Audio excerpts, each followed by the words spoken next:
Sí. Bo día. Ábrese a sesión. A orde do día está publicada no boletín oficial do Parlamento porque non procedemos á súa lectura.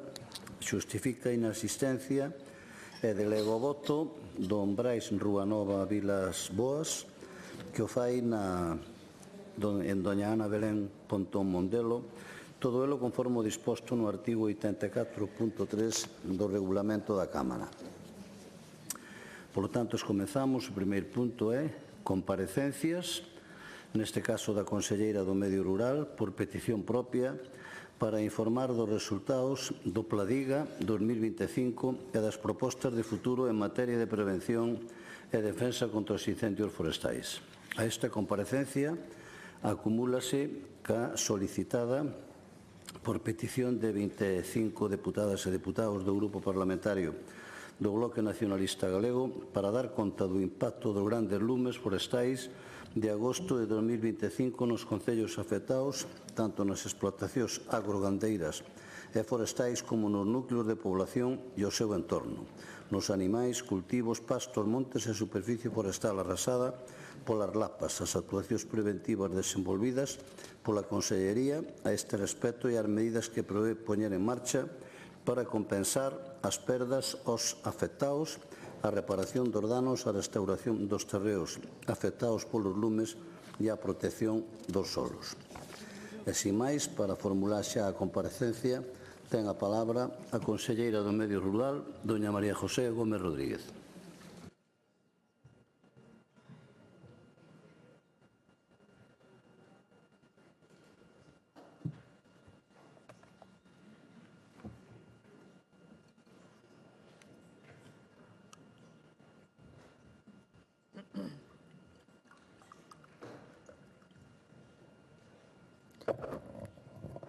Presidente do Parlamento, señoras e señores deputados, moi bos días a todos e a todas. Comparezo hoxe nesta Cámara a petición propia para continuar falando sobre os incendios forestais e as medidas que impulsamos desde o Goberno galego en prevención e loita contra esta auténtica lacra. Esta comparecencia, a fin da campaña, é un fito habitual nos últimos anos. Pero é innegable que este ano non é unha comparecencia máis. Como demostra o feito de que antes ca min o propio presidente da Xunta deu conta neste Parlamento do vivido no mes de agosto, das leccións extraídas e das propostas de futuro.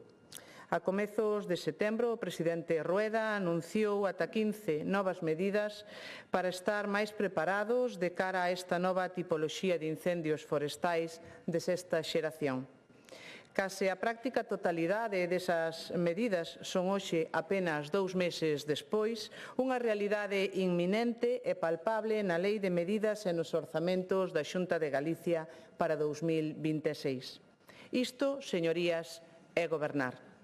Gustaríame que o debate desta mañá nos levase a puntos de encontro e entendemento.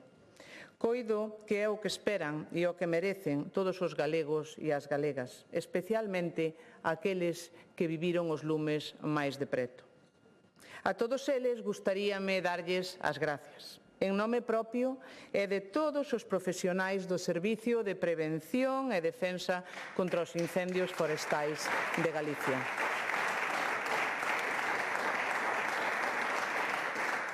Darlles as gracias polo seu apoio sobre o territorio cando fixo falta, darlles as gracias pola súa colaboración e comprensión polos máis de 2.200 confinamentos e 400 evacuacións que tivemos que realizar.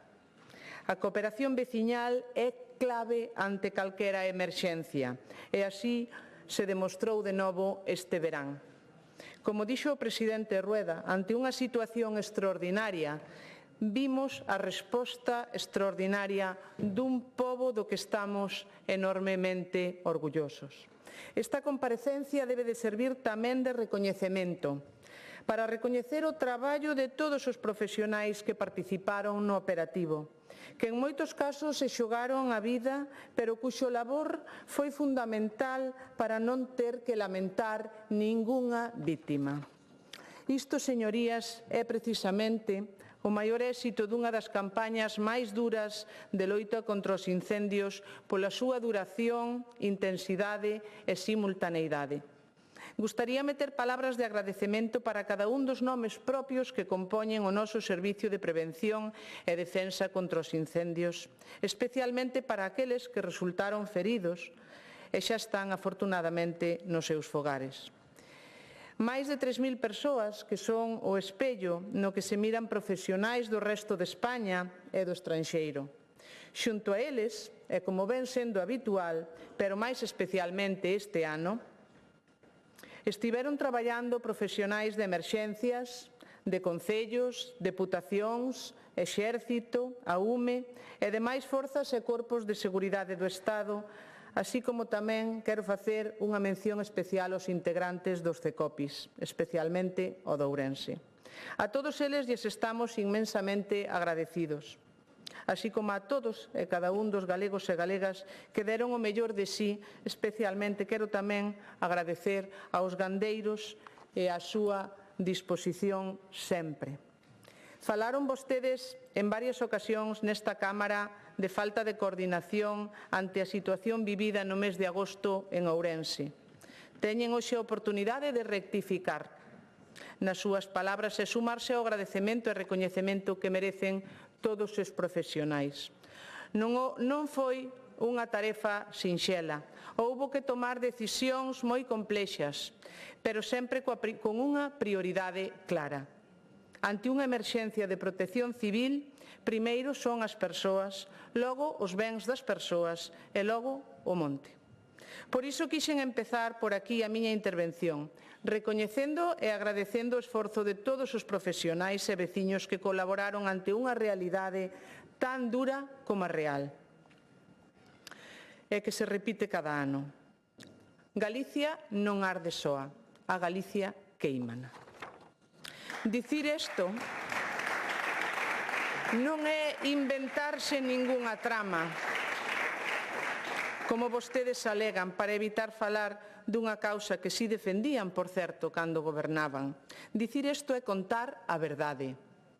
E os datos así o avalan ano tras ano. Máis do 70% dos lumes de agosto foron intencionados. 473 en concreto, dun total de 673. A nosa Unidade Especializada de Investigación, a UIFO, de Incendios Forestais, que, como saben, foi creada no ano 2021, está completando a estatística anual. Grazas ao traballo de todos eses axentes, no que vai de ano, xa foron postas a disposición xudicial 15 persoas por delito de incendio intencionado e 2 por imprudencia. Uns datos que complementan o importantísimo traballo da Policía Autonómica e da Garda Civil, con quen se mantén unha estreita colaboración. Por tanto, a intencionalidade nos lumes en Galicia é unha realidade. Como tamén o é, aínda que en moita menor medida, as imprudencias ou accidentes. Tendo isto presente, gustaríame explicarlles por que o vivido neste verán se considera, polos propios técnicos, unha situación extraordinaria. En primeiro lugar, é importante poñer o foco nas condicións climatolóxicas, de seca extrema que tiñamos a comenzos de agosto. A finais de xuño, sufriuse unha onda de calor de 5 días que se iniciou o que se coñece como estrés dos combustibles. En xullo, volvemos ter outra onda de calor e a primeiros mediados de agosto unha nova. Desde o inicio do verán, en determinadas zonas de Ourense, chegaron a acumularse máis de 100 días sen ningún tipo de precipitación. En zonas centroorientais da provincia houbo 11 días sen recuperación da humidade. De feito, en algúns puntos, este índice baixou ata o 16%. Ao longo deses 16 días alcanzáronse temperaturas de ata 37 grados e incluso houbo 5 días de máis de 40. A todo isto hai que sumarlle a alta inestabilidade atmosférica en moitas xornadas, con ventos de dirección errática que provocaban propagacións dos lumes potentes e difíciles de predecir. Todo isto que acabo de expoñerlles xera unha especie de tormenta perfecta que fai que os incendios alcancen intensidades e velocidades moi altas en pouco tempo. Voulles poñer como exemplo o incendio de Larouco, que efectivamente hoxe é o máis grande de Galicia. Neste lume chegaron a alcanzarse entre 40.000 e 50.000 kilovatios por metro de intensidade lineal. Isto equivale a 20.000 radiadores convencionais funcionando a un mesmo tempo. Este incendio chegou a ter unha taxa de crecemento de 1.700 hectáreas por hora e de 1.000 durante 11 horas consecutivas. Tivo tamén un comportamento convectivo. Cruzou o Sil de xeito simultáneo ata por 15 puntos diferentes. O que lles quero transmitir é que a isto foi ao que nos enfrontamos, a eventos cualificados a nivel mundial como elementos extremos. 10 grandes incendios forestais, os chamados GIF, concentrados todos nun mesmo período de tempo na zona sureste de Galicia. Moitos deles afectaron a zonas elevadas de ata 2.000 metros de altitude, con orografía complicada, non só para os medios terrestres, que prácticamente non podían acceder, senón incluso para os medios aéreos. A dificultade de acceso destas zonas impediu que se puidese facer en moitas ocasións ancoraxes fortes dos perímetros. Perímetros que se estabilizaban pola noite e que se volvían a reproducir despois polo día coa subida de temperaturas. O vento e os propios solos, que ao ser moi aireados acababan favorecendo esta combustión. E a maiores de todos estes condicionantes houbo que sumar o factor da simultaneidade, que está intrínsecamente ligado coa intencionalidade. Ao longo de case todo o mes de agosto rexistráronse de media máis de 30 novos lumes cada día, case o 35% deles de noite, con clara intención de facer dano. Dito noutras palabras, mentras os profesionais do servizo atendían os grandes incendios forestais, facendo fronte a estas especiais circunstancias que lles acabo de relatar, seguíronse apagando outros lumes. O segundo día de agosto no que se produciu a maior concentración de incendios foi o día 15, con 37 novos lumes. Ese 15 de agosto, a maiores de priorizar a urxencia de 7 grandes incendios que había xa sobre o territorio, aparecen 37 novos que atender. Coido que a todos se nos fai difícil de comprender como, ante unha situación límite, houbo quen quixo seguir facendo dano a Galicia e á súa xente. E pese a todo, logrouse controlar e mesmo extinguir os novos lumes que se declaraban cada día en tempo récord. A media de extinción dos primeiros 20 días de agosto situouse nun 72%.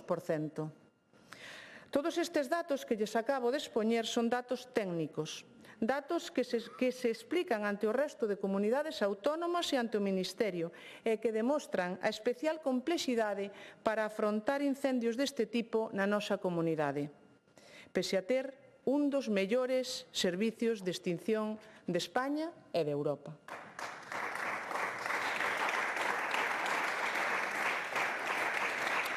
No que vai de ano, rexistráronse 1.492 lumes en toda Galicia, que afectaron a unha superficie de 118.966 hectáreas. Preto do 77% corresponde á superficie rasa e o 33% arborada. Como ven, o 45% dos lumes e o 94% da superficie afectada concentrouse, por tanto, no mes de agosto. Destes datos extraese unha conclusión. O noso servicio de extinción actúa de xeito contundente e rápido, aínda que haxa moitos lumes a un mesmo tempo, evitando que medren en hectáreas. A proba é que, por exemplo, deses 673 lumes que houbo no mes de agosto, só 48 deles superaron as 20 hectáreas. Pero o resto é, sin dúbida, a xestión dos grandes, o reto é, sin dúbida, a xestión dos grandes incendios forestais que conviven de xeito simultáneo e que son os que suman a maior parte das hectáreas afectadas. Estes grandes incendios forestais, ademais, teñen cambiado moito ao longo dos anos. Pasamos de incendios de ventos intensos do nordeste e que agora predominan co vento sur, que leva asociada a inestabilidade atmosférica e a entrada de aire seco e cálido. Isto favorece que os lumes sexan máis grandes, intensos e de difícil predicción en canto ao seu comportamento. A maquinaria pesada, esa que tanto lle reclamamos ao Goberno central durante o verán, faise máis necesaria que nunca. Nalgúns perímetros fixéronse ata 6 pasadas paralelas con bulldozer. Ou o que é o mesmo, amarráronse perímetros con ata 30 metros de ancho.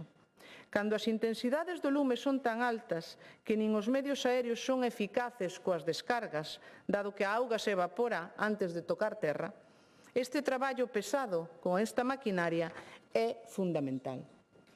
Eu sei que todos estes datos igual lles aburren, pero é importante que os coñezan para entender a dimensión do vivido e para comprender a que se refiren os expertos cando falan de incendios de sexta xeración. Os profesionais galegos aplicaron técnicas que nunca antes tiveran que facer, alo menos con esta intensidade, pero para as que estaban preparados grazas á formación continua. Falo, por exemplo, de fogos tácticos de 6 km de ancho para evitar o avance da cabeza do lume en Oimbra. Estes profesionais, aos que parece que se lles quere responsabilizar de non chegar a todos os sitios, non son os mesmos que axudaron a protexer aos veciños de máis de 400 núcleos de población.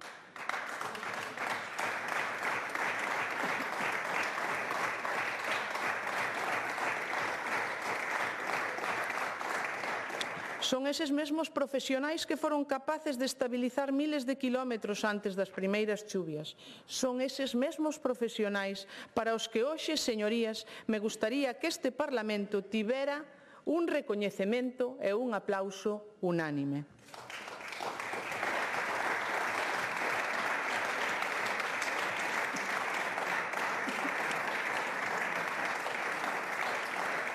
E se temos un dos mellores servicios de prevención e defensa contra os incendios forestais, non é por arte de maxia, senón por moitos anos de esforzo, de compromiso e investimento dende a Xunta de Galicia.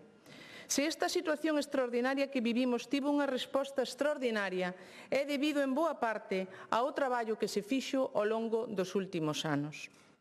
O Pladiga, que actualizamos cada exercicio e levamos ao Consello Forestal, é a folla de ruta. É o fiel reflexo de que Galicia non improvisa na loita contra o lume. Galicia planifica, forma e inviste para estar preparada. Dentro do Pladiga conviven 4 plans diferentes: o de formación, o preventivo, o de extinción e o vinculado á investigación. Todos eles conlevan estrategia, obxectivos e medidas concretas que reforzamos ano tras ano. Entre este 2025 e 2026 estamos destinando 1,8 millóns de euros á formación e ao adestramento do persoal, un 19% máis con respecto ao bienio anterior. A maior parte destes cursos lévanse a cabo no Centro de Loita Integral contra o Lume de Toén, un complexo polo que seguiremos apostando para que non só sexa referencia a nivel nacional, que xa o é, senón tamén no contexto internacional. No que levamos de ano neste centro formáronse máis de 1.500 profesionais entre persoal do servizo, de concellos, novos incorporados e de fora de Galicia, con estadías de bombeiros dos Países Baixos, Estonia ou do País Vasco. A nosa vontade é continuar ampliando as opcións deste centro. De aí a nosa petición reiterada ao Goberno central de crear unha base permanente da UME en Galicia e de contar cunha nova BRIF a maiores da de Laza, preferentemente nestas instalacións. Isto permitiría un despregue moito máis áxil e efectivo no caso de ter que actuar nun incendio de situación 2, circunstancia que se ven dando de xeito habitual nos últimos veráns. Sinceramente, considero que se trata dunha proposta totalmente racional e lamento que o Goberno central non lle dé a importancia que ten a este asunto. Estes días lemos na prensa a súa falta de compromiso e a pouca vontade para dar pasos para crear estas 2 unidades en Galicia. En definitiva, dende a Xunta de Galicia estamos intensificando o plan formativo do persoal que se enfronta aos lumes e reforzando tamén as accións de sensibilización e información de cara á veciñanza, especialmente daquela que vive nas parroquias de alta actividade incendiaria, para que coñeza como pode colaborar para minimizar o risco. A aldea de Trelle, precisamente en Toén, é un bon exemplo deste traballo.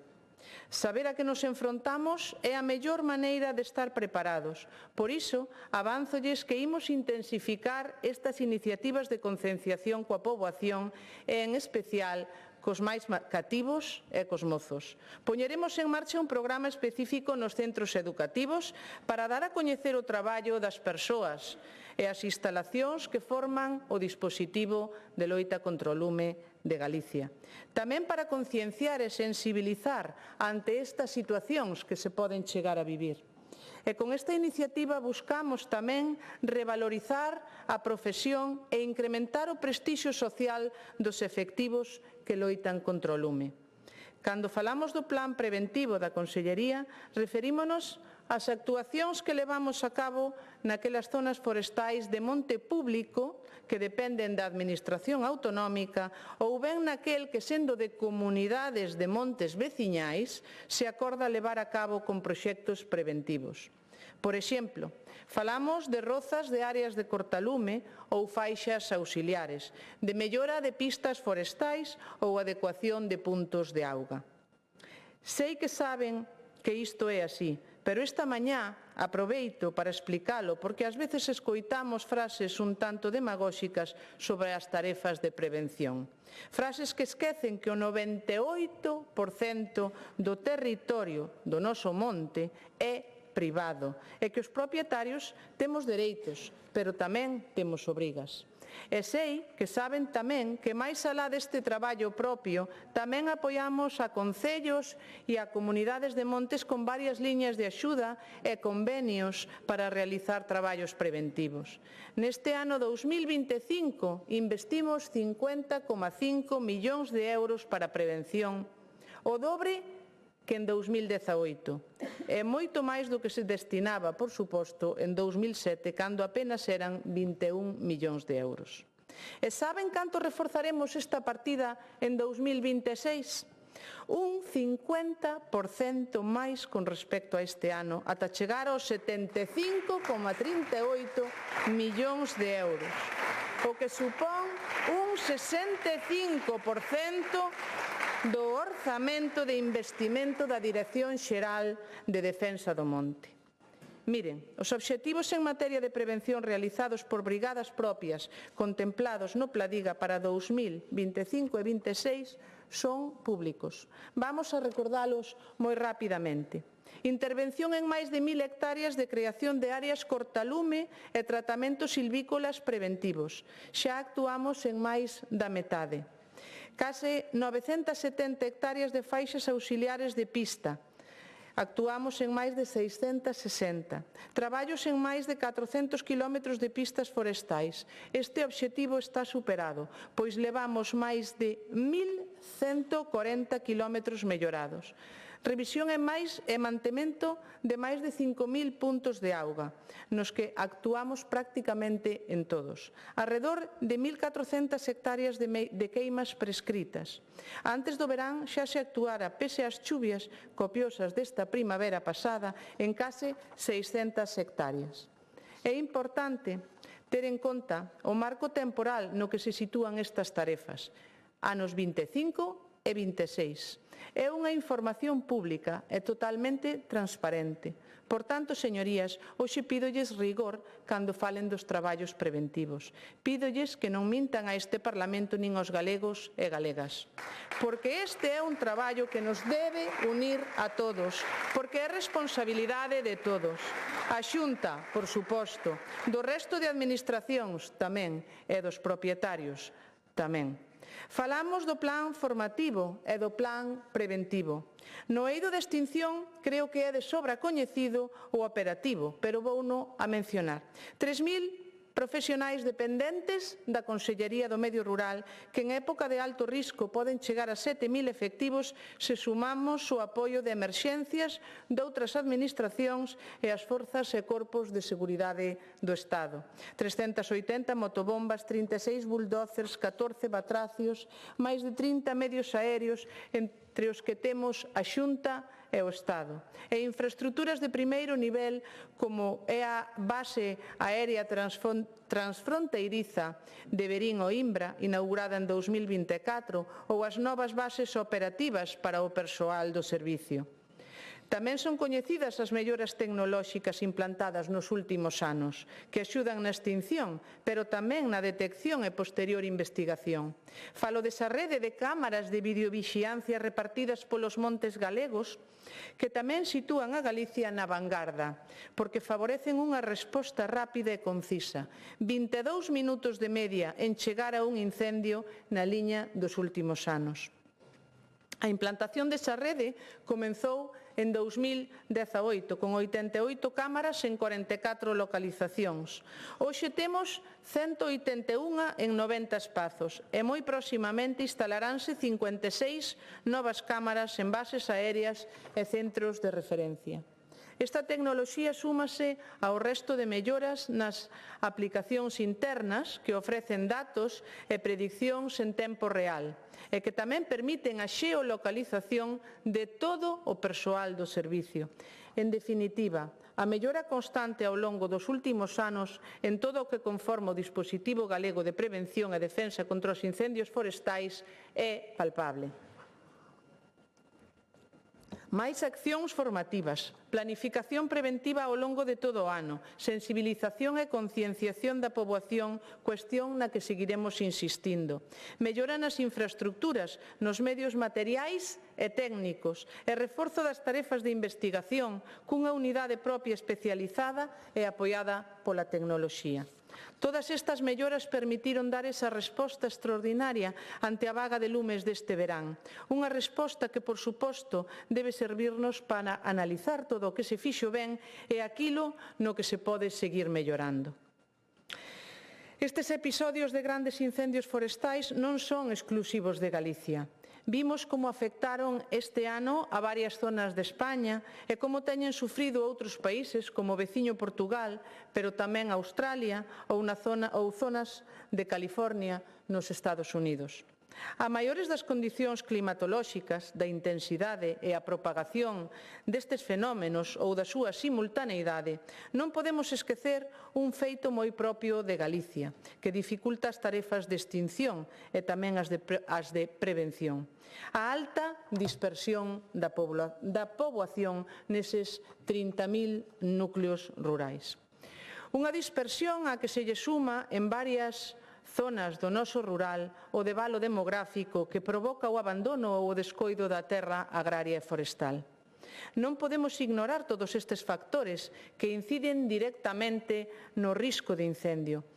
Non son a súa causa, posto que o monte non arde só, pero si son factores que favorecen a propagación do lume no caso de que alguén lle prenda, sea de xeito intencionado, por neglixencia ou accidente. Ante este contexto, todos debemos ser máis conscientes dunha necesidade. Os núcleos de población deben estar mellor preparados para facer fronte ao lume, tanto para salvagardar as persoas como os bens, como para favorecer os traballos de extinción que sexan precisos. As faixas secundarias, aquelas que crean unha franxa de 50 metros arredor dun núcleo, son a mellor brigada de protección que pode ter unha aldea.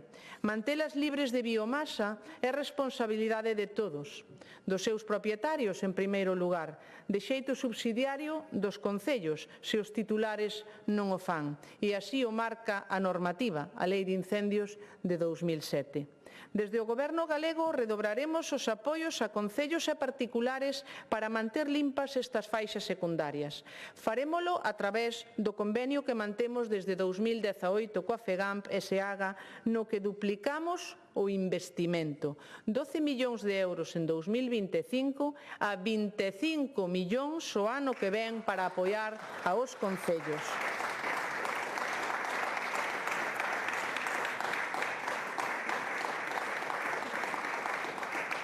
Agardo que poidamos asinalo proximamente e comezar a traballar canto antes a través de varias vías, xa mencionadas polo presidente Rueda en setembro. Incrementaránse as parroquias priorizadas, polo que os veciños desas zonas poderán contratar con SEAGA a limpeza das súas fincas. Tratarase dun servicio que xa ofrecemos actualmente e que busca fomentar o cumprimento destas obrigas. Axilizaránse as execucións subsidiarias naquelas zonas que se identifiquen de risco, en liña co disposto na Lei de Medidas que acompaña aos orzamentos de 2026.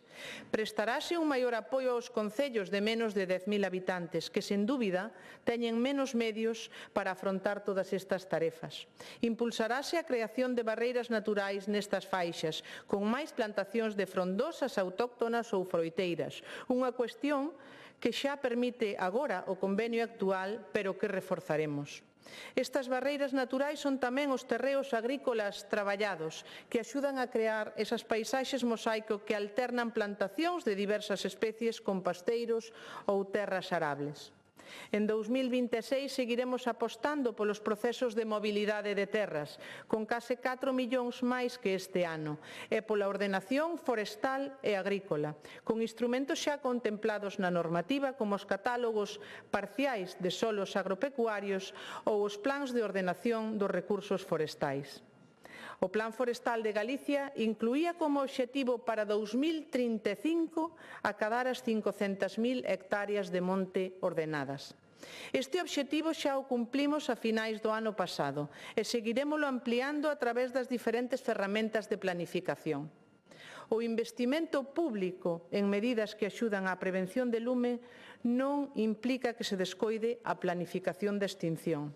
Ao revés, prevención e extinción son tarefas complementarias.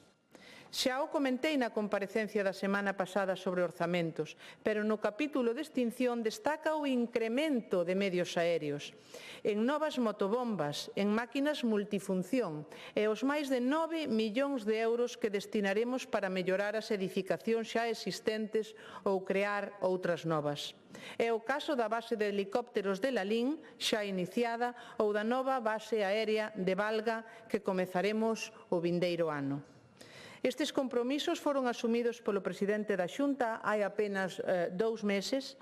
Como lles dicía ao comezo, a práctica totalidade están en marcha ou serán unha realidade inminente.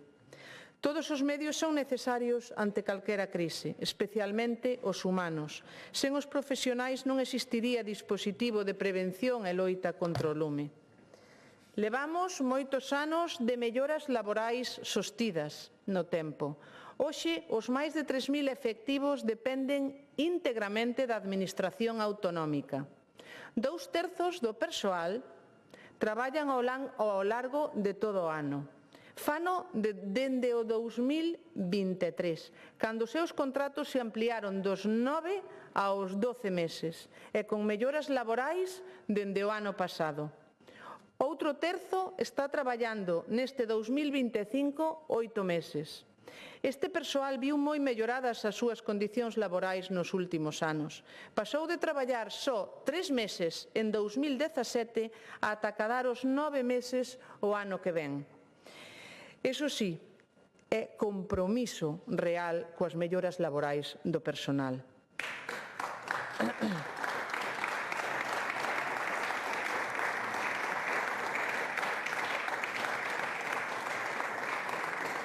Se volvemos a vista atrás, en 2008 a situación era ben distinta. O dispositivo estaba conformado por menos de 1.900 persoas dependentes da Xunta.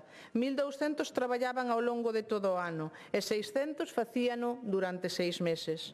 Só en campaña de alto risco sumábanse uns 1.000 efectivos contratados e ao rematar os 3 meses, eses sí que eran despedidos, señorías, non como agora. É este Goberno da Xunta de Galicia o que máis fixo polo persoal de prevención e defensa contra os incendios forestais de Galicia, e así seguirá sendo. E a maiores seguiremos mellorando as condicións laborais dos profesionais, tal e como temos comprometido xa coas organizacións sindicais e cumprindo todos e cada un dos acordos. e, por suposto, chegando a outros novos, como así o faremos. Mais alá dos medios propios, levamos anos colaborando coa Diputación de Ourense na loita contra o lume. Este 2025 ampliamos esta cooperación e puxemos en marcha un programa piloto de constitución de 16 brigadas que traballaron ao longo de 6 meses en 4 mancomunidades municipais. Os resultados foron satisfactorios, polo que en 2026 reforzaremos esta iniciativa con máis brigadas que poidan prestar este servizo a novas mancomunidades.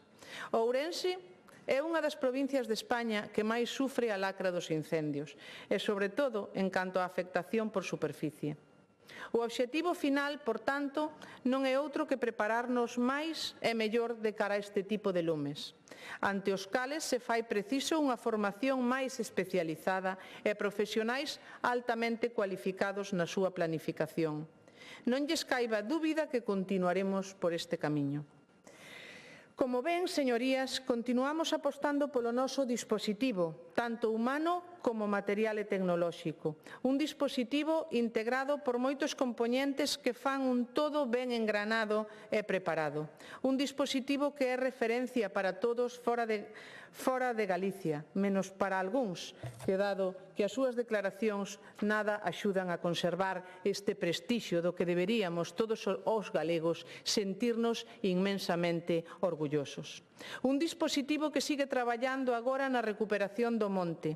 A comenzos de outubro comezamos coa técnica do mulching tras identificar as zonas máis críticas, logo dun estudo realizado en colaboración co CSIC. Estas tarefas continúan actualmente e temos a previsión de actuar na meirande parte dos grandes incendios forestais de Ourense. Seguimos retirando tamén a madeira queimada nos montes de xestión pública, facilitando os trámites para que sexa áxil e se eviten así problemas fitosanitarios. O vindeiro ano reservamos 3,2 millóns para comenzar coa restauración tras os incendios.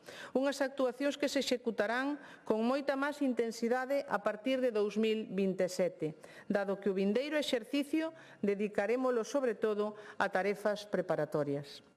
E continuamos apoiando a todos aqueles que se viron afectados tanto explotacións gandeiras como agrícolas ou forestais. A Xunta de Galicia cumpliu desde o primeiro momento, incluso antes de convocar as axudas. A fin de semana do 15 de agosto iniciamos o reparto de alimentación para o gando en 22 concellos. Dende entón entregamos case 100 toneladas de penso ou máis de 1.560 toneladas de forraxe, por poñerlles 2 exemplos. E convocamos con rapidez axudas contundentes. Dende a Consellería do Medio Rural levamos axudas aprobadas cun compromiso de pago superior a 1 millón de euros, dos que xa comezamos a pagar. Algúnas das liñas de axuda que puxemos a disposición do sector chegan aos 200.000 euros. O Goberno Central aínda publicou hai escasos días o seu Real Decreto, só para o sector agrogandeiro e só con un máximo de 16.000 euros por beneficiario no mellor dos casos, porque de xeito xeral van as axudas de 1.500 a 10.000 euros por beneficiario. Saquen vostedes as súas conclusións, porque non teño moito máis que engadir. Os números están aí. O Goberno galego seguirá facendo o que ten que facer, que é gobernar. Gobernar significa presentar orzamentos todos os anos. Gobernar significa estar ao lado das persoas cando máis os necesitan. E gobernar tamén significa aprender de situacións críticas, facer autocrítica e seguir mellorando, e neste camiño nos atoparán. Mais nada polo de agora e moitas grazas. Gracias.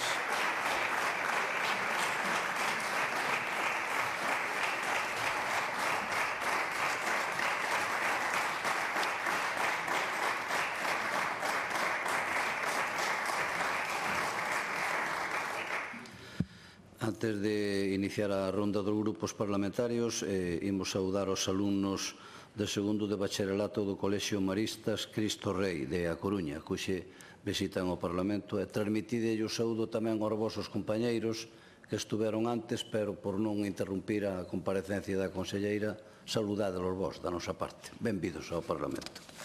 E agora sí que continuamos cos grupos parlamentarios. Neste caso, o Grupo Parlamentario Mixto ten a palabra o señor Ojea.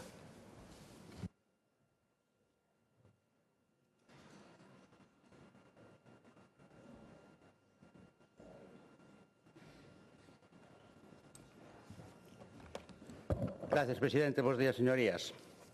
Señora conselleira, falou moito de prevención, falou moito de extinción, pero apenas falou, de feito, creo que nin siquiera pronunciou a palabra, non sei se algunha vez, pero claro, ao final, a palabra recuperación, non? Dicen os expertos, eu estes días estuve lendo algo sobre o tema, que, bueno, algo sempre sabes, pero sempre está ben informarte. Dicen os expertos que estas tres cousas teñen que ir equilibradas, non? A prevención, a extinción e a recuperación. Eu penso que nestes momentos, sobre todo na provincia de Ourense, o que debe privar agora mesmo, de xeito inmediato, sin, desde logo, desbotar a importancia das dúas, da prevención e da extinción, temos que pensar canto antes na recuperación. A recuperación das zonas queimadas, a recuperación nos aspectos que atañen a vostede como consellera directamente do medio rural, pero a recuperación pois, nos ámbitos económicos, nos ámbitos sanitarios, nos ámbitos normativos que xa afectarán a outras consellerías. Pero agora mesmo na provincia de Ourense, nas áreas queimadas, o principal problema inmediato, como sabe, é o de evitar a erosión do solo, non? Falou que ao final, como digo, moi pouco, pois desas medidas para evitar a erosión, que é un problema que trae engadido despois outros moitos problemas. Sabe perfectamente pois os problemas que está tendo estes días a zona de Valdeorras coa potabilización da auga, a auga potable, que é unha cuestión super básica. Eu comentaba outro día en algún foro que o non ter auga potable asimilan eses países que chamaban do terceiro mundo, non? O sea, é unha cuestión que non fai falta agora mesmo explicar a súa importancia. O problema da auga potable é solamente un dos problemas que afecta ademais ao ámbito alimentario, ao ámbito sanitario, hai moitos outros, e ese é un problema pro que teñen que poñer medios, tratar de solucionalo cuanto antes no ámbito das súas competencias. Hai outros problemas ligados á erosión, como falamos estes días tamén da pérdida de auga no solo, coa correspondente risco de sequías e de falta de auga no futuro, todas esas cousas que seguramente sabe. Os problemas derivados do desplazamento da fauna, onde ardeu, pois fuxiron os animais e agora están provocando accidentes os xabarís, os lobos vanse onde hai algo de comer, tamén co problema que se está tendo últimamente co tema do lobo, que parecía que estaba solucionado, pero ahora volve outra vez a aparecer, sencillamente porque os lobos concentráronse en zonas donde antes estaban algo máis repartidos, agora están máis concentrados e, lóxicamente, van as explotacións agrogandeiras, etc. A parte dos accidentes de tráfico, todo o que están causando. Eu penso que a prioridade agora é a recuperación, sin desbotar, desde logo, todas as medidas de prevención e extinción que se supón que algo se aprendeu, que, por certo, eu estuve lendo algo sobre o tema e moitas das medidas que agora parece ser que se deron conta de que hai que tomar estaban xa moi avisadas polos expertos desde facía incluso décadas. Ten habido incluso axudas enormes da Unión Europea para facer estudios que falaban de 100 millóns de euros, que estudios estaban aí e que parece ser que nadie botou mau deles e se traballaba un pouco así por instinto, non? Sin tomar en consideración tales estudios. Bueno, habrá que repoblar esas superficies e ao mellor aquí temos unha oportunidade porque moitos dos espacios que arderon, ali arderon esas especies que se repoblaron alá nos anos 50, 60, con especies que non eran frondosas autóctonas, ao mellor agora podemos convertir ese problema en unha oportunidade. Agora, unha vez que hai que repoblar, despois xa de tomar todas as medidas para que non haxa arrastre de sedimentos, a retirar os árboles queimados que podan incrementar o risco de propagación de plagas, etc. Tamén falou moito de maquinaria e os expertos dicen que non se debe usar maquinaria moi pesada para estes traballos, porque dicen que tamén degradan o chan. Utilizar bulldozers e toda esa maquinaria moi pesada, ao mellor é contraproducente. Hai que manexar, según dicen os expertos, maquinaria máis lixeira, que non estropee o chan máis do que está. Dicen os expertos, entonces eu, en teoría, doulles credibilidade, non? Bueno, e logo está outra cuestión da que falan moitos expertos, que é o problema de persoal. Hai que correxir os problemas de estacionalidade do persoal, porque o persoal ten que traballar todo o ano, pero é que hai traballo para todo o ano. Unha das cuestións que falan os expertos que causa moitos problemas é a falta de territorio, a falta de coñecemento real do territorio por parte dos equipos. Moitas veces os equipos móvense a zonas nas que están por primeira vez, e, lóxicamente, pois eso afecta a toma axeitada de decisións, etc. Eu penso que as brigadas, o persoal, pode estar coñecendo o territorio todo o ano, falando cos veciños todo o ano. Falou vostede de actividades, que aí tamén os expertos dicen que hai que desarrollar actividades ligadas ao territorio e aos seus recursos, actividades culturales, actividades deportivas, actividades de todo tipo, que ademais revitalizan a cohesión social e interxeracional. Vostede falou incluso de cursos nos colexios, cos rapaces. Aí poden estar involucrados os propios equipos de prevención, de extinción, todos os profesionais, aproveitando para coñecer o territorio, aproveitando a conversa cos veciños, que as persoas incluso máis maiores que poden coñecer o mellor historias relacionadas ca botánica ou ca fauna ou co incendios que houve no pasado, que poden ser de utilidade para os equipos. Eu penso que os traballadores poden traballar, e non todo é a pagar, todo ese traballo que poden realizar durante todo o ano, tamén incluso esas actividades coa colaboración veciñal, coñecendo o territorio, porque cando chega o día real que teñan que actuar, conozan ben, sepan ben por onde andan e non se encontren co problema, como digo, posto de manifesto polos expertos, de que moitas veces non coñecen o territorio, enfréntanse por primeira vez e toman decisións que non son axeitadas. Falan, por exemplo, tamén os expertos de que esas queimas ás que se dá autorización a persoas privadas, eu mesmo pedín algunha vez autorización para queimar por internet, chamas por teléfono e dicíanche de tal día, non queime de noite, claro, pero ao mesmo tempo non somos os ciudadanos, digamos, do común, non somos expertos, con toda a boa voluntad podemos poñer lume a unha queima e escapársenos das maus. Algúns incluso vivimos esa situación en algún momento. Entonces, bueno, esas queimas poden ser autorizadas, pero que vaya unha brigada destas, un personal destas a pagalo, que non sea ao mellor un señor maior que ao mellor escapase o lume e ao mellor hasta ten algún tipo de problema de mobilidade que non consiga ao mellor apagar ou tomar control do lume, non? Pois a esas brigadas, mira, autorízase a queima, pero vai a ir un equipo profesional a facerlles a queima. Así que usted non se preocupe, lóxicamente, eso que ten un coste, sí, pero moito máis coste ten despois apagar o lume si se perde o control sobre esa cacharela, sobre esa queima. Quere dicir que é perfectamente rentable que o persoal profesionalizado traballe todo o ano con esta clase de cousas.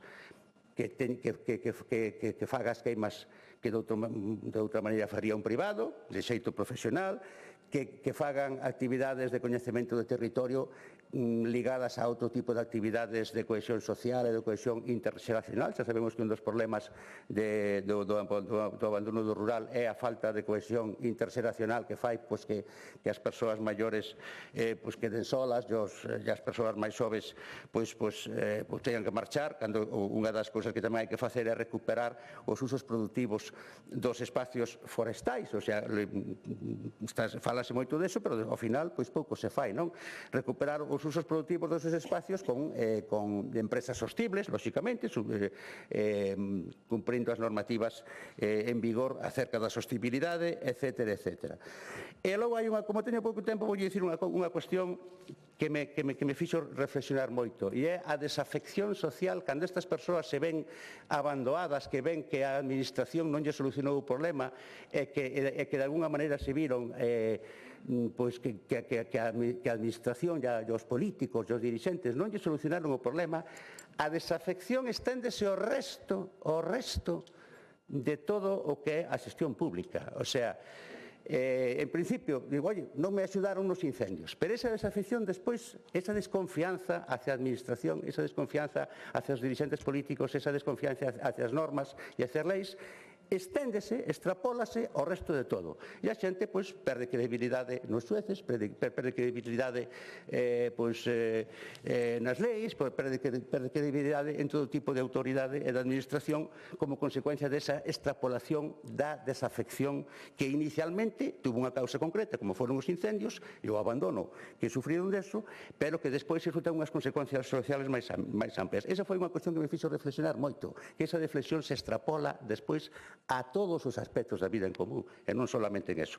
Pois acábase tendo desafección hasta por a lei e as consecuencias que eso ten. Nada máis, que xa me pasei o tempo. Gracias. Gracias.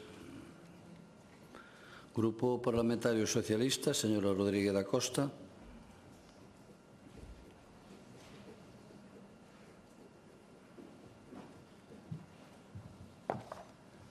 Grazas, presidente. Bos días a todos e todas. E antes, e con carácter previo, decir que mal escolle o presidente Rueda os seus compañeiros de foto e de camiño, porque hoxe no Foro Ancare sacará esa foto, unha foto máis da vergonza con Mañueco, que está denunciado por a xestión dos incendios forestais. Pero, obviamente, escoitando a conselleira, non nos extraña nada. Porque, conselleira, hoxe comparecía vostede para dar conta dos resultados do Pladiga 2025. Eu podía falar só un minuto, menos dun minuto. Os resultados do Pladiga de 2025, sabe cal é? Máis de 150.000 hectáreas arrasadas en Galicia. Ese é o resultado. E vostede, cero autocrítica. Cero autocrítica. Señora conselleira, pida perdón. Está a tempo. Porque cando falaba vostede de xestión e de gobernar, o que non di é que veciños e veciñas estaban só ante os incendios, protexendo os seus núcleos de poboación. Eso non o di, como non o din outras cousas que vou a recordar, e que me parece indignante a súa actitude hoxe. Falaba vostede, porque en palabras vostede di, o maior éxito é que non hubo víctimas. Hombre, manda truco, Como diría vostede, válgame Deus. Porque vamos a ver, dígallo o bombeiro forestal que onte lle deron o alta despois de ter o 40% do corpo queimado. Dígollo. E moitas vidas se salvaron porque a poboación galega, os veciños e as veciñas estiveron ali, xogándose a vida, cando a Xunta de Galicia non aparecía. Pregúntalle á alcaldesa de Maceda, fale con ela. E mire, falaba vostede dunha situación extraordinaria. Válgame Deus. O ano pasado, eu nesta comparecencia ao final da tempada de alto risco díxenlle concretamente, resulta que este ano acompañaron as condicións meteorolóxicas, conselleira, e por eso as condicións houbo menos incendios. E vostede reía, as condicións meteorolóxicas, non? Foi a gran actuación en prevención da Xunta de Galicia. Entón, as condicións meteorolóxicas teñen que ver nos incendios ou non? E dígame vostede, agora fala de incendios de sexta xeración, benvida, conselleira, benvida. E cando o Partido Socialista de Galicia, o seu secretario xeral, José Ramón Gómez Besteiro, lle decía que había que pôr medidas en riba da mesa sobre os incendios de sexta xeración, desas 123 medidas que vostedes non queren que se chegue a unha comisión de seguimento no Parlamento para ver cales se cumplen e cales non, que medidas vai a pôr ante estes incendios de sexta xeración? Porque agora resulta que a culpa é dos propietarios, dos concellos, do cambio climático, ahora sí, hai cambio climático, incendios de sexta xeración, e que fixeron para evitar todo isto? E que hoxe nin di ningunha medida para evitar que estes incendios convectivos que advertimos unha e outra vez, e os expertos foron os primeiros, xa no 2017, señora conselleira, e ora chega aquí sin ninguna medida sobre isto. Ora chega aquí a decir vamos a duplicar a inversión en prevención. Pero vamos a ver, señora conselleira, o Grupo Parlamentario Socialista fai unha petición, un rexistro por rexistro formal da Xunta de Galicia e lle pide que nos diga concretamente as medidas de prevención que se realizaron no 2025. Esas que recollo Pladiga por escrito. E lle pedimos que nos diga os medios materiales e humanos que ten cada distrito. E vostede se nega. E votan en contra. Esos señores e señoras diputados que están aí votan en contra que se dé ese informe. Por qué? Porque a prevención non se realizou nos distritos. Sí, señora conselleira, e se non, se realizou, informe. Informe nesta Cámara. Denos a información. E os medios materiales que fala agora, vamos a comprar tractores e motobombas. Dígame vostede, distrito por distrito, nos 19 distritos, canta maquinaria está pechada nos galpóns. Sí, pregunte, conselleira, deixa información por escrito e saberemos aquí. Porque hai responsabilidade, atreveríame a decir, e o vou decir, negligencia grave por parte da Xunta de Galicia. E que se vostede hoxe ven aquí e recoñece erros, o meu discurso sería distinto. E teño aquí notas, pero cando escoito a vostede, con esa autocomplacencia, os propietarios, as condicións meteorolóxicas, os incendios convectivos, e as 200 vacantes que tiñan no Servizo de Prevención e Incendios Forestais, que tiveron que cubrilas en pleno agosto, e esos rapaces e rapazas, porque rapaces de 18 anos, que se incorporaron ao Servicio de Prevención e Incendios en plena vaga de lumes, que non tiñan experiencia cero, culpa deles non é. É da falta de previsión da Xunta de Galicia, de vostede, do presidente Rueda. Sí. E fala agora de intensificar a concienciación. Recordo aquí, esta diputada defendendo esa medida. Vostede, xa se está facendo. Non se está facendo. E plans de evacuación para as aldeas, señora conselleira. É que os núcleos de poboación están en risco. E se non muda de modelo, o ano que ven pode pasar o mesmo e pode haber morte, señora conselleira. Isto non é de risa. Gobernan vostedes. E claro que é unha carga, como decía a miña compañeira Silvia Longueira, é unha carga que teñen que asumir. E non a asumen, pasa por aquí como se non acontecera nada. 120.000 hectáreas, perdón, os alumnos que hoxe están aquí no Parlamento, que teñen que escoitar isto ante esta vaga de lume, señora conselleira. Pídalle perdón tamén a eles. Mire, o Pladiga o aprobaron tarde, mal e arrastro. O presentan no Consello Forestal en maio e o aproban aos 2 días. E que fan este ano? Coñece o Real Decreto legislativo que obriga a que antes de outubro xa este o Pladiga aprobado. Tiña que estar xa agora presentando o Pladiga do ano que ven. O Pladiga do ano que ven, como Asturias. Asturias xa o presentou.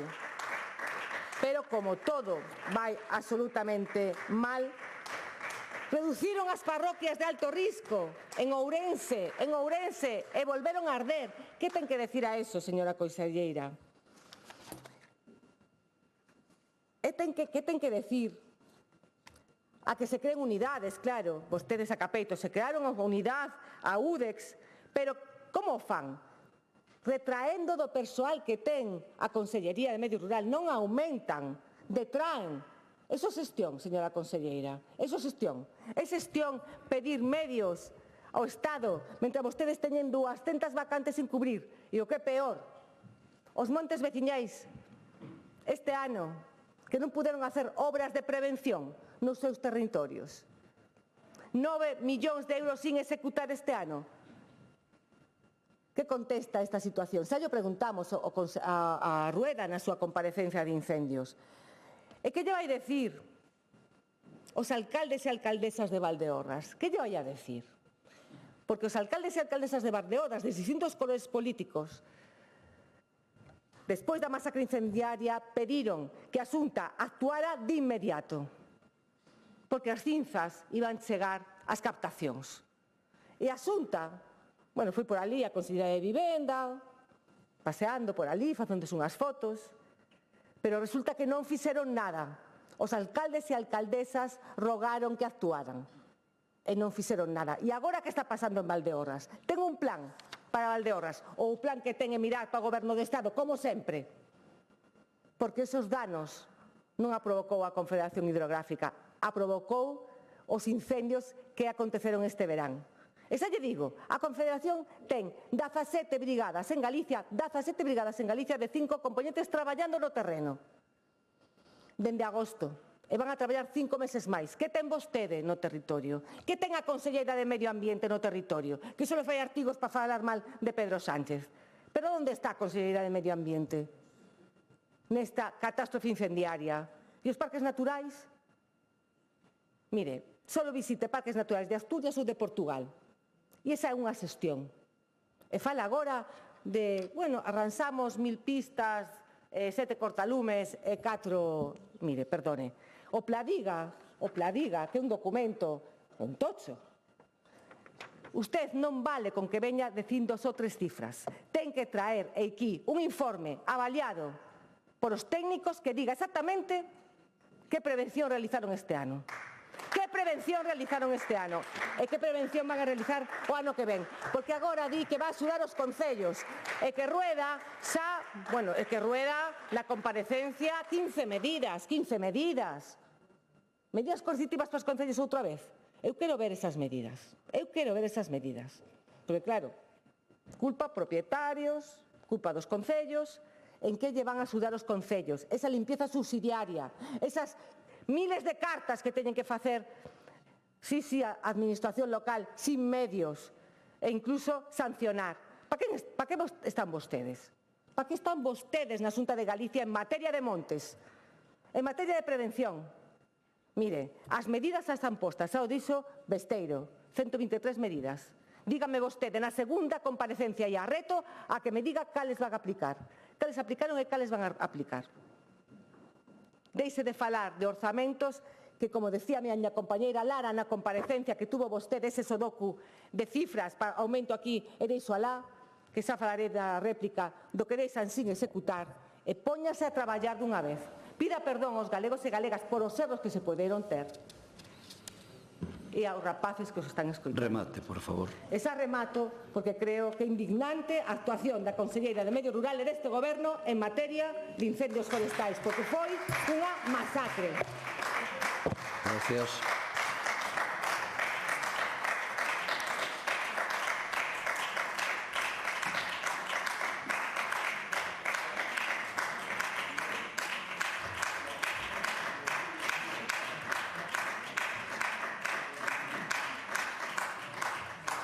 Grupo Parlamentario do Bloque Nacionalista Galego, señora Valcárcel.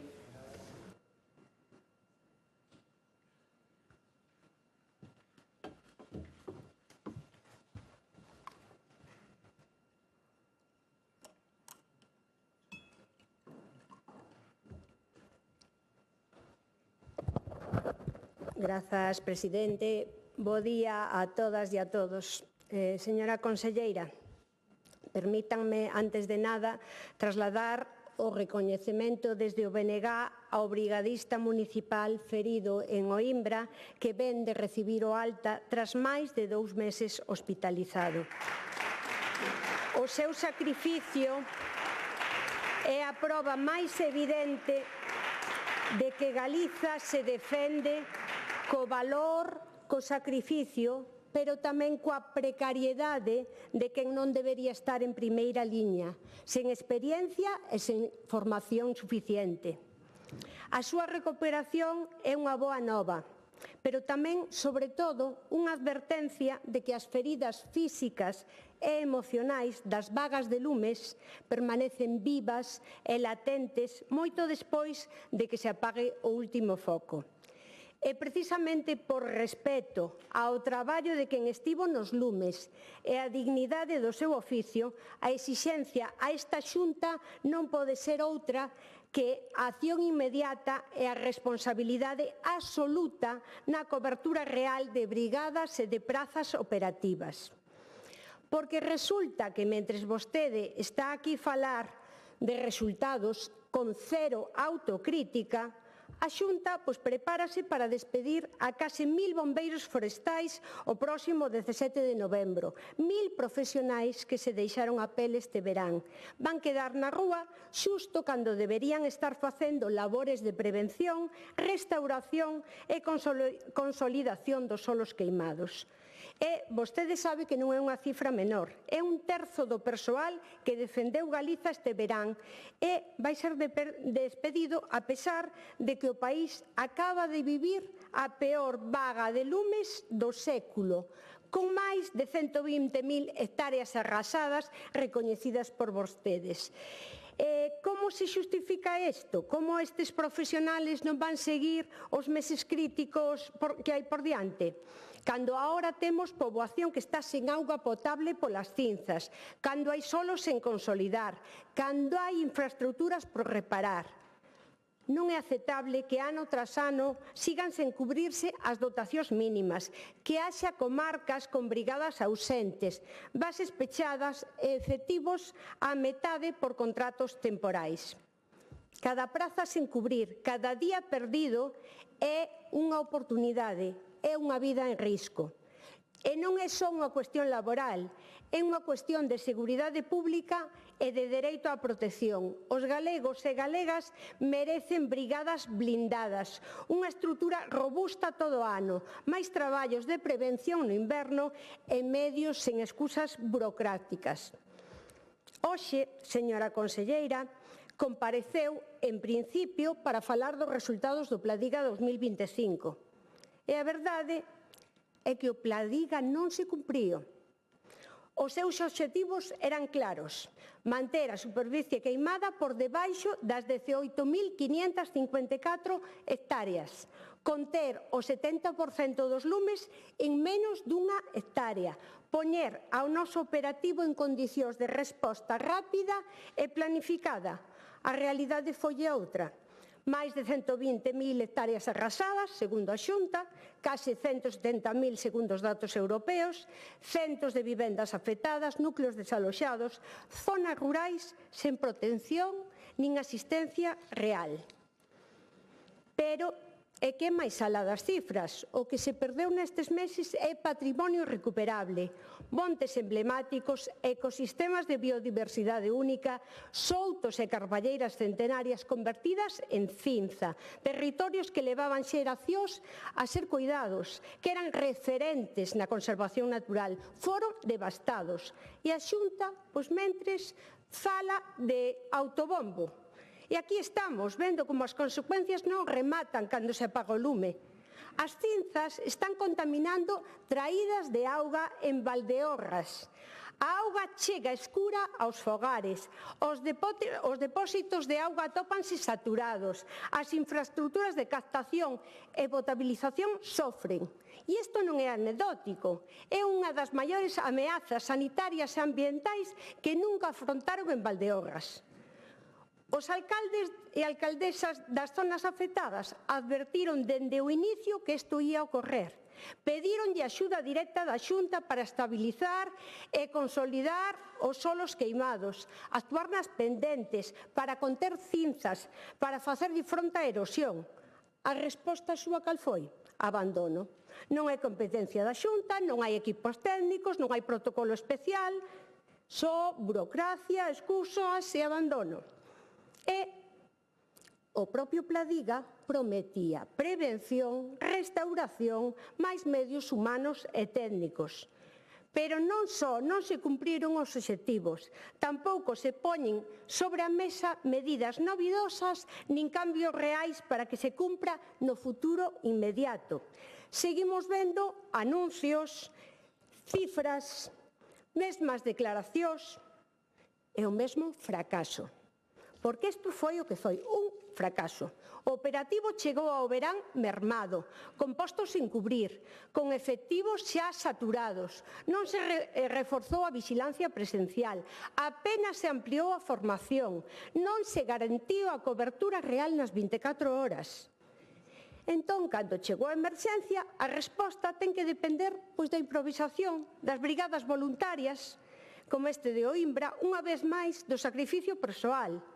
E non se pode depender do heroísmo, senón da planificación e do compromiso público.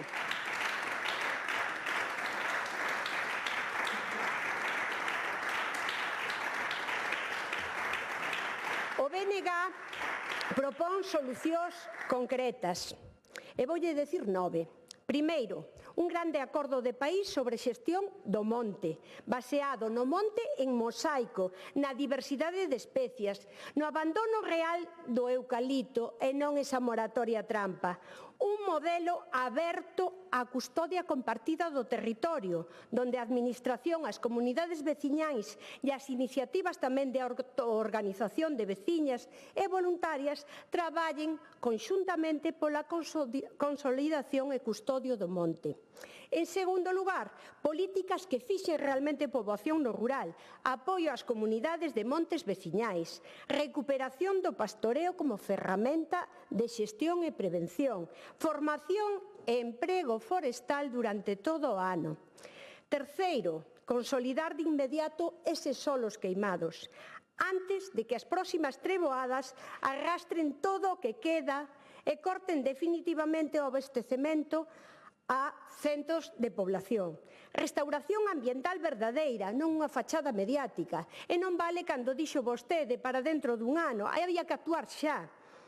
Cuarto, fondos directos para reparar esas traídas, ese asesoramento técnico que necesitan eses alcaldes, actuación urxente na restauración ambiental e hidráulica.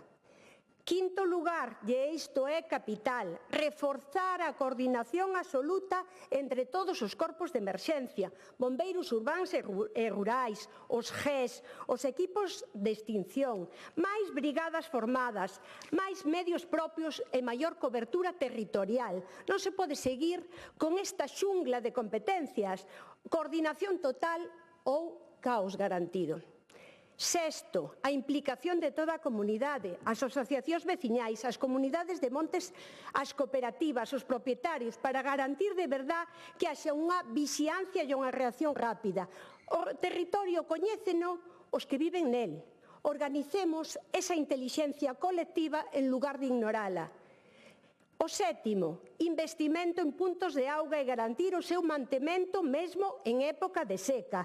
E non é un capricho, é a diferencia entre poder atacar un lume no seu inicio ou deixar que se propague.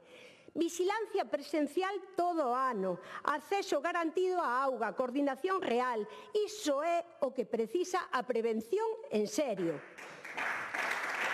Oitavo, cobertura real de prazas. Contratos dignos para os brigadistas, profesionalización total do operativo. E noveno, revisar e renovar as medidas de prevención do Pladiga. E aí escoitar aos técnicos, aos alcaldes e poñer medidas de cambio real sobre a mesa, non excusas. Señora conselleira, os obxectivos do Pladiga 2025 non se cumpriron. E o que é máis grave, tampouco se vai polo camiño do seu cumprimento no futuro. Mentres, a Xunta, vostede, instálase na inercia, no autoeloxio, cada incendio que volva a poñer en risco a poboación e as propios profesionais é responsabilidade directa da Xunta e así debe asumilo, sen agocharse tras estadísticas ou protocolos baleiros, porque cada baixa, cada praza sen cubrir, cada recorte é unha vida en perigo. E agora, ademais, vimos que en lugar de reforzar eses equipos, pois a Xunta quédase sin un terzo deles. Galiza merece acción, non anuncios. A cidadanía merece garantías, non a súa propaganda. E os profesionais merecen respeto, non precariedade. O rural merece futuro, non abandono. E este Parlamento agarda respostas e cambios, non máis do mesmo. Se non ten pensado facelo, por favor, deixelle o posto a quen o vaya a facer. De momento nada máis. Moitas gracias. Gracias.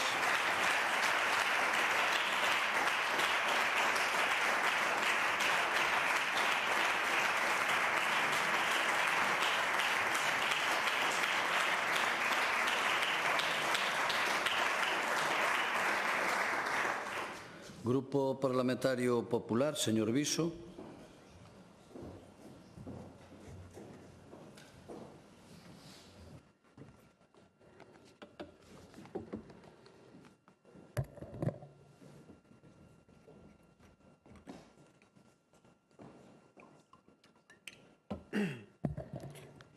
Gracias, presidente. Señorías, señora conselleira, benvida, moitas gracias por dar conta das actuacións realizadas e tamén, sobre todo, por falar dese futuro que espera o noso rural, ese futuro esperanzador. Pero antes de nada, quería facer un pequeno paréntesis, señora da Costa. Subiu vostede aquí e falou de fotos. A verdade é que cun tono un pouco alterada. Eu creo que está alterada, lóxicamente, e creo que é motivada por ver como tantas caras conocidas do PSOE están en sumarios judiciais. Eso, lóxicamente, altera a calquera. E cando fale de fotos ao mellor do álbum que tiña o Coldo e o señor Ábalos. Aí tamén podríamos falar de fotos. Vale? Pero, bueno, xa que vostede entrou neso, señorías, este verán vimos como o lume ameazaba o noso territorio, pero tamén como Galicia respondeu con entrega, con coordinación e cun operativo que demostrou cada vez máis a súa capacidade e o seu compromiso. Por iso, hoxe toca recoñecer o esforzo e renovar o noso compromiso, porque é fácil falar cando o lume xa pasou. O difícil é estar ali cando hai que decidir, cando hai que actuar e cando hai que protexer vidas e aldeas. E aí, señorías, aí estivo o Goberno galego, co presidente Rueda, que a conselleira, día tras día, estivo tamén cos profesionais, estivo tamén toda Galicia, nunha unidade unida e responsable, respondendo con eficacia ante unha situación que foi extrema. Tal e como deteñou a conselleira, lóxicamente, tamén, ao día seguinte dos incendios, tamén estivo este goberno. Con que? Con axudas tramitadas e xa pagadas. Aí tamén estivo o goberno. Por iso, hoxe vimos aquí a falar de dúas cousas, de eleccións e de futuro. Nós, insisto, falamos de eleccións e de futuro. De que fala a oposición? Uns falan con ocurrencias, outros sobreactúan, e, por suposto, os van sempre os que falan do abandono e os do non. Señorías, cando falamos do Plan Diga 2025, non falamos só de prevención e defensa. Non é un plan máis, tamén é unha aposta de mellora continua. É pola fortaleza dun modelo que se adapta, que aprende e que segue avanzando para protexer o noso territorio e o noso rural. Señorías, non é un documento máis, é o resultado dun modelo de traballo constante, serio e con experiencia acumulada. Un plan que recolle o aprendido ao longo dos anos, que mellora a coordinación, reforza a prevención e aposta decididamente polos profesionais e polos concellos. Señorías, porque a realidade é clara. A mellor maneira de loitar contra o lume é prepararse antes de que chegue. E iso é o que fai este goberno, anticiparse, planificar e dotar de medios humanos, técnicos e económicos para reducir ao mínimo o risco e actuar con eficacia. Pero, señorías, cando o lume vence, porque ás veces vence, o máis importante é dar unha resposta inmediata, coordinada e eficaz para protexer o territorio e as persoas. E aí estivo este goberno. Iso tamén é planificación, prever, previr e responder con responsabilidade. Este ano, señorías, facémolo tamén cun orzamento récord de 200 millóns de euros, con eses 7.000 profesionais, entre eles tamén o personal fixo discontinuo, que amplía o seu tempo de traballo. Señora Valcárcel, mire vostede para onde estábamos cando ustedes gobernaban. É certo que xa fai moito. Con 30 medios aéreos, preto de 380 vehículos pesados, despregados por todo o territorio. Esas son realidades e iso é compromiso. Son cifras que non se improvisan, son a mostra dun modelo que mellora ano tras ano. Neste Plan Diga 2025, a Xunta seguiu avanzando nun modelo integral de prevención e defensa fronte aos incendios forestais, que non se limita á extinción, sino abrangue a formación, a ordenación do territorio e o apoio directo ao rural. E ese modelo, señorías, é coñecido dentro e fora de Galicia. É un exemplo de cando se traballa con rigor, os resultados chegan. O plan incorporou máis medios, mellor coordinación e mellores condicións de traballo para os profesionais que se xogan a vida cada día. Fálase de reforzar os distritos, hoxe aquí se falou, de mellorar a cobertura en zonas de risco, de consolidar equipos, de crear novas figuras de coordinación, de reacción rápidas, etc. Tamén de seguir investindo en formación, porque un operativo preparado é un operativo que salva vidas e o monte. E aquí, por suposto, debemos facer unha mención especial aos profesionais, bombeiros forestais, axentes, conductores, pilotos, técnicos e voluntarios. Eles son o rostro humán do Pladiga e merecen, por suposto, todo o noso respeto. Dentro dese operativo hai unidades que son motivo de orgullo, que todos coñecemos. A UIFO, Unidade de Investigación e Incendios Forestais, que permiten actuar con rigor e esclarecer as causas. A nova UDEX, tamén un compromiso deste Goberno, é un compromiso que é unha realidade, eses equipos Batracio, tamén que traballan na protección de zonas húmidas ou os equipos hidroestáticos. Todos eles son compromisos deste Goberno. Señorías, estes son a demostración de que Galicia está na vanguarda técnica e operativa na loita contra o lume. E todo isto sería imposible sen unha aposta decidida pola formación e pola cooperación. E, por suposto, que destacamos a formación, así o fixo a conselleira, destinando 1,8 millóns de euros a formación e adestramento do persoal antiincendios, cunha previsión de preto de 3.500 unidades formativas. E, por suposto, se hai un símbolo desa profesionalización, é o Centro Integral de Loita contra o Lume de Toén. É un centro de formación que se consolidou, e así o dixo hoxe aquí a conselleira, como un referente en capacitación e innovación. En Toén fórmanse os bombeiros forestais, os mandos, conductores, pilotos, responsables operativos e tamén se deseñan, señorías, importantísimo, protocolos e simulacros que logo se aplican en todo o territorio galego. Por iso non entendemos, ou sí o entendemos porque é sempre o mesmo, como a oposición unha e outra vez usa o lume para atacar ao goberno. Sen pensar que detrás de cada ataque están cuestionando o traballo de miles de galegos que dan o mellor de sí. Señora da Costa, vostede non falou nada da UME nin da Brif. Esta semana pasada, o señor Besteiro foi tomar notas a Madrid. Non sei se trouxo algún apunte. Se o trouxo, era bo que hoxe non o comentara. E convén dicilo alto e claro. O lume non se apaga con pancartas, señorías, non se apagan con pancartas. Aínda que cambiemos de plaza, a pancarta sigue sendo a mesma. Cada vez que chega este debate, a oposición aparece... Cando chega este debate, a oposición aparece sempre coa mesma cantinela. Falta de medios, falta de plans, e todo se fai mal. Pero cando se pregunta cal é a súa alternativa, é unha alternativa que non ten un modelo claro. Cal é o seu plan? Por suposto, non teñen resposta. O seu único objetivo é desgastar, non mellorar. Porque o seu discurso cambia segundo lle conveña. Pero o lume, señorías, non se apaga con verbas, apágase con traballo e con coordinación. E, por suposto, que tamén hoxe aquí vostedes criticaron o Pladiga, pero logo piden máis recursos baseándose, curiosamente, nas estruturas e nos programas que o Pladiga crea. Por lo tanto, volvemos a falar de algo que vostedes sí que presumen, que é de incoherencia. E insisto, señorías, o lume tampouco se apaga con incoherencia. O noso compromiso vai máis aló da extinción. O Goberno galego está a reforzar as axudas de prevención, a conselleira aquí o falou, limpeza de biomasa, gandería extensiva e colaboración cos concellos. Algunhas destas ferramentas claves e claras da loita contra o lume. Ademais, este ano o Pladiga tamén incluiu os plans específicos de prevención nos seis parques naturais galegos. É unha colaboración importantísima que transfronteiriza con Portugal. Por suposto, melloramos a resposta nos territorios limítrofes. A defensa contra o lume comeza nun rural vivo, nun rural activo e non rural con oportunidades.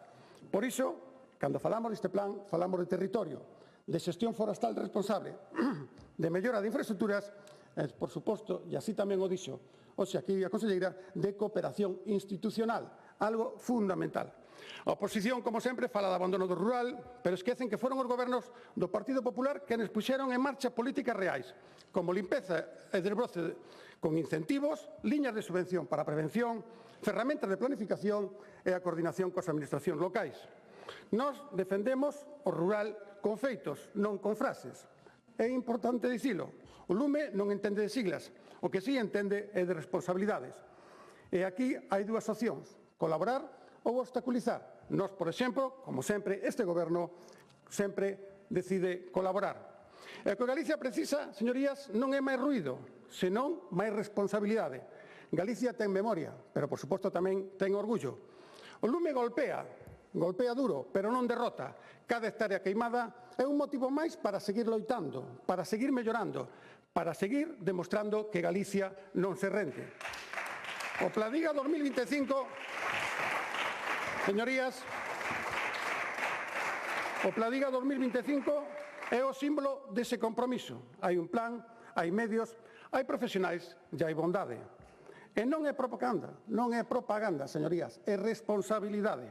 E por iso, señorías, quen queira usar o lume para atacar, para dividir ou para buscar titulares, que saiba que se vai a topar cun goberno e con Partido Popular firmes, unidos e decididos a defender Galicia sempre estea o fume onde estea.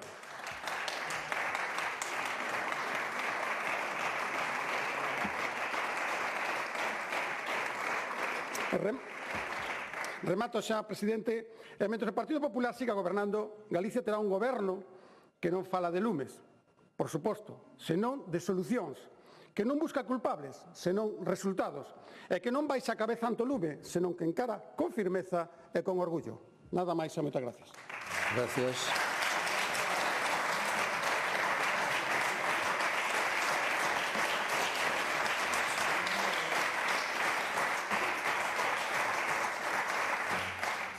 Réplica, conselleira do Medio Rural.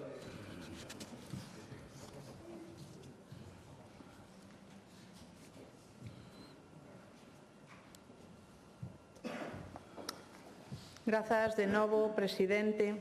Señora da Costa, o que acaba de dicir esta mañá non é nada novo neste Parlamento, só veu con unha actitude peor que a virá nunca. Daría igual, porque vostede a min non me escoitou, nin as medidas que dixen, nin das medidas realizadas, nin das que non. Daría igual que non me escoitase a min, pero o que acabo de expoñerlle son medidas palpables, propostas e datos técnicos e científicos que explican a especial circunstancia deste verán cos incendios forestais. A vostede parece que lle dá igual. Xa empeza mirando a España, non vai a ser, e, por suposto, ao señor Besteiro. Prefiren seguir utilizando os lumes e a dor dos galegos como arma política. Alá vostedes. Desde logo, eu non estou disposta a entrar nese xogo.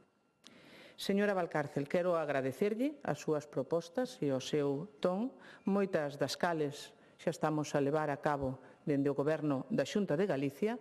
Falo desa coordinación excepcional entre todas as forzas e corpos de seguridade do Estado que quero volver a recalcar hoxe aquí neste Parlamento e que me enche de satisfacción.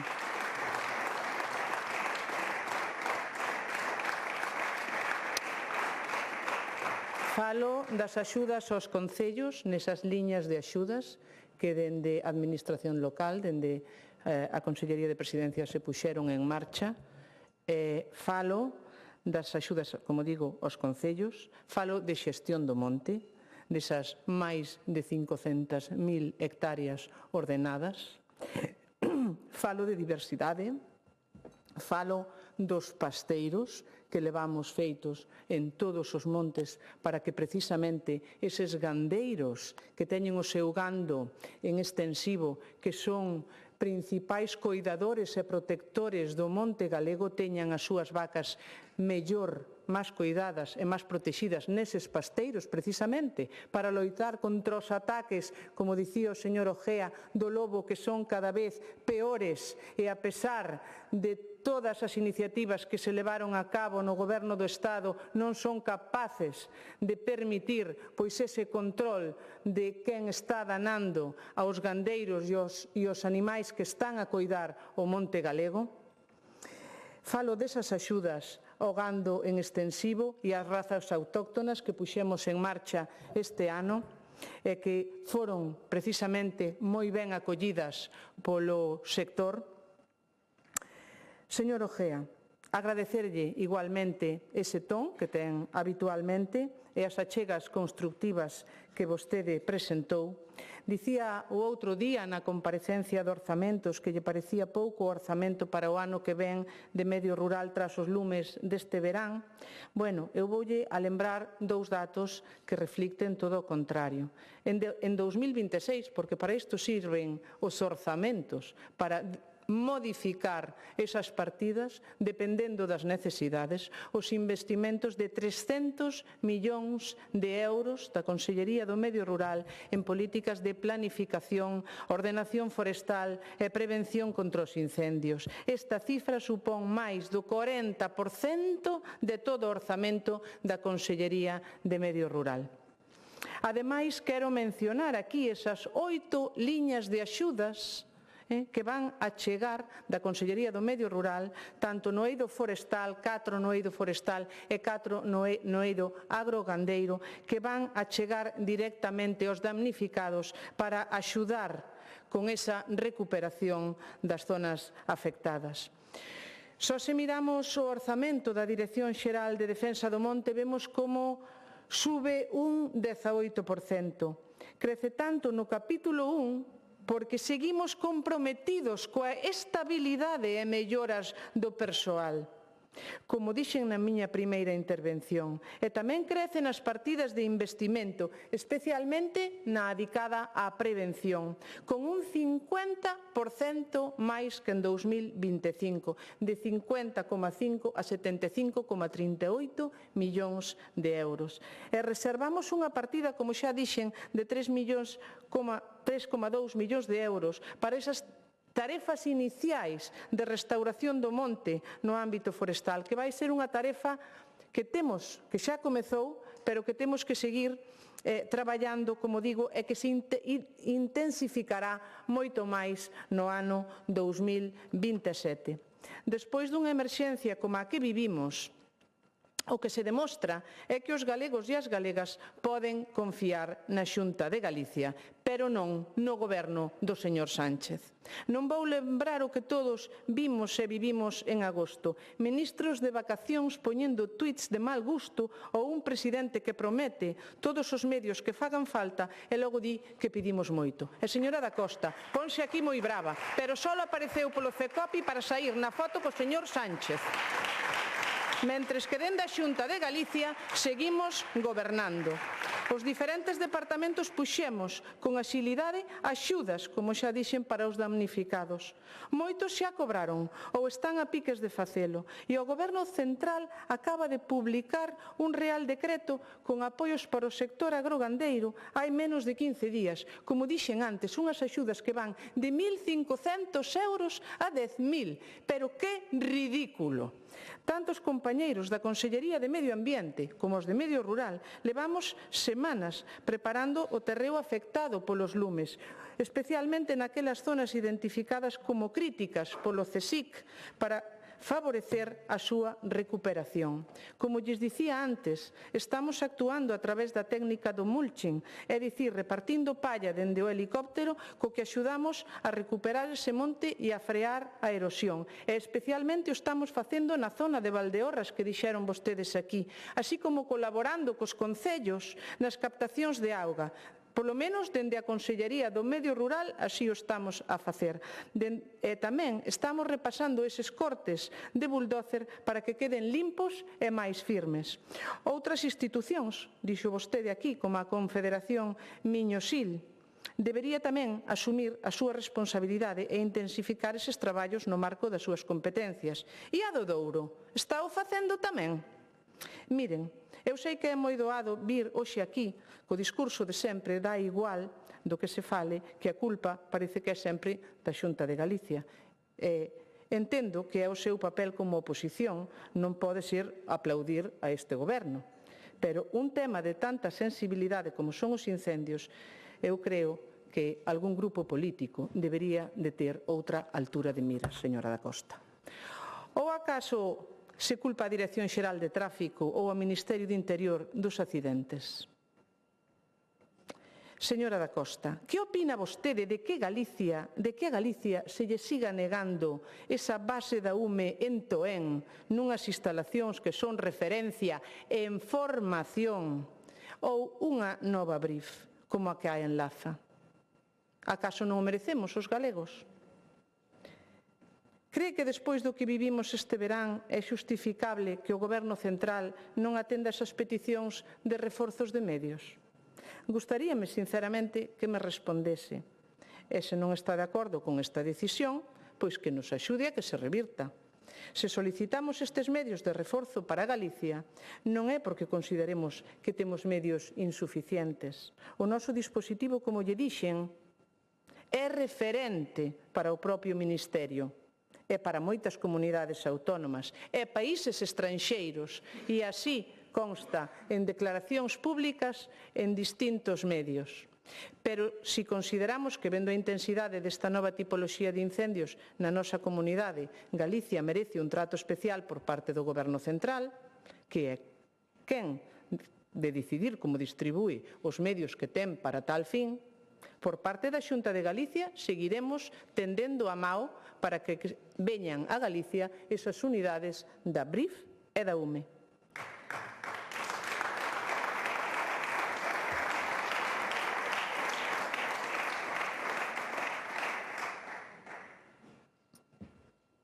Fálame vostede, señora da Costa, das medidas de prevención. Leva moitos anos de deputada tratando estes temas e debería de saber como funcionan os traballos preventivos que pode desenvolver a Xunta de Galicia. Dicíao ao principio, por favor, con este tema, non traten de enganar a xente. A prevención fronte aos incendios forestais é un traballo de todos e que se fai de xeito continuado. A nosa folla de ruta nesta materia é pública e clara. Está no Pladiga. Son actuacións sempre plurianuais que se encadenan ano tras doutro. E pese a todo, os compromisos para 2025 e 2026, como xa mencionei na primeira parte da miña intervención, están prácticamente cumplidos. Poñemos a disposición das comunidades de montes axudas para levar a cabo estas tarefas. Tamén dos concellos, a través dos convenios, para formar brigadas, ter motobombas ou tractores. Este ano asinamos 260 convenios con concellos de todas as cores. Todos os que o quixeron facer. E non é verdade que non se ofreza formación aos integrantes das brigadas municipais nin aos do servicio. Precisamente, un dos eixes do plan formativo do Pladiga contempla eses cursos de formación a medios das entidades locais, fundamentalmente práctica en Toén.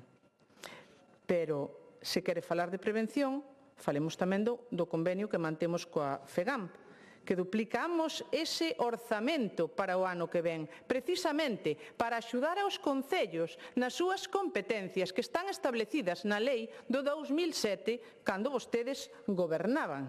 Parece que se esquecen de algunha cousa. Animo a dúas cousas. En primeiro lugar, a que se axilice ao máximo este convenio da FEGAMP, e para firmalo o máis axiña posible e poder comezar a facer esas actuacións. E, en segundo lugar, tamén a sigo animando a instar aos concellos do seu partido a que se adiran ao devandito convenio, porque hai algúns deles, e ben significados, que parece ser que non lles interesan pois esas axudas para as faixas secundarias.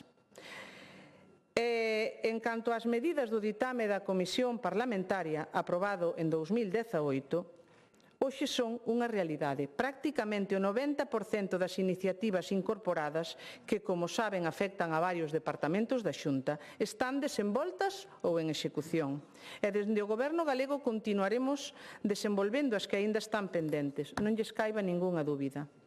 Esta nunca foi unha lista pechada. Proba disto é que hoxe xa temos en riba da mesa novas medidas que nos axudarán a estar mellor preparados para o presente e o futuro, tanto no plano preventivo como na parte de extinción. Medidas como o incremento de actuacións en materia de prevención, tanto propias como en colaboración cos concellos e coas comunidades de montes. O investimento en prevención para 2026 supón xa o 65% do global da Dirección Xeral.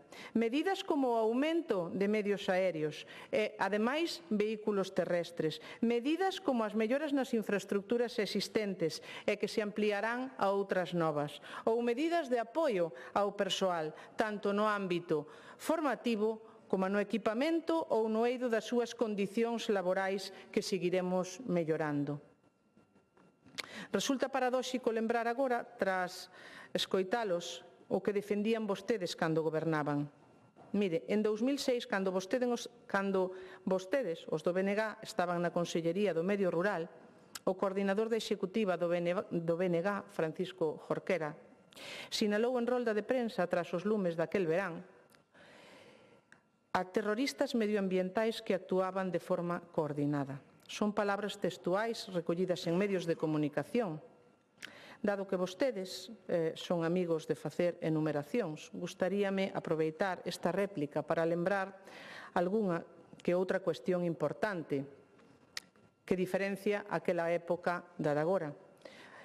En canto ás melloras da estabilidade do persoal, do que aquí se falou hoxe, temos 3.000 persoas dependentes da Administración no servicio e a maior parte traballan durante todo o ano.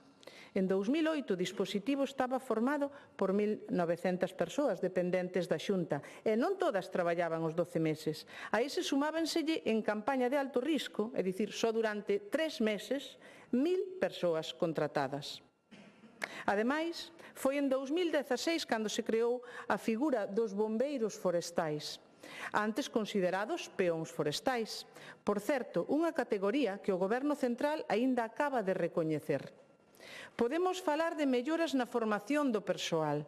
Actualmente existe un plan formativo anual, continuo, integrado no Pladiga. Antes non había nada disto. Melloras nos EPIs do persoal.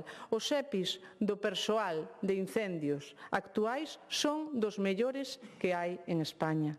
Mellora a nivel de xestión interna e coordinación da que aquí se falou no caso dun incendio. Implantamos o sistema de mando e control operativo, coa creación de figuras que apoian ao director de extinción.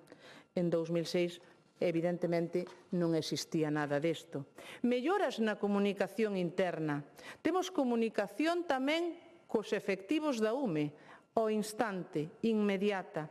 Melloras nesa comunicación interna. Hoxe temos unha rede de comunicacións entre todos os membros do dispositivo que permite, entre outras cousas, a súa xeolocalización en cada segundo. En 2006 non existía nada disto. Melloras tecnolóxicas no dispositivo. Hoxe todos os lumes están referenciados. Existe unha aplicación onde se pode ver a orografía do terreo, os datos meteorolóxicos, ata os medios repartidos en cada lume, como dicía, xeolocalizados, dende os centros de control, onde se toman tamén as decisións de como se distribúe o persoal. Melloras en tecnoloxía tamén no territorio. Esas 181 cámaras de videovixiancia que se suman aos puntos fixos e que son fundamentais para a detección, para o seguimento dos lumes, pero tamén para a investigación das súas causas. Antes non existía nada disto. Melloras nos vehículos e equipamentos. Vehículos coa última tecnoloxía, un parque completamente renovado e tecnificado. Melloras nas bases aéreas e construción de outras novas. A de Verín o Imbra, esa base transfronteiriza que compartimos co veciño Portugal.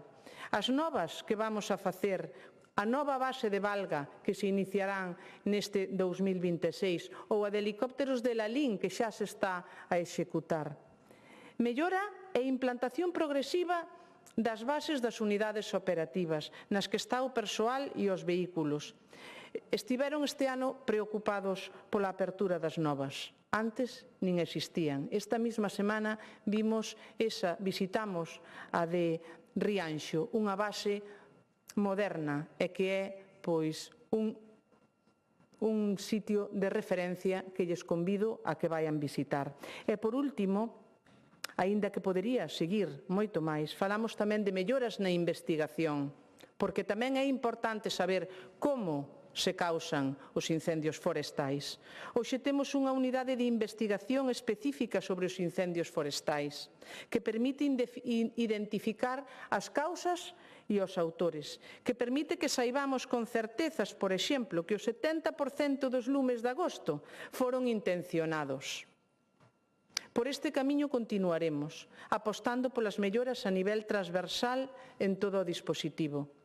Lémbrolles o que dicía ao comezo desta comparecencia, que me gustaría que fose unha oportunidade para o recoñecemento de todos e cada un dos profesionais, pero tamén para o entendemento entre todos nós.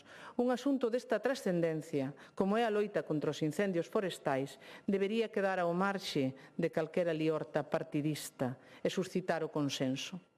Tamén debería xerar consenso algo suficientemente probado, e que semella que moitas veces se quere agochar.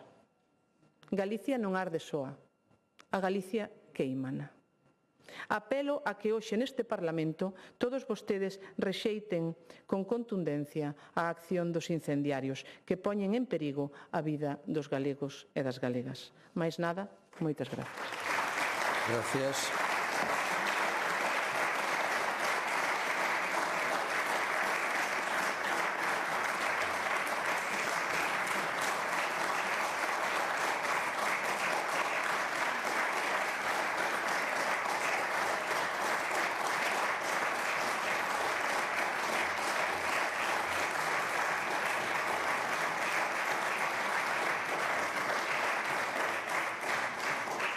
Grupo Parlamentario Mixto, señor Ojea.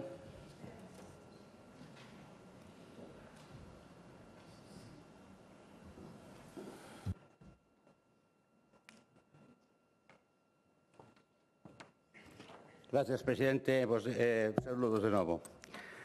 Bueno, rematou falando dos incendiarios, entonces vou falar un pouco deso. O porcentaxe de incendios intencionados que dixo é prácticamente, según vin nos informes, o que xa viña sendo desde anos atrás. O sea que nese tema, por lo tanto, non se avanzou nada. Si siga habendo o mesmo porcentaxe, que sobre ese tema non se logrou mellorar, porque desde fai bastantes anos os datos dicen que ese porcentaxe é o máis ou menos de incendios provocados, deixando de lado os que son por neglixencias ou por outros motivos. Vostede falaba das melloras tecnolóxicas que temos. Os incendiarios tamén teñen melloras tecnolóxicas, quer dicir que a cuestión o mellor non é plantexar isto como unha guerra entre os equipos forestais e os incendiarios, sexan individuos aislados ou sexa hipótesis de organizacións con intereses creados ou o que sea.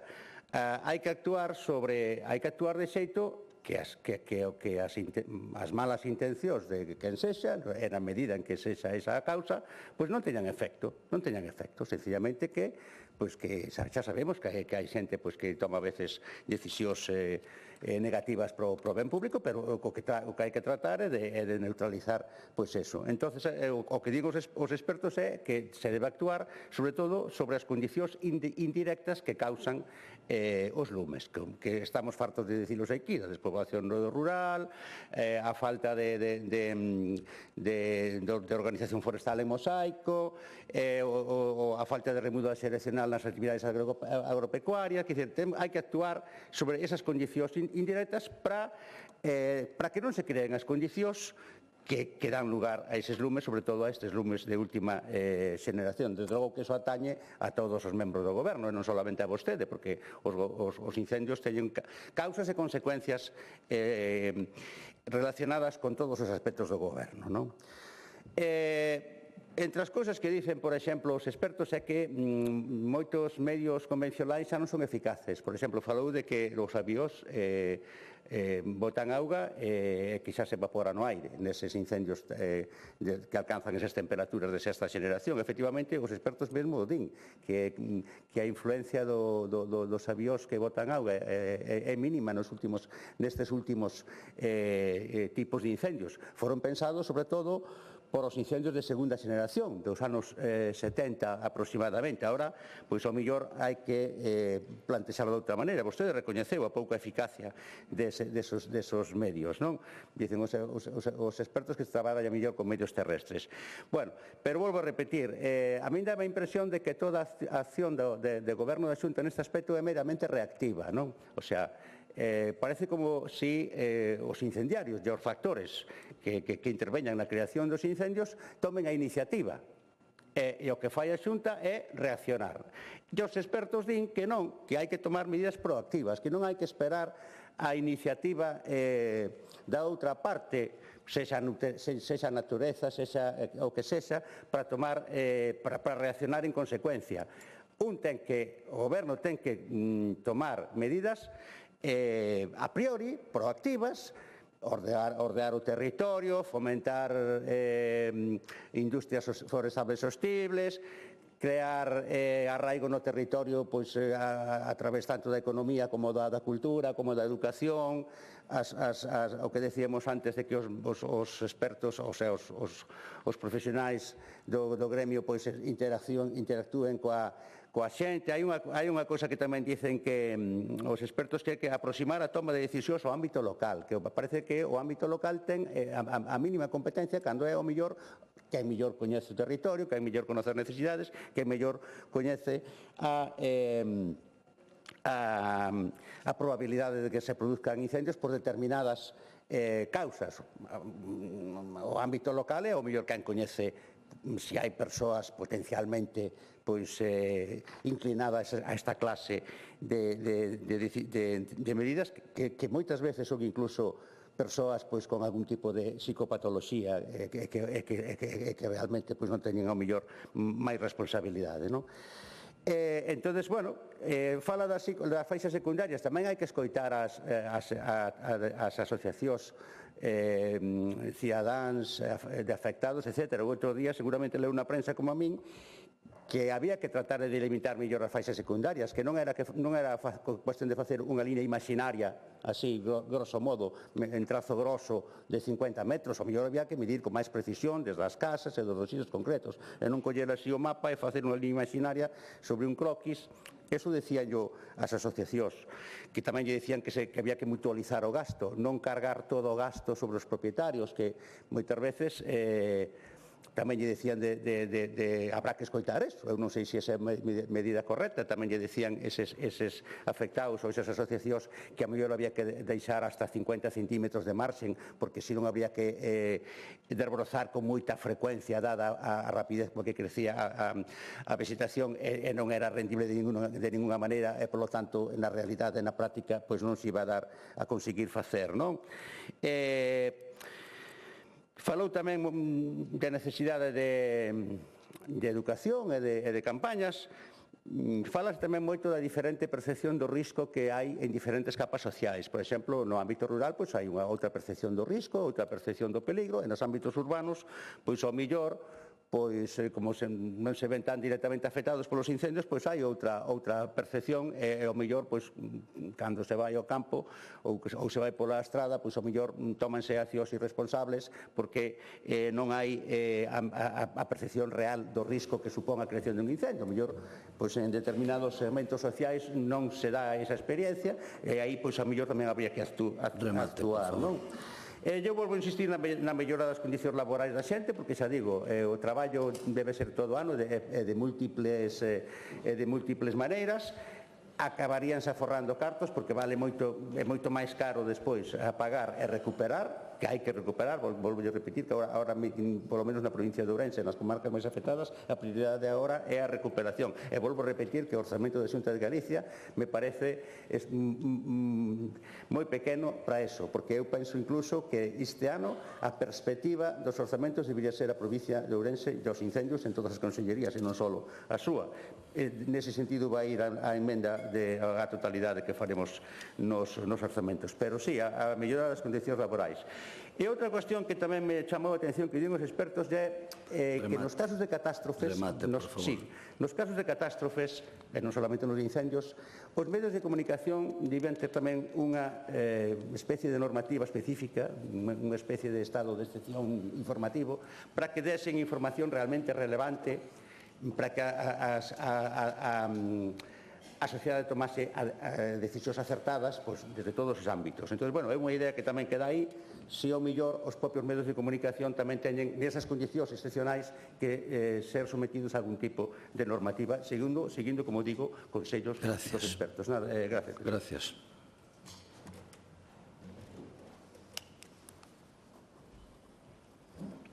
Grupo Parlamentario Socialista, señora Rodríguez da Costa.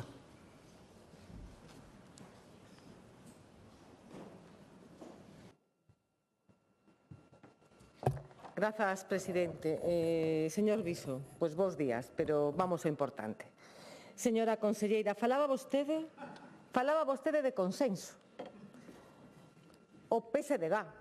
É que resulta que o único partido que votou a favor do dictamen e das 123 medidas que elaboradas polos expertos foi o PSDG. Para que? Para que? Para que mudaran de modelo. E non o fai. E pregunteille, que me contestara sobre esas medidas e cal van a pôr en marcha. E resulta que non contesta. Prefire falar vostede outra vez de que a Galicia queimana. Pero mire, non sei se sabe que a Fiscalía xa hai moitos anos que desboutou o tema de que exista terrorismo incendiario, a Fiscalía de Galicia. E non siga por aí, señora conselleira. Volve falar de condicións climatolóxicas. Mire, señora conselleira, eu non sei se deu lectura a unhas recomendacións, eran 3 libros que os expertos aportaron á Conselleira de Medio Rural, a Conselleira de Medio Rural, naquel momento estaba José González no cargo, para recomendacións dos expertos, a parte do dictamen. E aí, unha das medidas que contiña era adecuar os medios materiais humanos ás necesidades de cada provincia. E vostede e o anterior conselleiro non mudaron nada, siguen o reparto igual. Entón, como quere que cambie esta situación en Ourense e en Lugo? E ademais, teño que preguntarlle unha cousa. Vostede cree que as medidas que queren implantar agora para cambiar de modelo é o que realizan a través da lei de acompañamento? É dicir, flexibilizar a moratoria do eucalipto e flexibilizar os plans de ordenación de recursos forestais. Vostede cree que esas son as medidas que van a supor un cambio de modelo? Porque flexibilizar a moratoria, imagínese que os incendios que aconteceron en Ourense con máis plantacións de eucalipto, que pasaría, señora conselleira? Que pasaría? Vostedes agora, en vez de ampliar unha moratoria, como pedimos os socialistas, por 5 anos, pois o que fan é unha moratoria falsa completamente. E iso é o cambio de modelo. E os planos de ordenación de recursos forestales para 19 distritos non será tan difícil, que levamos anos solicitando, agora queren simplificalos para que se convirtan nun papel mollado. Ese é o cambio de modelo que vostede quere propiciar, señora conselleira. Eu entendo que non. E falando de execución orzamentaria, porque falaba de orzamentos, da subida deste 1%, pero da prevención que subía, que ascendía a máis do doble. Mire, no programa de infraestructuras e equipamentos no medio rural deixou sin executar en 2 anos, 2023 e 2024, un 22% do orzamento. E no programa de accións preventivas e infraestructuras forestales deixou de executar máis de 17 millóns de euros que non se transformaron, o que decía, en rozas, en cortalumes, nin mantemento de pistas forestais. E no programa de dinamización económica do medio rural deixou sin executar 185 millóns entre 2023 e 2024. Esa é a xestión da Xunta de Galicia. Entón, o Pladiga, o primeiro ano que non é presentado neste Parlamento dende hai moitísimos anos. Por qué? Por ocultación. Por ocultación, sí, señora conselleira, se presentou en comisión e daquela maneira. Vostedes queren flexibilizar o calito valleirar de contido os instrumentos de planificación forestal e non cambiar de modelo. Mire, con este orzamento, dígame, vai cumprir a Lei de Montes de Galicia? Elaborar os planos de ordenación de recursos forestais? Contestes, a que non contestou na primeira ronda. Vai cumprir co dictamen parlamentario do 2018 que aprobamos os socialistas? Vai a cumprir a proposta de crear un corpo único profesional e equipado do Partido Socialista de Galicia ou vai seguir co modelo de brigadas municipais? Eu creo que en relación ao plan de pastos o van a realizar con ese cambio de modelo. Eu creo que non, señora conselleira. Entón, mire, despois de realizar cero autocrítica, despois de non dar conta real das medidas preventivas que establece o propio Pladiga, que era este momento, pero tamén enviar un informe escrito do cumprimento desas medidas, que non o vai a facer. Despois de mentir en relación ao operativo, porque sempre falan de 7.000, 5.000 efectivos, pase o que pase e acontezca o que acontezca, despois de non querer mudar de modelo forestal e non decir ningunha palabra do abandono do rural, ningunha palabra, porque quen quitou servicios no rural, sí, quen está a incidir neste abandono? Vostede e o seu goberno. Eu creo, señora conselleira, que é o momento, xa despois de cero autocrítica, de cero cambio de modelo e da súa intervención, hoxe, indignante, porque eu utilicei un tono que non é o habitual, decía vostede, porque non é que este indignada eu. Teñen que estar indignados os galegos e os galegas, sobre todo os veciños e veciñas que sufriron esta lacra de lumes. Por elo, pedimos a súa dimisión inmediata, señora conselleira. Gracias.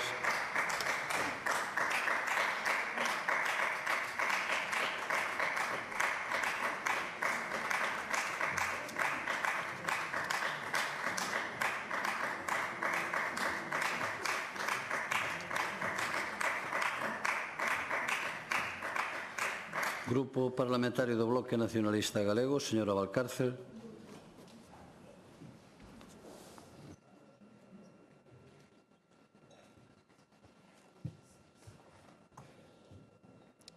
Grazas, presidente. Bo día de novo.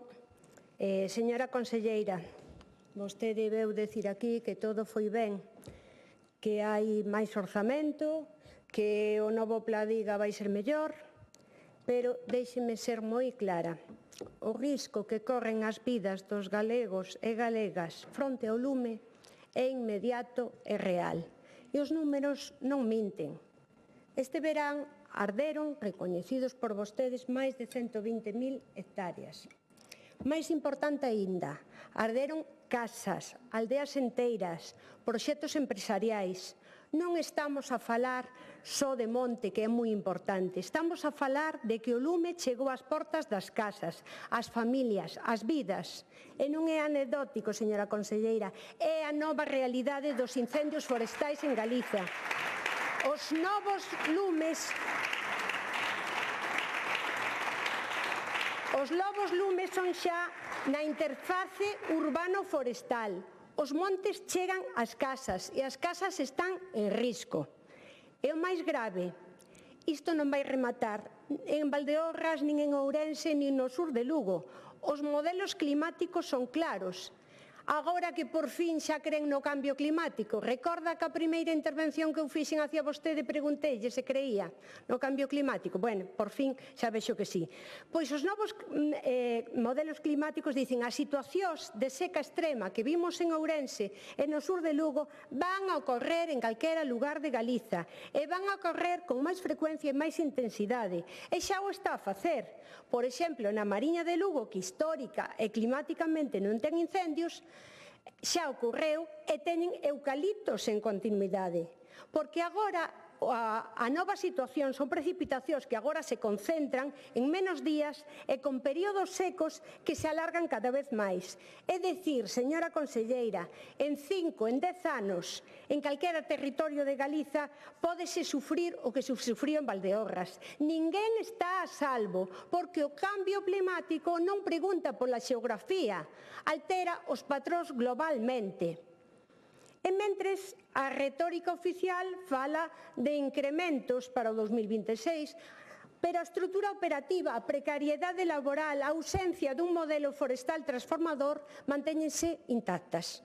O Pladiga 2026 non vai supoñer un salto cualitativo, senón simples retoques a un sistema que se demostrou esencialmente deficiente. Precisase cambios verdadeiramente estruturais, non de máis discurso sobre incrementos orzamentarios, porque o cambio climático non pregunta por orzamentos, non pregunta por promesas, pregunta por vidas protegidas, por casas defendidas, por paisaxes adaptadas ao novo escenario. E vostedes presumen de medidas. E eu, xa ve que, como antes dixo que lle gustaban as nosas medidas e que así va a ter en conta, voulle falar de medidas reais. Non me diga que non, porque ademais creo que hasta marcámoslle a axenda, empezaron a falar de tempo de reacción ante o primeiro lume a partir de que o levei a unha comisión. Nos encantados desde o BNG que marchemos a axenda.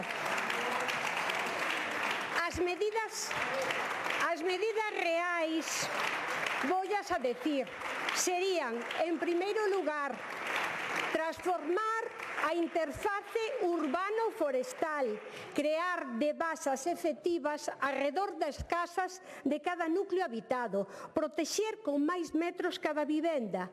E aquí recórdolle que deixaron este ano máis de 10 millóns de prevención. Eu voulle ser máis xenerosa que a miña compañeira socialista. Voullo deixar en 10 millóns, son máis. Segundo, ter un operativo robusto, capaz de responder á simultaneidade de lumes na interface urbano-forestal, onde todo é máis próximo, máis perigoso, máis rápido, non equipos fragmentados, e avanzar na comarcalización dos parques de bombeiros, xa que non temos estrutura territorial axeitada, crear as unidades especiais de apoio con equipos e persoal específico para grandes incendios. Terceiro, repensar a xestión do monte nos próximos anos, volvo a insistirlle, sabendo que a seca pode chegar a calquera área de Galiza. Isto significa diversificar as especies, crear mosaicos de frondosas autóctonas, que esta palabra é importante, que frenen a propagación, non masas continuas de combustible. E aquí lle vou a mostrar unha foto. Sabe vostede que é? É un cortalumes nos montes da Golada. Isto é un cortalumes, ve como está? Ve como está o cortalumes? Menos cortalumes e calquera cousa. É en montes gestionados públicamente. Non lle dé a cabeza que os propios comuneiros o denunciaron e lle escribiron un montón de cartas. Isto é así, denuncian que non hai cortalumes. Cuarto, creo que é importante a restauración inmediata e comprometida dos solos queimados antes de que cheguen as treboadas e que continúen as cinzas propagándose na auga, que xa está ocurrindo. Señora conselleira, os galegos e galegas non poden permitirse esperar a ese Pladiga 2026. Tampouco poden permitirse o luxo de creer que a seca só vai afectar a Ourense, porque vai afectar a calquera sitio de Galicia. O risco hoxe é real, inmediato, e vai chegando a todos os recunchos de Galicia, como lle decía. Vostedes teñen a responsabilidade de pasar de anuncios á acción, de programas á mudanza real, de palabras á protección de vidas. Porque os próximos lumes non van esperar e as cinzas xa están chegando ás traídas de auga. Necesitamos acción xa e non máis do mesmo. Gracias. E volvo a repetir, se non está disposta, por favor, déixello a outros. Gracias. Moitas gracias.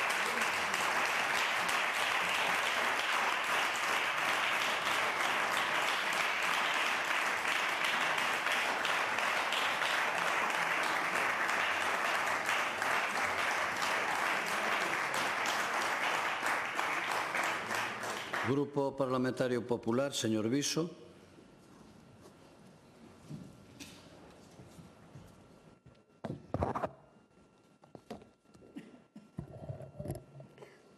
Gracias, señor presidente. Señorías, gracias, conselleira, tamén pola súa intervención.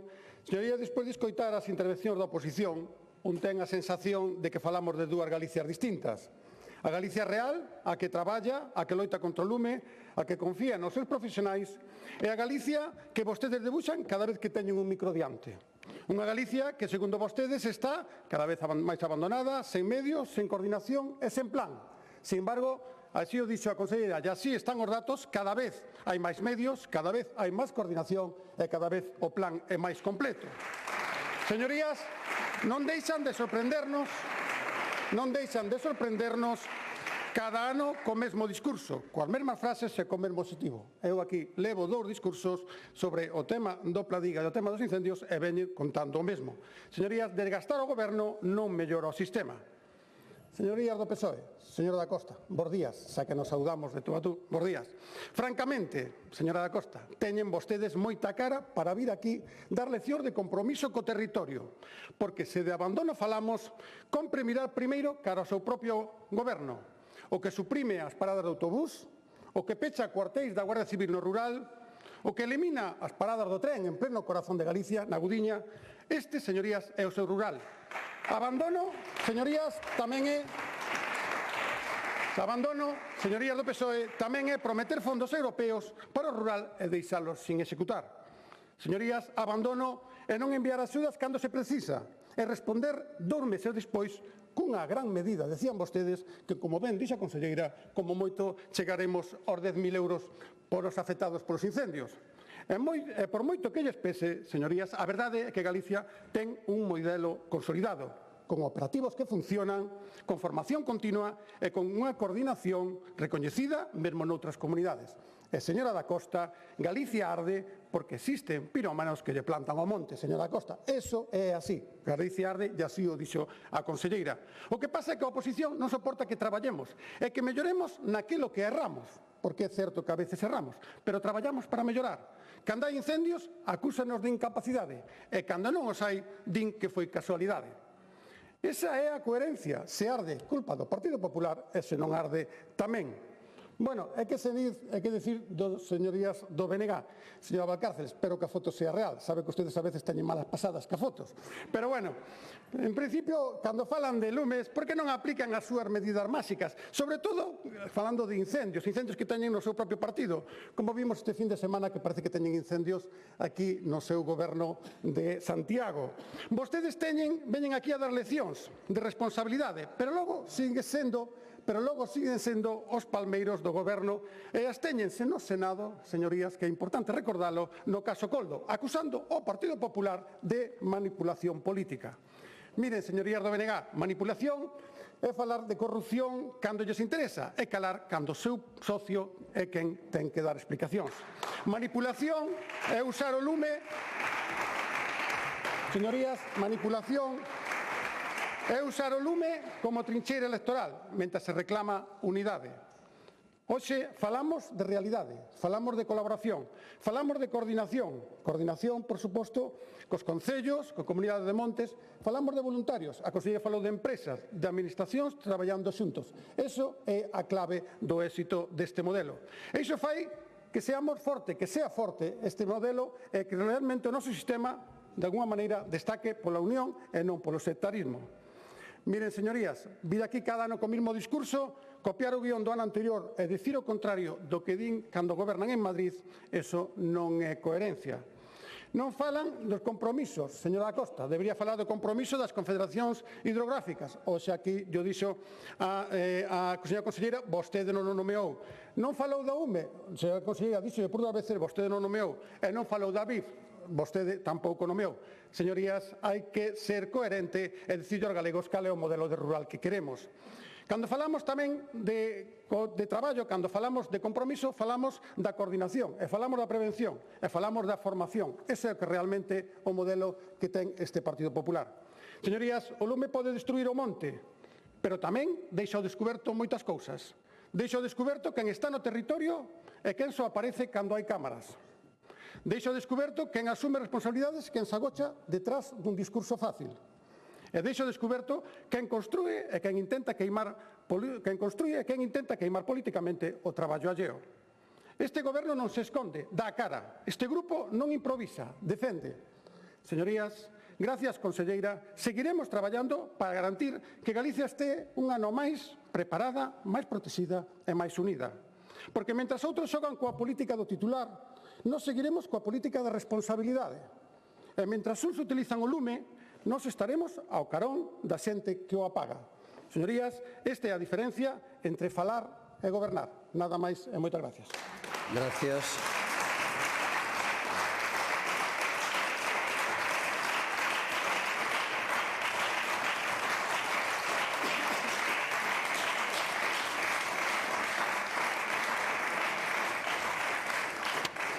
Peche da comparecencia, conselleira do Medio Rural.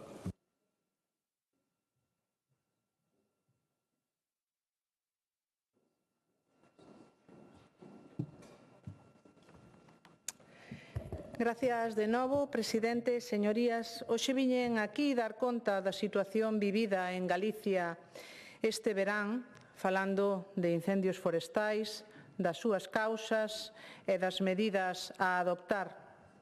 Tras volvelos a escoitar aquí hoxe a vostedes, a pesar da súa negatividade, sigo sin perder a esperanza de que poidamos chegar a acordos e a consensos nun tema tan importante como é a loita contra o lume en Galicia. Xa vexo, señora Valcárcel, que é vostede nova aquí, igual ca a min, pero mire, de tempos de reacción xa viñan falando antes de chegar nós. Seguimos a ter eses tempos de reacción en conta sempre, e aseguro yo que dende a Dirección Xeral é algo que está sempre ali presente. Cada segundo conta a hora de chegar a un incendio. Seguro que marcharemos nós de aquí e seguirán falando de reducir os tempos de reacción.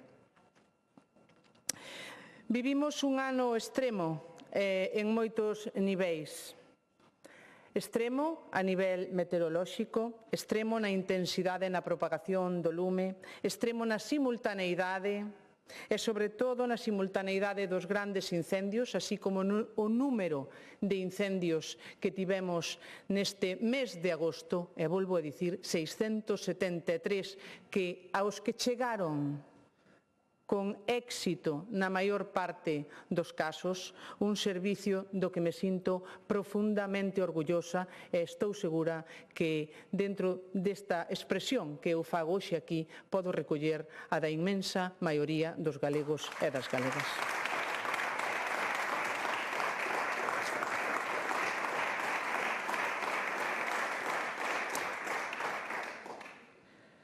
Todos estes foron factores de risco, pero, como lles dixen, sigo insistindo, Galicia non arde soa.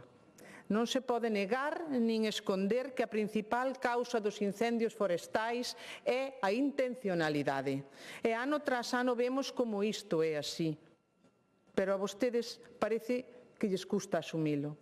Que máis proban necesitan que as propias investigacións da UIFO, da Garda Civil ou da Policía Autonómica. Asumir esta circunstancia non implica non asumir responsabilidades, nin novos compromisos. Como Administración responsable, a Xunta de Galicia estivo dende o primeiro momento onde tiña que estar. Non se escatimou nin na extinción e apoiamos aos veciños afectados con esas axudas contundentes dende o minuto 1, ao tempo que iniciamos os traballos de recuperación do monte. Por suposto, non dicimos que todo estea feito, nin moito menos.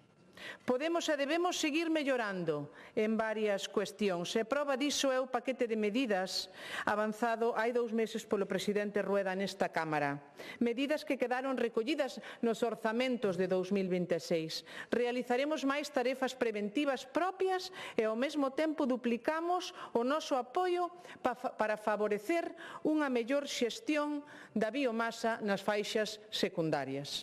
Unha xestión que, volvo lembrar, Debemos facer todos, propietarios en primeira instancia, concellos e tamén a Xunta de Galicia estará aí para apoialos. Acabamos de axilizar esta xestión mediante un cambio introducido na Lei de Medidas. No caso de que o propietario non cumpra coas súas obrigas antes de final de maio e se trate dunha zona de risco de incendio. Seremos escrupulosos co cumprimento da normativa, pero do mesmo xeito tamén apoiaremos a aqueles concellos e, polo tanto, aos seus veciños para que fagan as cousas ben. Apoiarémolos no envío de notificacións, como xa o facemos, en esas execucións subsidiarias que se enmarcan dentro do convenio e se contratan con SEAGA. Este apoio ofrecerase sobre todo a aqueles concellos de menos de 10.000 habitantes, pois coñecemos as dificultades que poden ter para xestionar todo este traballo. A Xunta de Galicia sempre estará ao lado daqueles que cumpran e será estricta con aqueles que non o fagan, porque non facelo pode implicar poñer en risco a toda unha aldea no caso de rexistrarse un lume. Tamén lle pedimos un esforzo extra ás comunidades de montes para que dentro dese 40% de reinvestimento dos ingresos xerados destinen un mínimo do 10% a tarefas preventivas e de protección para loitar contra os incendios. Como digo, o traballo preventivo reúnenos a todos, a Xunta de Galicia, concellos, deputacións e tamén os propietarios. Non me cansarei de repetilo. Neste ano 2025 investimos 50,5 millóns de euros para a prevención. O dobre que en 2018, é moito máis do que se destinaba en 2007. E en 2026, volvo a repetir, esta partida incrementarase nun 50% con respecto a este ano, para chegar a eses 75,38 millóns de euros. O que supón un 65% do orzamento de investimentos da Dirección Xeral de Montes. Prepararémonos máis e mellor en caso dun incendio, con 3,7 millóns máis para máis medios aéreos, para reducir eses tempos en chegar a un incendio, máis vehículos terrestres e máis de 9 millóns para mellores infraestructuras e novas bases aéreas por todo o territorio. E a maiores das melloras materiais, seguiremos reforzando o operativo humano. Nada de precariedade laboral, polo menos na Xunta que está dirixindo este dispositivo e dei conta de todas esas melloras na primeira intervención. Cun compromiso claro coa súa estabilidade, como vimos demostrando nos últimos anos, e con melloras nas súas condicións laborais, nas que seguiremos traballando e mellorando. Tamén afondaremos na sensibilización e na concienciación da poboación con máis charlas, tanto en concellos como en centros educativos. A través dese programa específico, o alumnado poderá coñecer máis de preto o dispositivo, as súas tarefas, tamén como a xente pode e debe colaborar para minimizar o risco de incendio. Son os equipos humanos os que marcan a diferencia. Os 3.000 efectivos do Servicio de Prevención e Defensa contra Incendios Forestais de Galicia son persoas amplamente formadas e a inmensa maioría con sobrada experiencia pola súa veteranía. Profesionais que deron todo e máis este verán, que axudaron a protexer os veciños en máis de 400 núcleos de población que se enfrontaron a lumes cambiantes e imprevisibles en moitos casos. Sei que non me engano cando digo en nome de todos os galegos e galegas, moitas grazas a todos os que colaboraron na loita contra o lume. Grazas polo voso traballo, pola vosa entrega. Nos vindeiros anos, dende o Goberno galego, seguiremos apostando por mellorar o dispositivo e preparalo ante os novos retos, afianzando o seu prestixio nacional e internacional. Moitas grazas. Gracias, conselleira.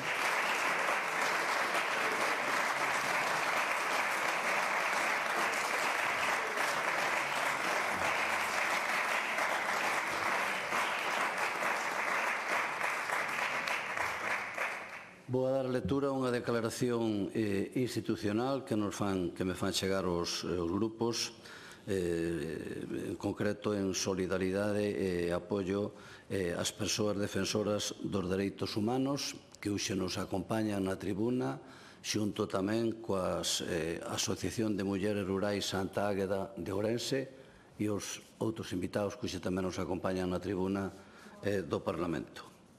E a declaración de así: con ocasión da visita a Galicia de 3 defensoras acollidas no programa Galicia Abriga, que ten o obxectivo de dar un espazo seguro a mulleres defensoras dos dereitos humanos que pertencen a organizacións e movementos sociais de países onde está presente a cooperación galega e que teñen amenazada a súa integridade por motivo do seu labor, o Parlamento galego fai a seguinte declaración institucional. O Parlamento galego manifesta o seu máis profundo respecto, apoio e solidaridade coas persoas defensoras de dereitos humanos, con aqueles que resisten nos seus territorios e coas que se ven forzadas ou as abandonaren como medida de protección. Reafirma o seu compromiso coa consideración dos dereitos humanos individuais e colectivos tal e como foron recollidos nos instrumentos internacionais, como na Declaración Universal dos Dereitos Humanos neste o seu 80 aniversario e na Declaración de Defensores e Defensoras dos Dereitos Humanos. Entendo que todos e todas temos xunto ás organizacións sociais responsabilidades na protección e no recoñecemento das persoas defensoras e, polo tanto, facemos un especial chamado ás institucións públicas para o pleno cumprimento das súas obrigas neste eido. Así mesmo, rexeita os procesos de criminalización que dende determinados sectores económicos e políticos se articulan contra a labor pacífico destas persoas, cuxo traballo en defensa da vida conta co recoñecemento e a protección desta Cámara.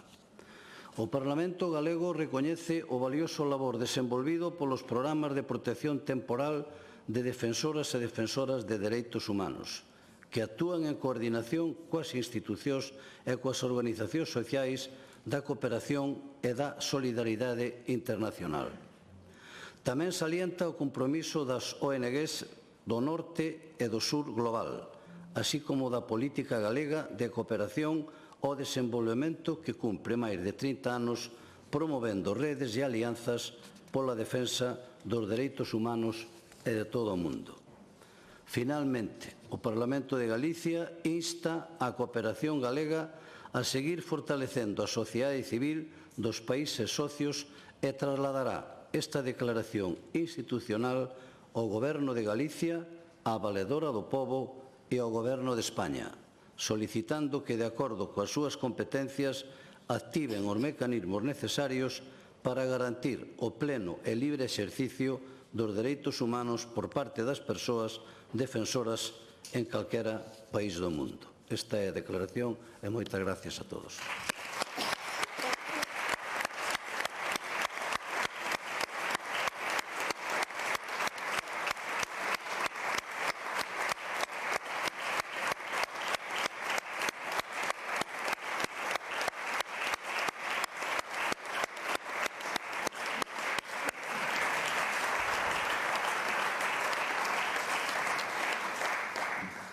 Continuamos co orden do día, pasamos ao punto segundo, mocións, neste caso do Grupo Parlamentario do Bloque Nacionalista Galego, por iniciativa de don José Manuel Golpe, sobre a estrategia da Xunta de Galicia para garantir o desenvolvemento das plantas de biogás.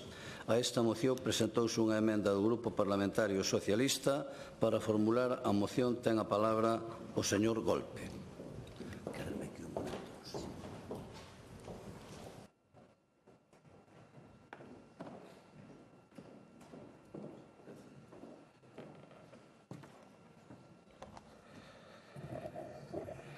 Grazas, señor presidente, señora presidenta. Bo día, señorías. Permítame saudar a tribuna de convidados, moi especialmente a todas as veciñas e veciños afectados por plantas de biogás que hoxe están connosco neste Parlamento. Benvidos. Vimos falar de lumes, vimos falar de modelo de rural, de modelo de monte, e vamos seguir falando de rural. porque se hai un territorio que ten un protagonismo especial, un protagonismo específico na transición enerxética, non é outro que o rural. Cando falamos de biogás, cando falamos de enerxía eólica, cando falamos de balsas de auga para plantas hidráulicas reversibles, estamos falando de rural, estamos falando de persoas. Estamos falando de familias que se ven obrigadas a convivir con esas instalacións de agricultores e gandeiros que poden aproveitar as oportunidades que dá a tecnoloxía do biogás, pero que tamén teñen que convivir cas súas consecuencias. Cada instalación de enerxía renovable debe ser, ante todo, unha aposta pola vida digna no rural, pola creación de emprego e pola mellora da calidade de vida. A transición enerxética non pode ser unha excusa para o expolio ou impoñer modelos de desenvolvemento alleos ás realidades locais. Debe ser, polo contrario, unha oportunidade para democratizar a enerxía, para crear economía circular, para dar valor engadido ao territorio e garantir que o rural siga a ser o motor do futuro deste país. Por iso defendemos hoxe aquí unha regulación que respete ás persoas, ao medio e ao patrimonio, que potencie proxectos cooperativos, que reverta beneficios no rural, que asegure que aquelas persoas que manteñen vivo o territorio sexan tamén protagonistas da súa transformación. Porque Galiza será sustentable se é capaz de garantir equidade entre o urbano e o rural, recoñecendo que sen rural vivo non hai país nin transición rural, e Galiza será sustentable se deixa de lado os proxectos especulativos e se deixa de ser un territorio de sacrificio. Hoxe defendemos unha moción de sentido común. Galiza precisa unha regulación clara, moderna e estricta para as plantas de biogás e biometano. O debate non é sobre a propia tecnoloxía en sí. Aí estamos de acordo en que é unha oportunidade e que debe de ser aproveitada. O debate está en como debemos beneficiarnos sobre esta tecnoloxía, non? Como se garante realmente o cuidado ambiental e social do país. No último pleno, cando lle formulamos a interpelación á conselleira, ela fixo gala do máximo rigor técnico e repetiuno ata en 3 veces como unha especie de mantra, non? Quizás para autoconvencerse, non? Para convencerse a si mesma. Aseguraba que Galicia cumpre a normativa para que os informes públicos todo está controlado, sobre todo a través dun documento que se chama Plan de Residuos Industriais de Galiza, ou PRIGA. Pero abonda con ler este PRIGA, abonda con ler este plan para atopar feixes de debilidades. No propio plan recoñécese falta de información real, deficiente trazabilidade de residuos e mesmo unha ocupación das actuais plantas de tratamento de xurros dun 37%. Hai contradicións evidentes. Por unha banda, a conselleira presume de implantación ordenada e segura e pola outra o PRIGA admite déficit de información, incapacidade para medir o cumprimento de obxectivos, insuficiencia no control de algo tan sensible como a trazabilidade dos residuos perigosos. Moitos dos cales, por certo, veñen de fora do país, veñen de fora da Galiza. E eu pregúntome, como pode haber máximo rigor técnico se a propia administración admite carencias estruturais e datos contraditorios? O PRIGA, ao contrario do que nesta tribuna dixo a conselleira, non menciona ni unha sola liña de distancias mínimas a poboacións das plantas de biogás ou a limitación na recollida de material para a digestión. Todo o que se recolle no PRIGA está referido a normativa estatal. Está referido a 2 reales decretos que fundamentalmente regulan as explotacións gandeiras, nomeadamente granxas de cochos. É curioso que esa normativa si establece distancias entre granxas, establece distancias entre granxas e vivendas, pero non establece distancias entre plantas de biogás e granxas. É todo un dislate. Por iso nós demandamos aquí coherencia. Entendemos que o que dixo a conselleira foi máis que nada un erro. Non pretendo dicir que a conselleira veu que ia mentir, creo que tuvo un lapsus ou que lle pasaron malas notas, non? Igual que é un erro falar de regulación de plantas de biogás e centrarse no plan de xestión de residuos industriais. Moito máis cando temos que entender que unhas materias que máis se utiliza para a metanización é o xurro, é o esterco. E nós defendemos que tanto o xurro como o esterco é un recurso, non é un residuo. Este é un punto fundamental para partir neste debate. O resultado de todo isto témolo diante de nós. Plantas proxectadas ao chou, un plan sectorial galego que non existe, non hai criterios comuns, mentre noutras comunidades como Cataluña ou como mesmo Castela e León, onde goberna tamén o Partido Popular, avanzan en regulacións técnicas sobre a capacidade de distancias ou que facer co dixestato, con ese produto que queda ao final, non? Non esquezamos que este produto dixestato, onde a conselleira asegura que todo está controlado, pero non sabemos se existe unha norma, non sabemos nin se vai tratar como un residuo ou lle van dar outro tipo de tratamento, pois temos exemplos bastante claros, como o de Xunqueira de Ambía, onde proxectan balsas de lixiviados en zonas inundables, expoñendo cultivos e persoas a riscos notables. Non hai norma que o evite, iso non é rigor técnico, como decía a conselleira, iso é desidia institucional. Hoxe o BNG trae aquí unha proposta que pretende regular as plantas de biogás en Galiza mediante unha normativa autonómica que garanta a súa viabilidade e que converta nunha oportunidade real para o territorio este tipo de tecnoloxía. Demandamos, entre outras cousas, o establecemento de límites físicos entre as plantas de biogás e biometano e os núcleos de poboación ou as vivendas habitadas, non? Incluso elementos patrimoniais ou bens naturais se fose necesario. Isto significa definir distancias baixo criterios técnicos e non situalas de xeito indiscriminado, non? Temos que facer compatible o desenvolvemento enerxético coa protección social e ambiental. Esta mesma medida sería compatible coa creación de zonas de tampón que amortezan os efectos que poidan presentar estas plantas. Debemos establecer distancias máximas para a recollida dos produtos a dixestar. Debemos facer unha avaliación enerxética do que se gasta en recoller ese produto e do que se produce nesa planta. Debemos facer unha avaliación en termos de CO2, en termos de emisións, para saber se é viable ou non é viable, todo baixo criterios técnicos e científicos. Debemos limitar a capacidade das plantas, non podemos ir a macroplantas, non podemos convertir o rural nun centro de transformación de residuos. Iso non é unha política que necesita o noso rural. E sobre todo porque este modelo de macroplantas de biogás o que impulsan son macroplantas gandeiras tamén. Debemos establecer criterios estritos sobre materiais que entran e como entran, e tamén sobre os produtos xerados, sobre o dixestato, tanto en formato líquido como en formato sólido. Requírense controis químicos bacteriolóxicos rigorosos, incluso para detectar microorganismos, bacterias ou metais pesados. Non podemos permitir en Galicia prácticas que se están prohibindo en outras zonas de Europa, non? Debemos controlar a odorización.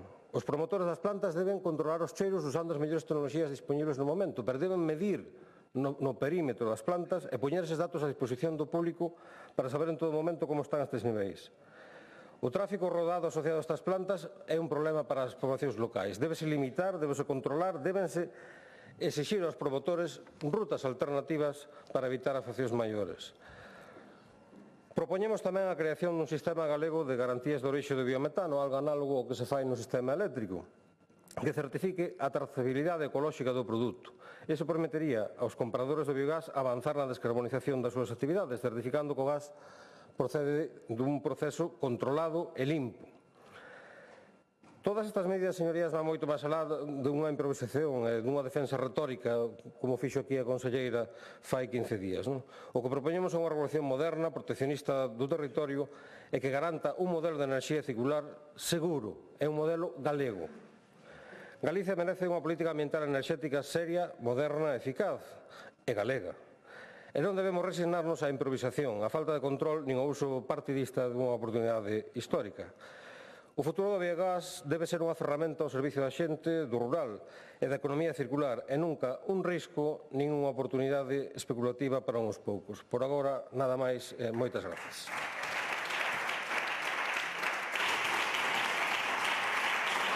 Grazas, señor Golpe.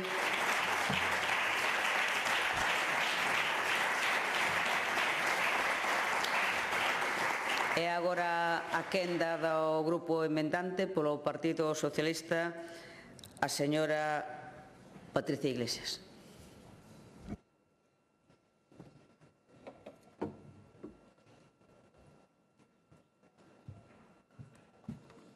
Grazas, presidenta. Bos días a todos e benvido tamén ás persoas afectadas pola instalación de plantas de bioenerxía, de biogás e o biometano no noso territorio.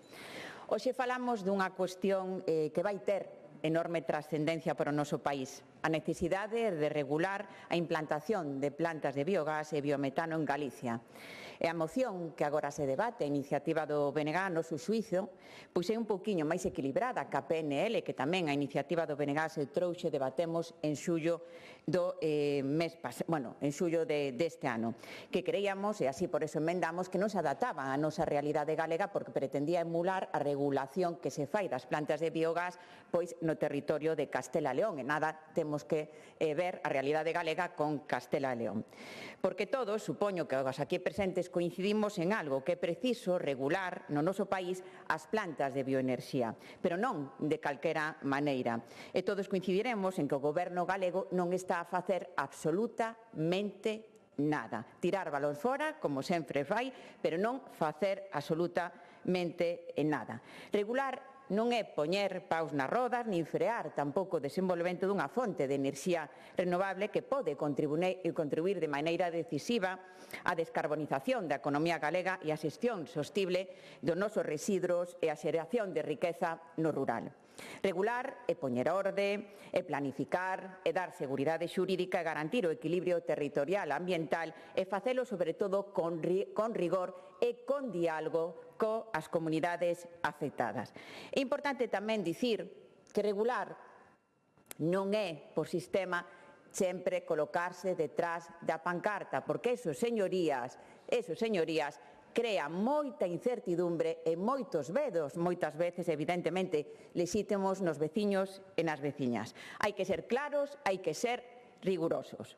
Galicia precisa unha planificación, non unha sucesión de proxectos de bioenerxía illados, que é como que temos agora. E, sobre todo, o que temos en Galicia é que non temos unha política de transición ecolóxica recoñecida no país. Non hai, non é recoñecible. E a proba témola no último proxecto de lei do clima, en donde se perde unha oportunidade para facer unha política de transición ecolóxica de loita contra o cambio climático. Nada, de nada, de nada. Ese aproba tamén, temos de 90 parques eólicos suspendidos no territorio galego xudicialmente, pero por causa imputable a improvisación do Goberno galego no desenvolvemento eólico do noso país. E nas plantas de biogás pode pasar exactamente o mesmo.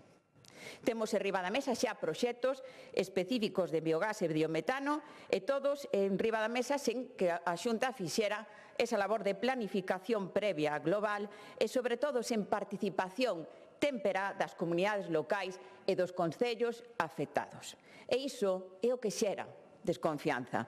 A falta de transparencia, a falta de información do Goberno galego, que é o que debe, ademais, liderar. Temos procesos moi pouco transparentes e moi opacos. Existen proxectos que poden ser unha oportunidade, proxectados en Lugo, como en Castro de Rei, ou en Polígono do Ceao, o proxecto Lugaz, en A Coruña, en Curtis, en Laracha, en Meirama e tamén en Ourense. Trátase de proxectos que en moitos casos poden ter un gran potencial. Aproveitan residuos de industria láctea, gandeira, urbana e poderían contribuir de maneira real a esa economía circular que todos buscamos. O biogás e o biometano pode ser unha oportunidade, pero non pode converterse nun foco de conflito social. O que falla non é a tecnoloxía e o estado da ciencia. O que falla é a falta de planificación e a falta de regulación e a falta de transparencia do Goberno galego do PP. Por que aposta o Partido Socialista de Galicia? Pois apostamos, señorías, por unha regulación seria, técnica e adaptada á realidade galega. Porque Galicia ten unha realidade agraria e territorial moi singular. Non somos Castela e León, non temos macrogranxas nin territorios concentrados, como se sostiña na anterior PNL da iniciativa do BNG, que pretendía trasladar a realidade de Castela e León a nosa realidade, que non ten nada que ver. Temos unha agricultura e gandeiría basadas, a maioría deles, en pequenas e medianas explotacións dispersas, cunha paisaxe moi fragmentada e cunha poboación rural moi viva que quere ser protagonista. Por iso, logo de escoitar e consultar con expertos e expertas nesta materia, o PSDG presentou e presentaremos unha batería concreta de iniciativas con propostas específicas do que debería ser a regulación das plantas de bioenerxía na comunidade autónoma. Unha proposta basada na evidencia técnica, científica, na planificación territorial e no diálogo imprescindible co sector e coa veciñanza. E que este aliñada coa folla de ruta aprobada xa polo Goberno de España en novembro do ano 22 aprobou a folla de ruta. E aquí, no ano 25, non temos nada. Temos, ademais, a regulación do Real Decreto que se mencionou do 376/2022, que pode ser un punto de partida para a regulación da realidade galega das plantas de bioenerxía. Como primeira medida, propoñemos, evidentemente o PRIGA non é suficiente e absolutamente ten numerosas lagunas, propoñemos un plan galego de xestión combinada e integrada das explotacións gandeiras e plantas de bioenerxía, que recolla a capacidade de carga do chan e o equilibrio dos nutrientes, planificación comarcal e racional dos recursos e medidas específicas para zonas especialmente sensibles como a comarca da Limia, onde se concentra a maior carga gandeira intensiva de Galicia. Por eso, emendamos a moción do BNG e incluímos distancia respecto a núcleos rurais e respecto de vivendas ailladas, avalación por caso se as plantas de biogás pretenden instalarse en polígonos industriales, aí atenderemos o estudio de impacto ambiental, limitación da capacidade máxima de toneladas a tratar o ano, distancias para o transporte de residuos e tamén restriccións do transporte pesado polos cascos urbanos e polos núcleos rurais. Unha regulación, en definitiva, rigurosa do disestato o recibo xerado para evitar contaminacións do chans e das augas. E, sobre todo, e xa remato, algo moi importante, é necesario que a Galicia, a poboación, este informada e sexa madura, que poida opinar en estes proxectos antes de que se convertan en feitos consumados. Non queremos manipulación, veña de onde veña, do Goberno galego ou de detrás das pancartas. Queremos rigurosidade, queremos participación cidadana real e temperán antes de que os proxectos de autorización se presenten. Xa remato, señorías, as plantas de biogás e biometano non son un inimigo. O inimigo é a improvisación, o inimigo é a falta de regulación e o inimigo é a ausencia de planificación. Porque queremos que Galicia produza enerxía limpa, que xestione ben os seus recursos naturais, a auga, o vento, e, sobre todo, queremos que se respete o seu territorio e a súa xente. Iso só se concebe cun goberno galego que escoite, que planifique e que actúe con rigor e con verdade. Nada máis. Moitas grazas. Moitas grazas, señora Iglesias. O Grupo Mixto non está. Ten entonces a palabra polo Grupo Parlamentario Popular o señor Trenor López.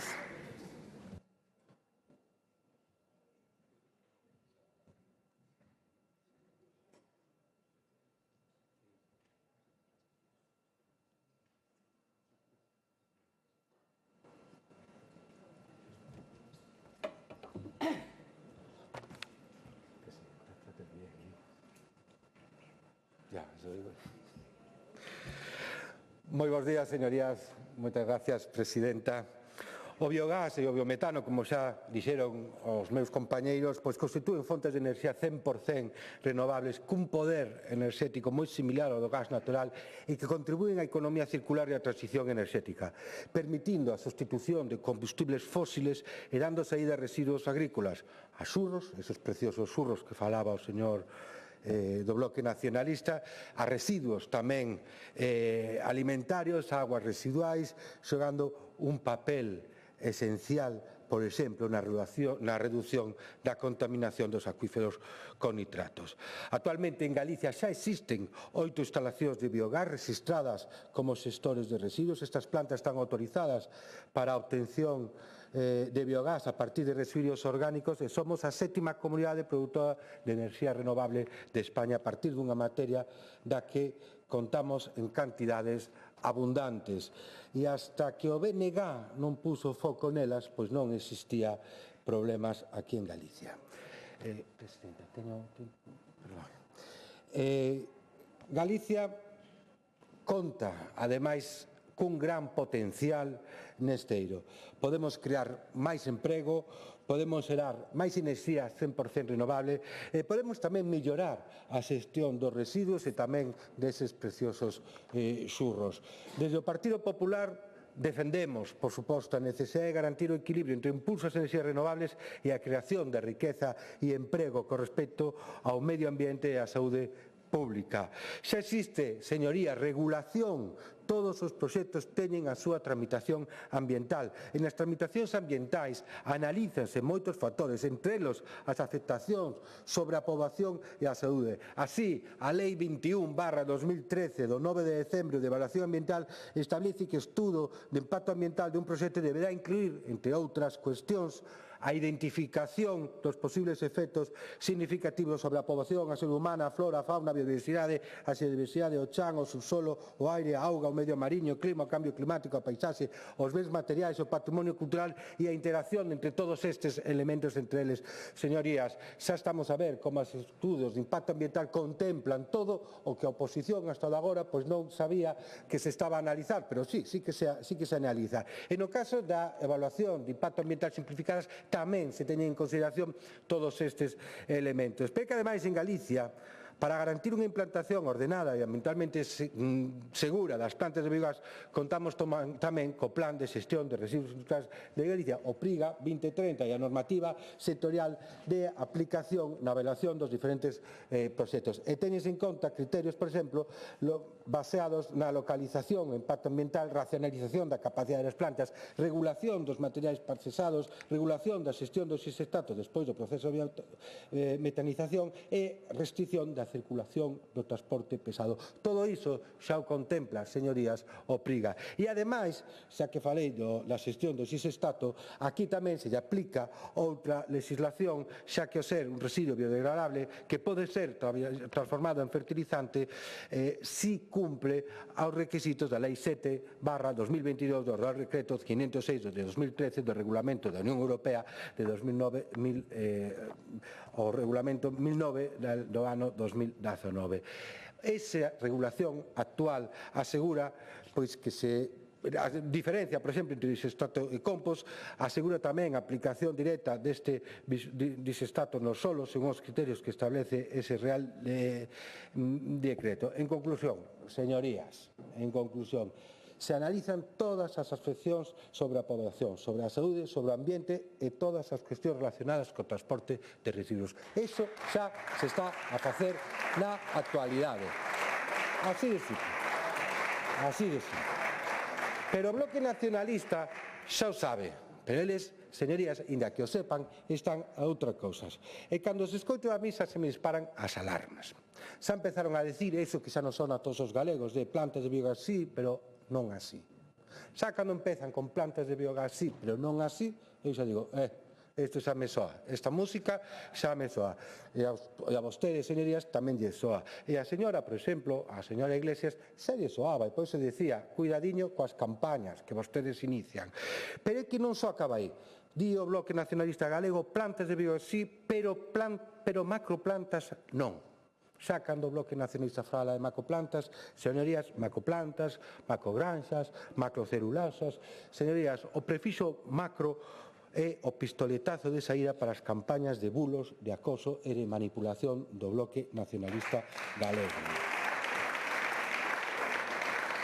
E, señorías, aquí xa nos imos coñecendo. E os galegos tamén os coñecen a vostede. E nas súas campañas de manipulación recurren vostedes a todo o que poden. E este Parlamento non é unha excepción diso. Xa trouxeron unha proposición non de lei moi parecida ao que propoñen hoxe aquí en xullo, hai escasamente 4 meses. Aquela iniciativa do copy-pega que xurdía dunha noticia dun periódico de Castilla e León, que todos nos abrallamos que a xente utilizara con tanta facilidade ese copy traductor e logo reproducilo directamente nas iniciativas, o trouxeron como interpelación e agora como moción, pero é que xa rexistran vostedes outra proposición non de leis pedindo o mesmo que hoxe imos a votar e cuestionando o proxecto de Xunqueira de Ambía. E despois, señorías, xa sabemos o que vai pasar. Despois van a traer iniciativas moi similares, pero en cada unha das comisións. A levarán a Comisión de Cultura, levarán a Comisión de Medio Ambiente, levarán a Comisión de Industria, farán incluso a Comisión do Mar, como xa fixeron con outras iniciativas. Xa nos imos coñecendo. Pero peor para vostedes é que non só que aquí os coñezamos, é que os galegos tamén os coñecen. Outro día vostedes conseguiron tumbar un proxecto que ia contar con a axuda de 7 millóns da Unión Europea.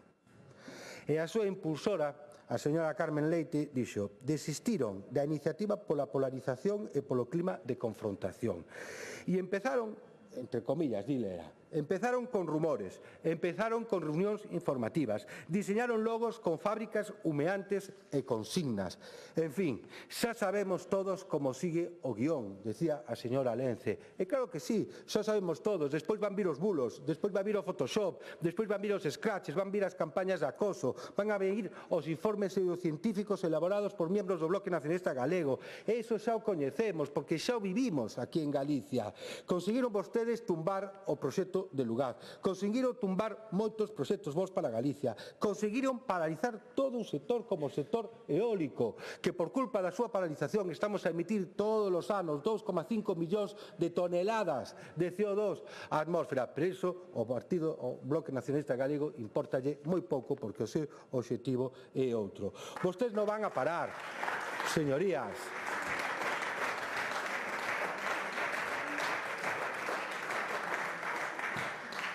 Vostedes non van a parar hasta que paralicen Galicia, porque ese é o seu obxectivo, señorías. Agaladas, conflictividade, parálise, son vostedes, señorías, os do non. E además é que vostedes o poñen por escrito. É unha ruta que xa coñecemos porque vostedes se encargaron de facelo público. Son vostedes os do non a todo o que cree emprego. Son vostedes os do non. Son tan do non que onte víamos que pagaban unha campaña nas redes precisamente para decir que non eran vostedes o do non. Vostedes pagaban unha campaña para decir que non son os do non. É que, señorías, non se pode facer máis o ridículo e non se les pode ver máis as costuras a vostedes. Mire, eu supoño que o Comité Central deulle esa instrucción de levar a conflictividade absolutamente a todos os sectores, a todos e cada un dos sectores económicos de Galicia.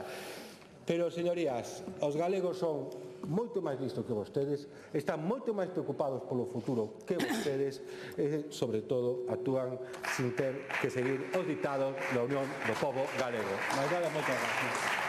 Moitas grazas, señor Trenor. Ten agora a palabra o diputado autor da moción, o señor Golpe Acuña.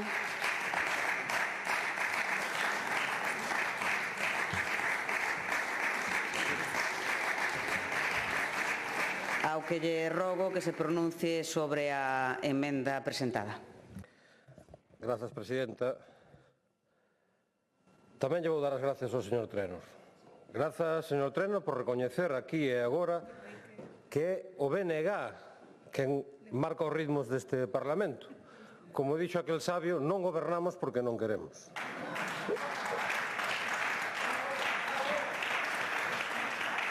Permítame agora que lle fala a xente que veu hoxe escoitar aquí este debate.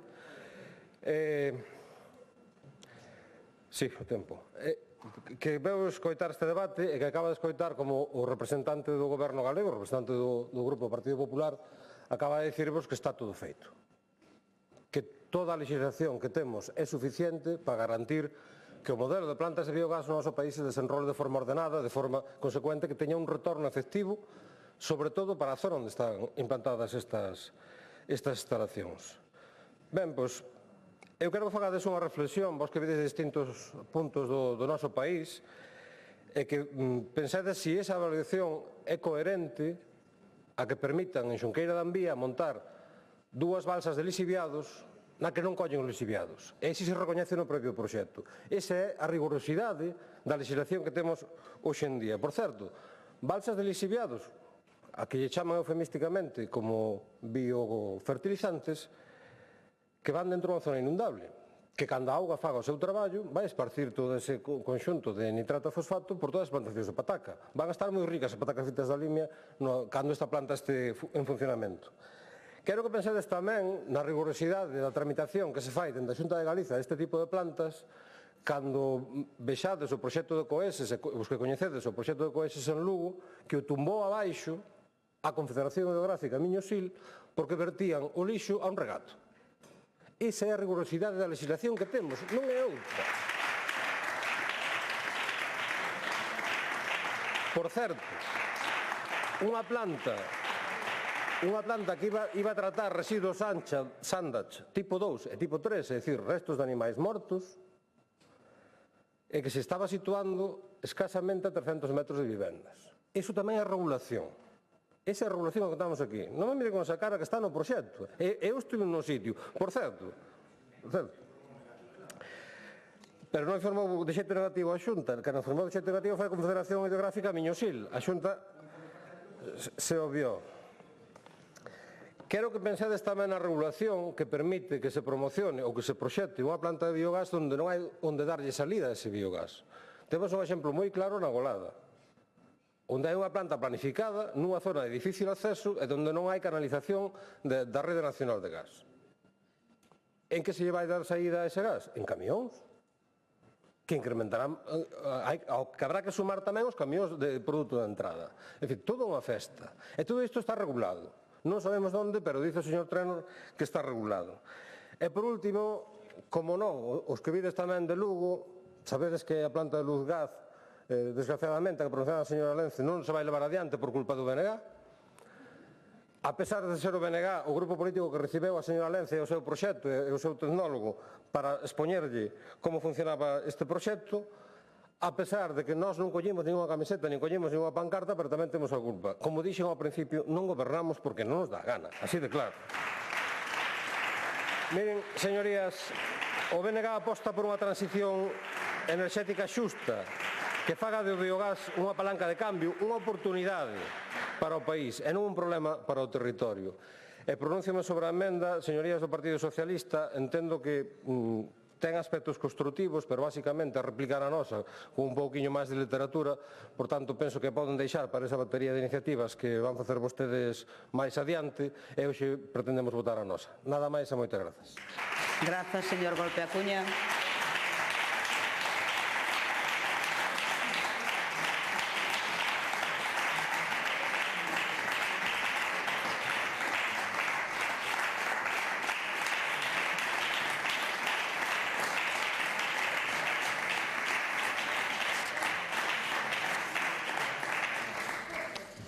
Imos coa seguinte moción do Grupo Parlamentario do Bloque Nacionalista Galego por iniciativa de dona Montserrat Valcárcer Armesto sobre a expansión de eucalipto e o modelo da Xunta de Galiza para a ordenación do monte galego.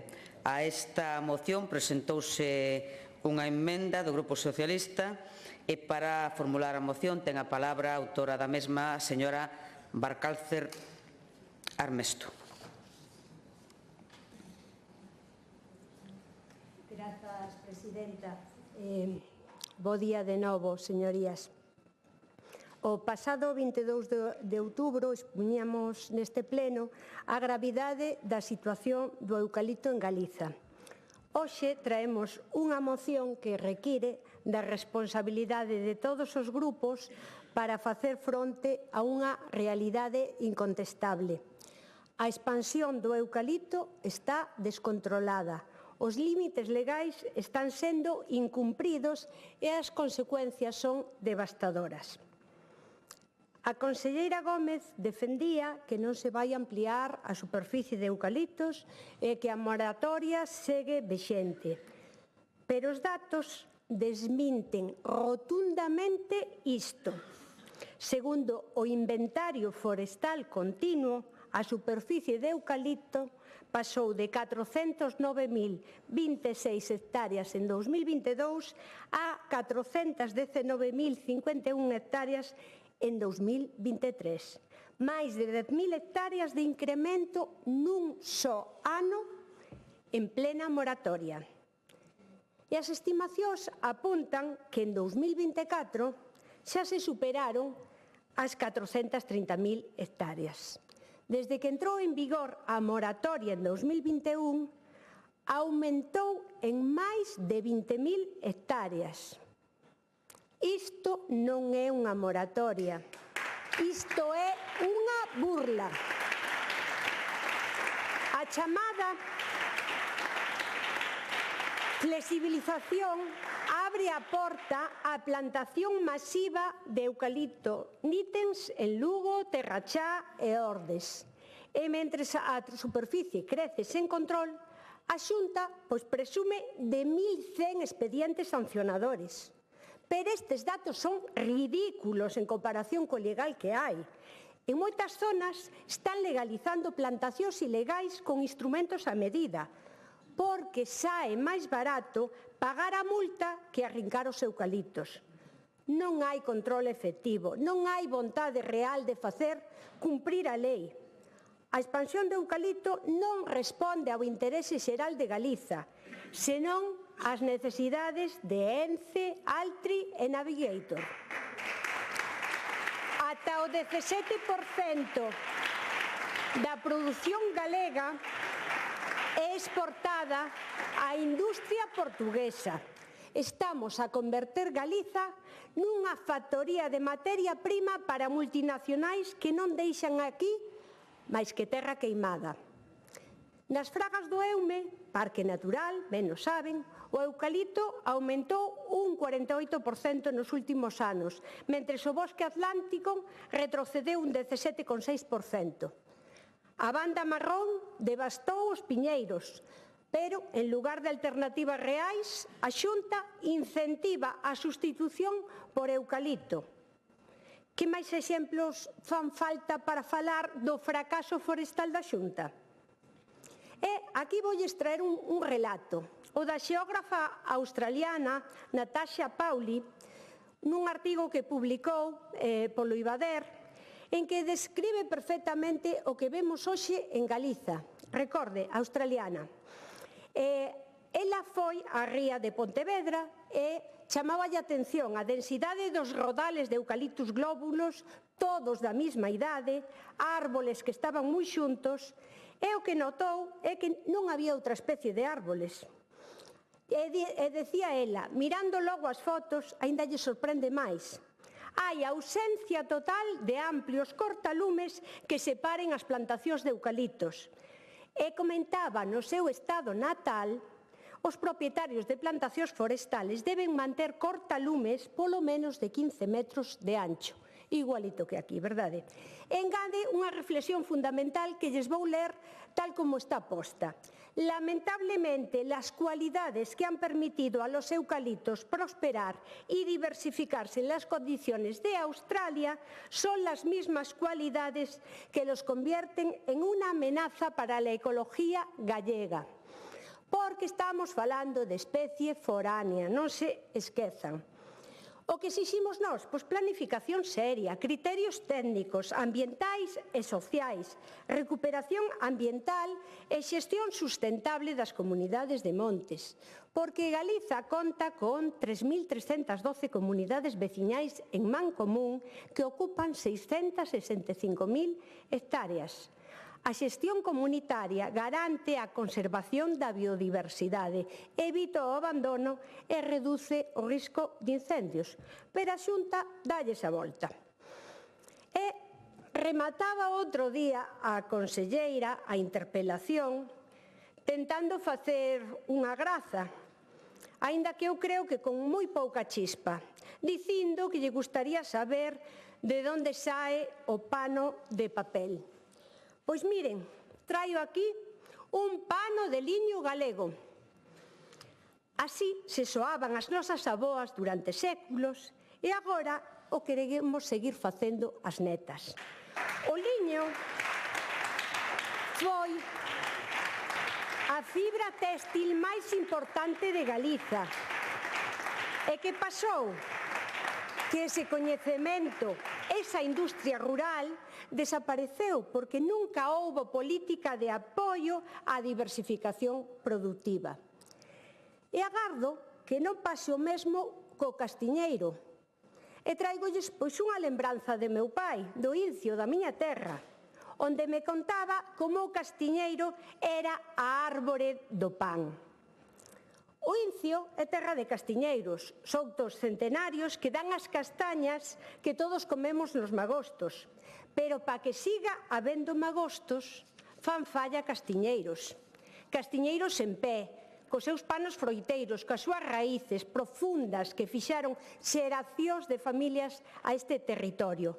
E non vai haber magostos se a Xunta segue enchendo de eucaliptos até os soutos. Non vai haber celebración, non vai haber tradición, non vai haber futuro se escollemos a ganancia rápida do eucalipto sobre a riqueza do castiñeiro. E volvolles ao liño. Hoxe a industria téxtil fabrica tecidos de eucalipto, sí, o liocel. Pero ese tecido, saben onde se fai? En Alemanha, en Austria, non aquí. E se se levara adiante o proxecto de Altri en Palas de Rei, que agardo que non, pois ese tecido ainda seguiría fabricándose fora, porque só sería outra máquina de extraer celulosa. Non sería industria téxtil en Galiza, sería máis extracción dos nosos recursos forestais. Pero para vostedes é máis fácil flexibilizar a moratoria para que ENCE, Altri e Navigator teñan materia prima barata. Así que non só esquilmamos os solos da biodiversidade, é que ata o valor engadido dos tecidos feitos con eucalipto queda fora de Galiza. E mentres o liño galego desapareceu, os eutos abandónanse, e as frondosas caducifolias autóctonas representan só o 3% do volume da madeira cortada. E non é cuestión de soarse con follas de castiñeiro, é cuestión de que non se está a apostar nin investir na recuperación do noso patrimonio natural e nas especies que fan de Galiza unha terra única. Pedimos o apoio desta Cámara a unha moción que busca protexer o noso territorio, garantir a sustentabilidade ambiental e frear a expansión descontrolada, agora acabo, a expansión descontrolada dun monocultivo que só beneficia a unhas poucas multinacionais.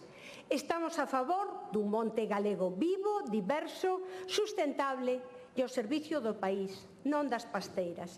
De momento nada máis. Moitas gracias. Moitas grazas, señora Valcárcel.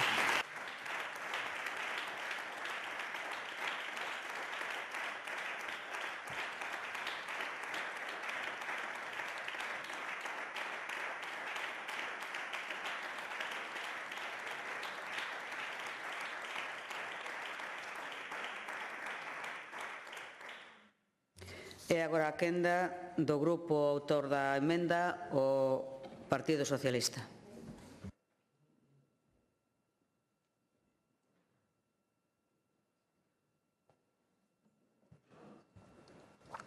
Grazas, presidenta. Bos días a todos e todas. En primeiro lugar, quero lembrar que o Grupo Parlamentario Socialista leva tempo presentando iniciativas neste Parlamento reclamando unha avaliación exhaustiva dos efectos da moratoria do eucalipto, a súa prórroga efectiva e a posta en marcha dos planes de ordenación de recursos forestais, auténticos pesóns do monte galego. Tamén propusemos un plan de choque urxente contra a banda marrón do Piñeiro, impulsar a investigación en novas especies de coníferas adaptadas ás condicións de Galicia e reforzar a protección do noso patrimonio forestal. Pero, señorías, ni caso. A Xunta ignorou estas propostas e segue instalada na improvisación, na falta de transparencia e na ausencia total de planificación. E hoxe, lamentablemente, temos que volver a falar dunha maniobra política máis, a flexibilización da moratoria do eucalipto que o señor Rueda introduce as agachadas na Lei de Acompañamento dos Orzamentos. Unha trampa legislativa que desactiva o pouco que se avanzou. Unha moratoria falsa e sin efecto real.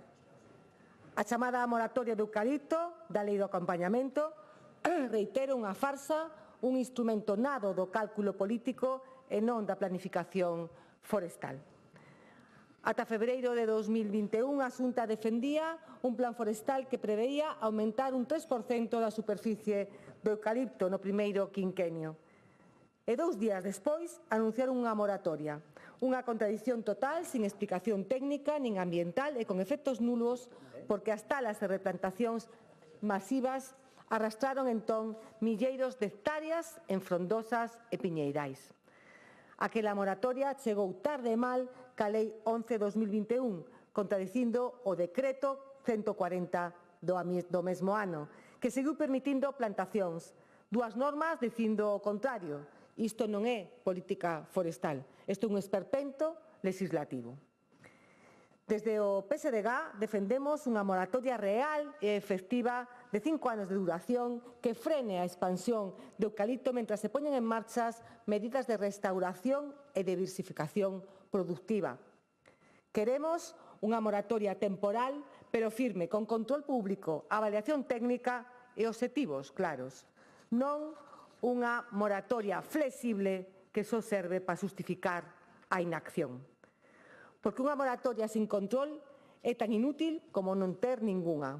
E tampouco compartimos a proposta do Bloque Nacionalista Galego dunha moratoria indefinida que xeraría inseguridade xurídica. A nosa aposta é o equilibrio, unha moratoria temporal con control e avaliación periódica. A falsidade desta moratoria queda en evidencia como a modificación introducida por a famosa Lei de Acompañamento, a Lei de Medidas Fiscais e Administrativas. No caso dos piñeirais afectados pola banda marrón, miren, se autoriza que tras a corta ata o 50% da superficie poida replantarse con eucalipto. En Román Paladino, en lugar de aproveitar para recuperar especies autóctonas, a Xunta permite sustituílas por eucalipto. E todos sabemos o que pasará. Así que non estamos ante unha moratoria que protexa o monte, sino un truco legal para seguir plantando baixo outro nome. E iso é enganar a cidadanía galega, porque o rexeitamento social, a expansión do eucalipto é crecente, tamén entre o que vota o Partido Popular e non quere ver Galicia convertida nun monocultivo sin futuro. En Galicia, a plantación do eucalipto está prohibida, como decía, dende 2021, pero algo funcionou mal. Lonxe de conterse, o eucalipto crece e, según os expertos, se achega ás 430.000 hectáreas. 20.000 máis que cando entrou en vigor a moratoria. O Inventario Forestal Continuo estimaba 409.000 hectáreas en 2022 e 419.000 en 2023. Un incremento en plena moratoria e o Observatorio Forestal se apunta a máis, como decía, de 430.000 en 2024. Esperamos que a Xunta de Galicia dé luz e taquígrafos sobre estes datos.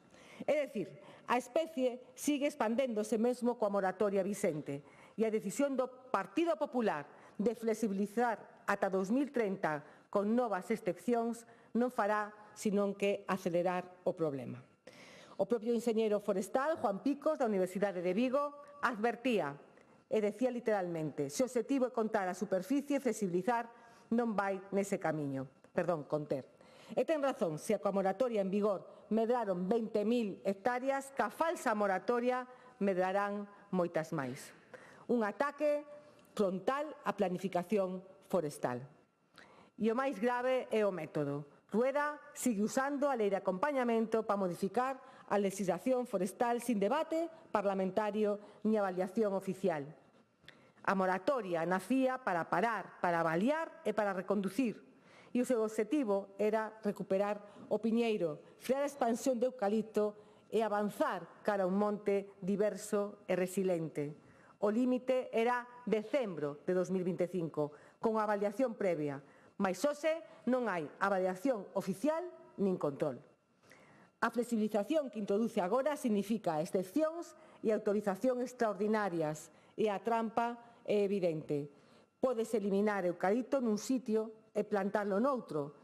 Sen boa cartografía e sen rexistro fiable é imposible controlar o proceso, como advirten non só o PSDG, sino os propios técnicos da Xunta de Galicia, que falan de inseguridade xurídica. Si, señor Viso, fale con eles. Complexidade técnica e risco real de expansión encuberta. Así, a moratoria deixa de ser moratoria para converterse nun mecanismo de mantemento e mesmo de aumento da superficie. As propostas socialistas é unha emenda de sustitución que indica que aprobar unha moratoria de 5 anos ás plantacións de eucaliptos sin flexibilizacións, promovendo un programa específico de reducción de eucalipto nas zonas interface urbano-forestal para reducir o risco de incendios e recuperar frondosas autóctonas. Tamén impulsar a investigación e transferencia de coñecemento dende o centro de Lourizán, orientada a desenvolver alternativas forestais viables, sostibles e adaptadas ao territorio galego, que garantan unha base forestal diversificada, resiliente e de alto valor ambiental e productivo. E reforzar a loita contra as pragas forestais, especialmente a do castiñeiro e a banda marrón do piñeiro, que sí o establecen, mediante un plan dotado de orzamento suficiente e estable, con axudas directas aos propietarios e accións de prevención, control e restauración. Señorías, o que está en xogo é un modelo para Galicia. Canto eucalipto temos, canto podemos plantar e onde. Ou hai planificación forestal seria ou seguimos con improvisación e maquillaxe político. A moratoria aprobouse para reducir as hectáreas de eucaliptos, pero, como decía, os datos demostran o contrario. Por iso, exiximos ao presidente a Rueda que retire a flexibilización introducida na Lei de Medidas Fiscais Administrativas, que respecte o Pacto de 2021 e que poña en marcha unha política forestal seria baseada en ciencia, en planificación e en participación social. Porque a moratoria de Rueda non é unha moratoria, é un plan encuberto de expansión de eucalipto e, fronte a iso, Galicia necesita rigor, transparencia e compromiso co futuro do seu monte. Nada máis e gracias. Gracias.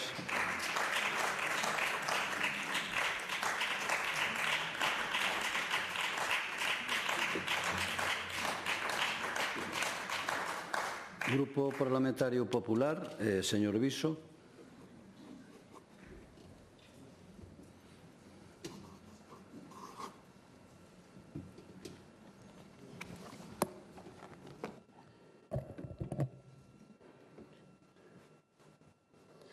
Gracias, presidente. Señorías, moi bo día outra vez. Señorías, hai quen fala do Monte Galego como se fose un decorado de postal, que é verdade bonito dende lonxe, pero allí a realidade de quen vive del. A oposición leva anos describindo Galicia con ese descontrol de eucaliptos, pero ao mesmo tempo viven cómodamente da súa mensaxe apocalíptica do rural. Pero o verdadeiro problema para vostedes non é o eucalipto, señorías. O que están a facer é un discurso de salón que converte o traballo dos galegos nunha causa ideolóxica máis. O debate sobre o eucalipto é, en realidade, o espello dun territorio. Os que creen que prohibindo se resolve todo e os que preferimos planificar. E por iso hoxe falamos da capacidade de Galicia para decidir o seu futuro forestal, sen ruído, sen demagoxia e sen medo. O Monte Galego non é un eslogan, señorías, é un modo e medio de vida. Vostedes fan, señorías, vostedes fan oposición coa motoserra dialéctica, cortando datos, esnaquizando argumentos e podando a realidade ao seu gusto. Vostedes queren converter o debate forestal nun campo de batalla ideolóxico, pero o Monte Galego precisa xestión, planificación e investimento. E iso exactamente é o que está a facer a Xunta. Señorías, hai unha realidade económica e social que non se pode negar. O Monte Galego dá vida ao rural. O sector forestal xera emprego e fixa poboación. Eso é unha realidade. Criminalizar unha especie sin ofrecer alternativas viables non é a defensa do medio, é poñer en risco o salario de milleiros de familias. A Xunta propón medidas para combinar aproveitamento e sustentabilidade. E esas medidas teñen un marco, señorías, señora Valcárcel, o Plan Forestal de Galicia 2021-2040, que vostede ben conoce, que guía a transición cara a un monte máis diverso e máis rendible. Falamos de rigor e sentido común, de pura prudencia e realismo, non de barra libre, como lle escoitei en algún caso. A Xunta decidiu manter a moratoria do eucalipto ata o 2030, despois de escoitar ao sector e actuar con responsabilidade. E introduciu dúas medidas de flexibilización moi concretas, pensadas para favorecer a sustentabilidade, aumentar a produtividade e loitar contra o abandono. Esos tres obxectivos que ninguén dos grupos da oposición pode discutir a verdade con seriedade. En primeiro lugar, unha desas dúas medidas, a primeira é permitirase, insisto, señorías, é importante escoitar con atención, permitirase a plantación só para substituir outras xa existentes, e sempre que a parcela inicial se transforme en coníferas ou frondosas. A nova superficie non poderá superar con carácter xeral o 75% do eucalipto que había na orixinal. E por primeira vez, señorías, poderase facer esta sustitución entre titulares distintos, ou seja, facilitando a cooperación entre propietarios. E, en segundo lugar, segunda medida, darase unha alternativa aos propietarios de piñerais afectados pola banda marrón. Unha praga que está a causar graves perdas. Neste caso, poderán sustituir ata o 50% das árbores por eucaliptos durante unha quenda de corta. Señorías, é importante ler a frase inteira. Obrigándose a reforestar o outro 50% con coníferas ou frondosas. Unha situación temporal e puntual que non é ideolóxica, que busca dar resposta a un problema real e evitar o abandono do sector. E con estas dúas medidas, señorías, non se aumenta a superficie de eucalipto, redúcese e, sobre todo, ordénase mellor. E todo isto, señorías, mantendo as limitacións xa vixentes. Prohibición de plantar en Red Natura 2000, prohibición de plantar en solos agrícolas, en zonas de frondosas caducifolias e, por suposto, nas franxas de protección. Señora Valcárcel, vostede, lóxicamente, ten que opinar e pode opinar o que considero, pois é que a veces non debería faltar a verdade. E fai pouco eu lía nun artigo 6 nun diario que vostede afirmaba, sí, escoite, mentras tanto o sector do pilleiro afúndese no abandono. Por suposto, isto simplemente é mentira, non é certo. Na actualidade non só existe un plan de prevención de pragas e de apoio á recuperación do piñeiro, senón que a Xunta destinará 1,4 millóns de euros á investigación e aos tratamentos fitosanitarios para frear as enfermidades que o afectan e desenvolver variedades máis resistentes. Iso é unha realidade. Isto é planificación técnica e isto, por suposto, é responsabilidade política. E isto non se fai con discursos, faise con orzamentos. Xa sei que esa palabra por esta banda non sona moi ben, pero é certo, temos orzamentos. E para 2026 a planificación e a ordenación forestal contará con 85,7 millóns de euros, un 3,4% máis que o ano anterior. 8 millóns destinaránse especificamente á loita contra pragas e enfermedades, sobre todo no piñeiro, señora Valcárcel. 4,5 millóns máis que no 2025. Eso é unha realidade. Ademais, a Xunta reforza o apoio á propiedade forestal, 1,14 millóns de euros, para impulsar a agrupación de xestión conxunta, unha ferramenta clave para evitar o abandono e mellorar a rendabilidade das explotacións. En resumo, señorías, hai planificación, hai investimento e hai resultados, mentras outros siguen instalados no eslogan e na protesta permanente. A realidade é que a Xunta controla, sanciona e regula o sector con rigor. Por suposto, non hai interese, hai cumprimento da lei e control público. E iso é unha realidade. E non, señorías, algo que teño que volver a recalcar, cando se fala dos incendios, os culpables dos incendios teñen nome e apelidos, os que prenden o lume. Eso é os culpables dos incendios. E o maior risco para o monte, señorías, non é o eucalipto. O maior risco para o monte é o abandono. E iso sabémolo todos que o coñecemos. Por iso, a Xunta aposta por un monte diverso e ordenado. E iso demóstrase nas líneas de axudas para frondosas e na eliminación de eucaliptos en Rede Natura e en faixas secundarias, algo que comentábamos con anterioridade. O Plan Forestal de Galicia 2140 marca un camiño claro: incrementar, mellorar e diversificar. Incrementar as masas de frondosas e coníferas autóctonas, mellorar a produtividade das plantacións existentes e diversificar os usos. Falamos de madeira, falamos de castañas, falamos de pasto, falamos de biomasa. E falamos, como non, tamén de turismo rural, por suposto. Hai axudas, insisto, hai investimento e hai planificación. Non abonda con dicir prohibamos. Hai que explicar tamén canto custa iso, tamén os empresos que se perden. E, por suposto, hai que ofrecer alternativas. Señorías, o monte galego non precisa salvadores de fin de semana nin sermóns de laboratorio. Precisa xestión, investimento e respeto por quen vive del. A diferencia é clara. Uns falan de prohibir, nós falamos de planificar. Uns buscan culpables, nós buscamos solucións. E por iso hoxe defendemos algo moi simple e moi serio, que o rural non sexa o precio das batallas ideolóxicas. O futuro do monte non se escribe a golpe de pancarta, nin de titular, aínda que a algún se lle dé ben.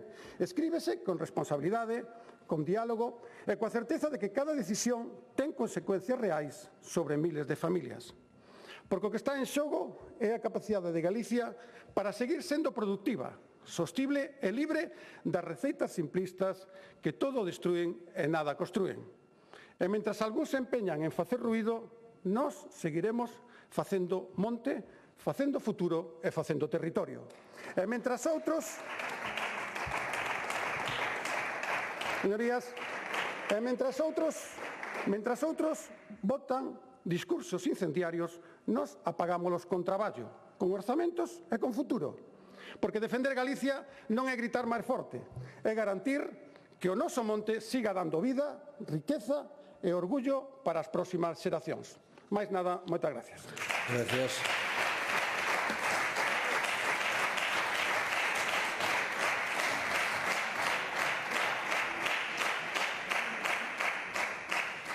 Grupo autor da moción, señora Valcárcel.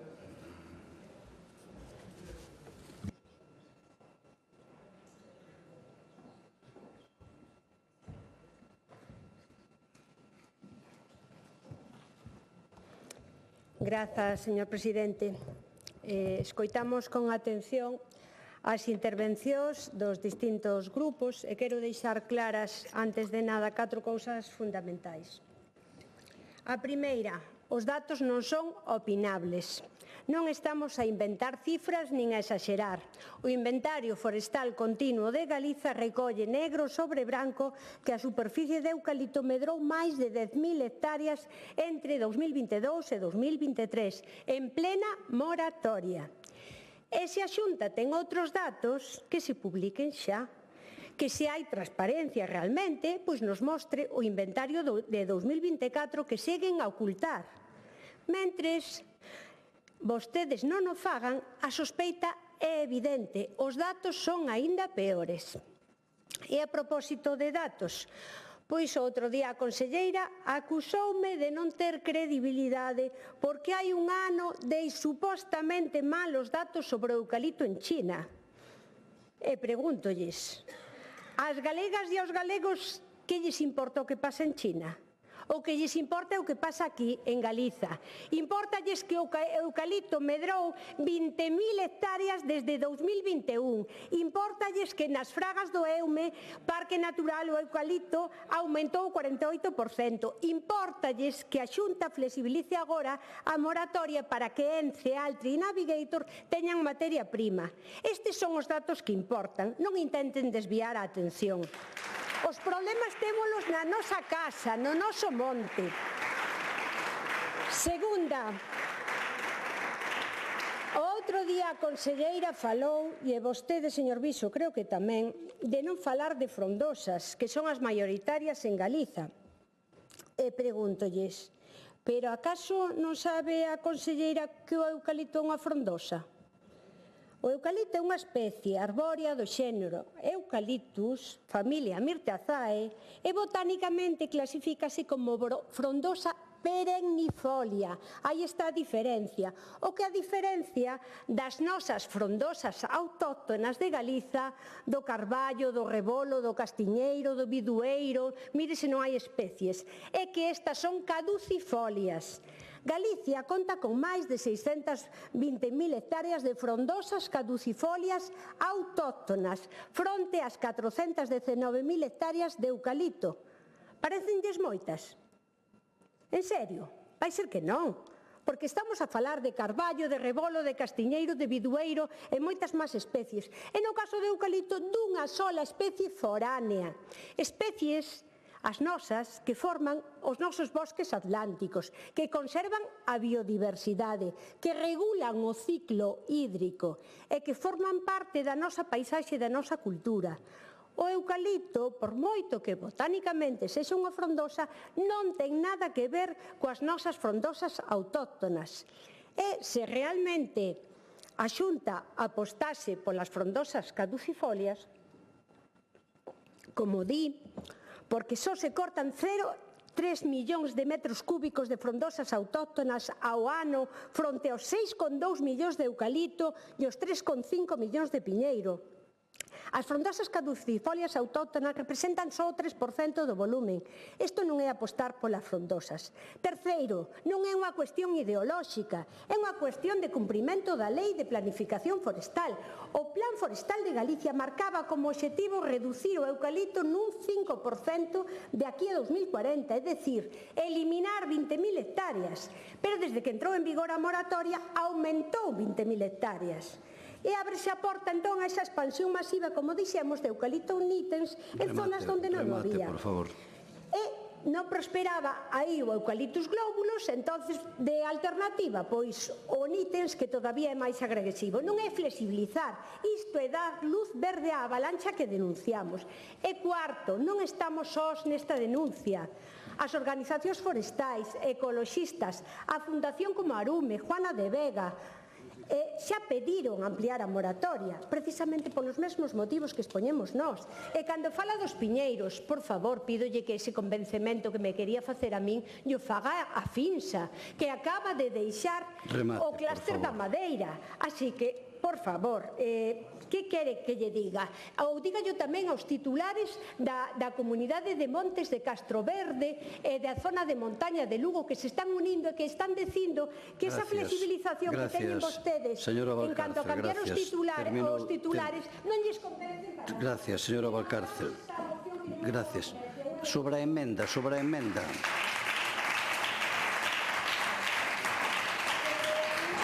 É que non lle escoito.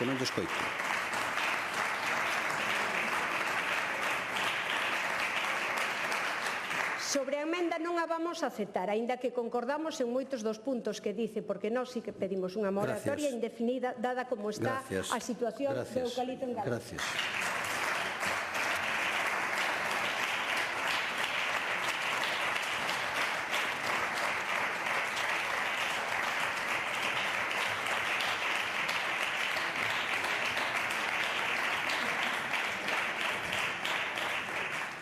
Moción do Grupo Parlamentario Socialista, iniciativa de doña Patricia Iglesias, sobre a política de beneficios fiscais que aplica a Xunta de Galicia singularmente no ámbito dos impostos de sucesións e doazóns e sobre grandes fortunas. Presentouse unha emenda do Grupo Parlamentario do Bloque Nacionalista Galego. Para formular a moción ten a palabra a señora Iglesias. Grazas, presidente. Señorías, o PP en Galicia leva anos representando a mesma obra. Moito falar de Galicia, pero sempre mirando cara a Madrid e confrontando por sistema co Goberno de España para facerlle a ola o xefe de filas, que evidentemente segue a ser o señor Feijóo. E xa cansa, porque estamos no Parlamento galego e debemos un respeto á cidadanía do país, porque cando toca estar nas mesas de diálogo, nas conferencias sectoriais, o que temos do Goberno galego é plantón tras plantón. Plantón no Consello de Política Fiscal e Financeira, plantón no reparto solidario dos menores migrantes que chegan ao país fuxindo de conflitos bélicos en nais e pais, plantón no Cumbre do Clima, plantón no Comité de Emerxencia, hasta se negan a facilitar ao Ministerio de Sanidade os datos de cancro de mama, señorías. E iso non é mirar para Galicia, é unha falta de lealdade institucional e facer un seguidismo vergoñento do señor Feijóo, ese líder desnortado que segue a caer en caída libre nas enquisas e que, por certo, mantivo durante un ano o presidente da Generalitat Valenciana, o señor Mazón, que sobre o que pesa a gran traxedia 229 mortos sobre as súas espaldas. E que onte tivemos que sufrir esa dimisión en diferido, dimisión absolutamente indigna da política que practica o Partido Popular. Un dato que resume esta hipocresía e falta de respeto a este Parlamento en Galicia, que é a institución que ao final nos está a pagar, os deputados galegos. A maioría das iniciativas do Partido Popular no Parlamento galego diríxense ao Goberno de España. Bueno, pois evidentemente isto é algo insólito, pero isto significa que o grupo maioritario do PP, que ten maioría absoluta, que sempre nos recorda, emprega este Parlamento galego como se fose unha delegación de Génova, uso partidista en toda regla do Parlamento de Galicia. E nós seguiremos insistindo e traeremos as veces que faga falta a necesidade de que o Goberno galego solicite a quita da débeda de 4.000 millóns de euros que lle ofrece o Goberno de España. E seguiremos insistindo no dumping fiscal que practica o Goberno galego favorecendo os que máis teñen a costa da maioría dos galegos e as galegas. Dúas cuestións que van unidas, señorías. Por iso vamos tentar ter un debate riguroso sobre esta cuestión e, por favor, pídolle que non convertamos este hemiciclo nun teatro e nunha sucursal de Génova. Pídollo, por favor. Falemos da quita da débeda. O Grupo Socialista de Galicia propoñemos algo moi sinxelo e sensato. O Goberno progresista de Pedro Sánchez pon enriba da mesa unha proposta de quita de débeda para todas as comunidades autónomas de réxime común que, evidentemente, é boa para Galicia. Supón que xa non será débeda galega, 4.000 millóns de euros. E sí que temos un problema de débeda pública, señorías, máis de 12.000 millóns de euros de débeda, triplicada respecto a 2009. Pagamos polos xuros desa débeda acumulada o gasto equivalente na terceira consellería da Xunta de Galicia, máis de 1.800 millóns de euros. E aceptar esa quita de 4.000 millóns suporía aforrar un terzo dese pago, preto de 620 millóns de euros anuais. Bueno, é evidente que é boa para Galicia. Señorías, a realidade é teimuda, é moi teimuda. Págaselle máis aos bancos que os incrementa o gasto social no proxecto de orzamentos para Galicia no ano 2026. Aceptar esa condenación permitiría, sen lugar ningún tipo de dúbida, reducir a débeda, é evidente, rebaixar xuros, é evidente, e reducir as amortizacións, aforrar, por tanto, é evidente tamén, e mellorar a capacidade financeira de Galicia. E vostedes din non. Non porque non convén a Galicia, non porque non convén a Feijóo. Mentres Galicia resiste esta quita, as comunidades autónomas máis favorecidas van a ser Andalucía, Murcia, Valencia, que casualidades, todas gobernadas polo PP. Isto non é un traxe a medida para Cataluña, señorías, favorece as comunidades autónomas gobernadas polo PP. Quen, con sentidiño, que esa palabra que tanto lles gusta, non aceptaría que o banco lle perdoe un terzo do que debe? Este paso, xa decía no anterior pleno, vaise beneficiar a Cataluña non polo que digan os independentistas, senón por seguir as ordes do señor Feijóo. O mundo ao revés totalmente. Ademais desta incoherencia, falemos da política fiscal irresponsable do Goberno galego, porque mentre se negan a aceptar a quita de 4.000 millóns, manteñen un modelo profundamente inxusto na política fiscal. E vamos ir aos datos.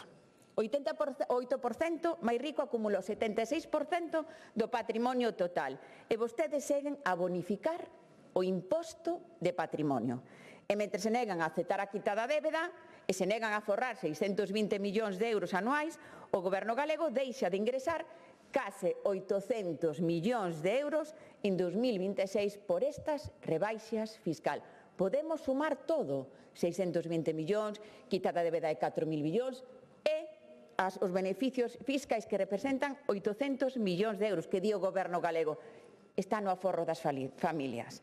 Rebaixas que non benefician as rendas máis baixas, senón as rendas máis altas e os grandes patrimonios. Senón, explíqueme, señora Sanz, por que se mantén a bonificación do 50% do imposto de patrimonio que beneficia a aquelas persoas que acumulan un patrimonio neto preto de 1 millón de euros? Como se explica?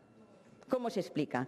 Que traducido as cousas do comer, que entende calquere galego ou galega que nos siga, ter un autogoberno fiscal responsable que o que defendemos as socialistas implicaría máis recursos para reforzar o noso estado de benestar, contratar máis profesorado de apoio para os nenos e nenas con necesidades educativas especiais que empezaron este ano absolutamente desprotegidos, abrir novas residencias públicas, centros de día nas comarcas envellecidas, reforzar a atención primaria nos Sergas ou financiar un sistema de dependencia en absoluta emerxencia social. Ademais, a IREF tamén sinalou os perigos deste dumping fiscal que practica o goberno galego, máis acusado incluso co presidente Rueda, e doulle un bo tirón de orellas ao advertir que Galicia pode incumprir a senda de estabilidade, a regra de gasto, esa que, por certo, votou o PP 3 veces en contra no Congreso dos Diputados, non polo lado dos gastos, senón polo lado dos ingresos públicos, é dicir, por recardar menos do que debería e perdoar impostos aos que máis teñen. Se de verdade queren falar de orzamentos sociais, poden empezar por facer que os que máis teñen contribúan máis. Empece, señorías, eliminando a bonificación do imposto de patrimonio e amosen que van a aceptar a nosa emenda que presentaremos para eliminar esa bonificación no proxecto de orzamentos.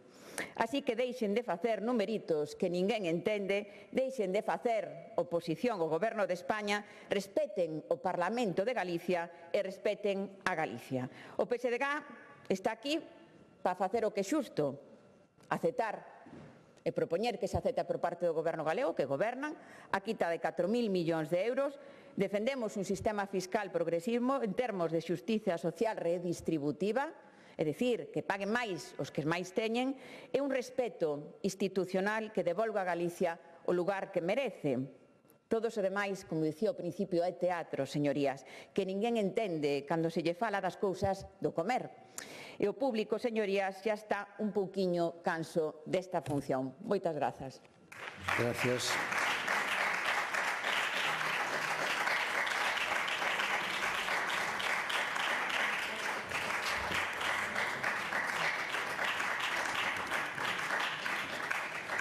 Grupo Parlamentario do Bloque Nacionalista Galego, señora Presas.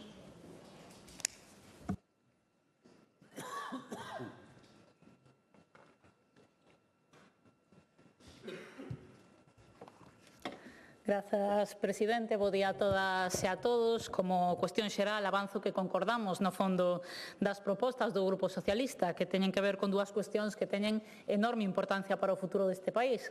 Unha, a quita da débeda, que sen dúbida o Goberno galego debe aceptar porque vai ser beneficiosa para Galiza e vai axudar a resolver un dos problemas económicos máis importantes das nosas finanzas e deste país. E a segunda, cuestionar a fiscalidade antisocial do Partido Popular na Xunta, que é negativa para Galiza e que é negativa sobre todo para as maiorías sociais, porque non garante distribución da riqueza e debe ser reformada.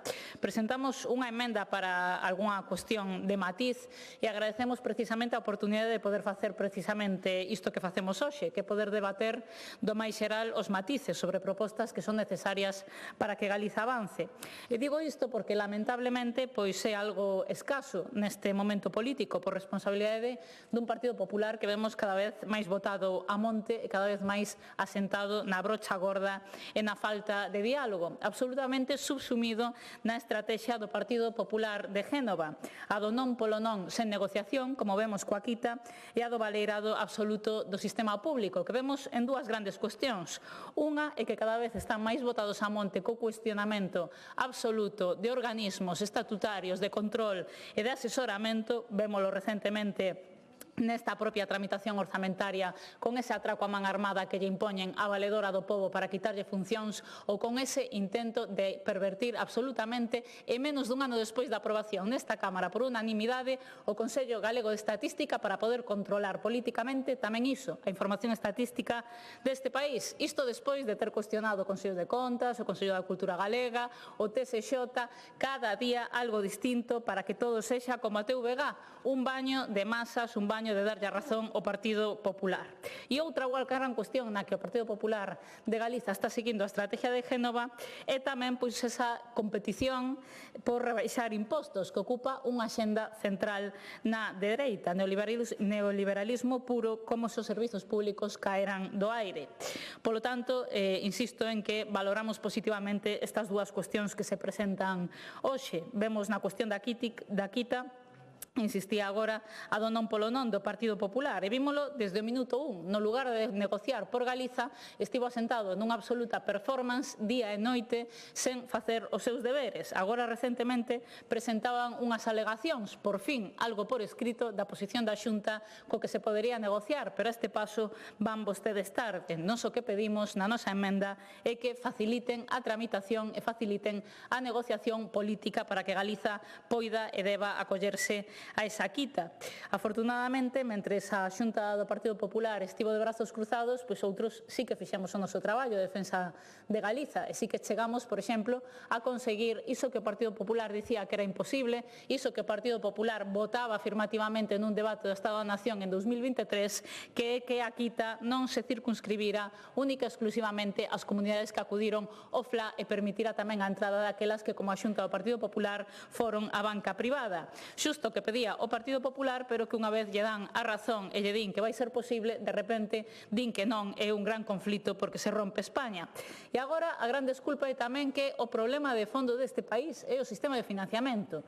Benvidos por fin a descubrir que o sistema de financiamento que firmou do seu puño e letra o señor Feijóo é un problema para este país. Non será por anos e anos insistindo desde o BNG neste Parlamento, impulsando unha comisión de estudo específica que o Partido Popular bloqueou, por certo, e que non ten conclusións, anos e anos insistindo en renegociar un sistema de financiamento caducado desde o ano 2014, cando ainda gobernaba o señor M. Rajoy, e que o Partido Popular non lle preocupaba nin sequera desde o ano 2018, que estaba outro señor sentado na Moncloa. Tampouco negociou. Agora, benvidos á importancia deste debate, pero ninguén se cree as súas excusas de que é incompatible debater o sistema de financiamento e aceptar unha quita da débeda que, sen dúbida, aliviaría un dos problemas económicos máis importantes do noso país, porque hai que dicilo, é un problema económico fundamental, unha hipoteca de máis de 12.000 millóns de euros, máis de 14.000 se lle sumamos esas chapuzas de colaboracións público-privadas como Álvaro Cunqueiro, aínda con sombras que aclarar, e polo tanto é fundamental que se aborde esta cuestión, porque ademais a pregunta, volvemos a insistir, é que fixo o Partido Popular con esa gran débeda? Serviu iso para soster os nosos servizos públicos? Pois non, vémolo por exemplo nese recorte acumulado de máis de 1.600 millóns de euros en atención primaria, que explican por que hoxe é unha quimera ter cita no médico ou médica de familia en menos dunha semana, ou que explican, por exemplo, por que o profesorado galego foi a folga hai apenas uns días, porque aínda non recuperou sequera os dereitos laborais e as horas lectivas de antes da crise. E isto que estamos comentando pois está profundamente ligado coa cuestión da fiscalidade. Polo tanto, nos defendemos que neste Parlamento se negocie, e sería unha boa oportunidade esta tramitación orzamentaria, unha nova política fiscal que realmente acabe coa maioría dos beneficios fiscais que determinou o Partido Popular por antisociais, e que desde logo pois acabe con esa política, non porque o diga a IREF nunha interpretación optimista que fai a voceira socialista dese informe, senón porque realmente é absolutamente lesivo para Galiza. E eu quero recordar que xa o propio informe do Consello de Contas respecto ao sistema de financiamento alertaba do baixo desempeño da política económica do Partido Popular no exercicio do autogoberno en materia impositiva, e polo tanto aí temos un problema porque unha fonte de ingresos fundamental e o Partido Popular decide non empregala. E, efectivamente, se vemos a propia memoria económica deste orzamento, vemos como máis de case 800 millóns de euros van precisamente para beneficios fiscais. E o Partido Popular fai demagoxia sempre con ese argumento de que hai unha parte que van para determinadas cuestións claramente sociais, etc. Sí, evidentemente, deses 800 millóns de euros hai algúns que están xustificados, pero hai tamén enormes medidas regresivas, sobre todo desde o ano 2014 e sobre todo desde que a partir de 2020 empezou a dar o saldo a deber con esta política fiscal, que son absolutamente cuestionables. E quixera poñer algún exemplo. Por exemplo, a bonificación do 50% de patrimonio que continúan a manter neste orzamento e que custa casi 37 millóns de euros. Pois miren, aí terían vostedes unha gran fonte da que obter financiamento, por exemplo, para ese Plan Galego de Saúde Mental que o propio Consello de Contas di que non se executou e que se investiu por baixo do prometido, ou, por exemplo, para non racanear profesorado de reforzo educativo educativo e para non ter que ver vergonzas como a que vimos hai apenas unhas semanas que a miña compañeira, a señora Rosana Pérez, trouxo aquí un problema concreto de Noia que non tiña solución ata que a tivo porque tivo trascendencia pública. Cantos nenos e nenas hai neste país sen ser ben atendidos como corresponde no sistema educativo porque o Partido Popular consigue tapar eses casos. É unha absoluta vergonza.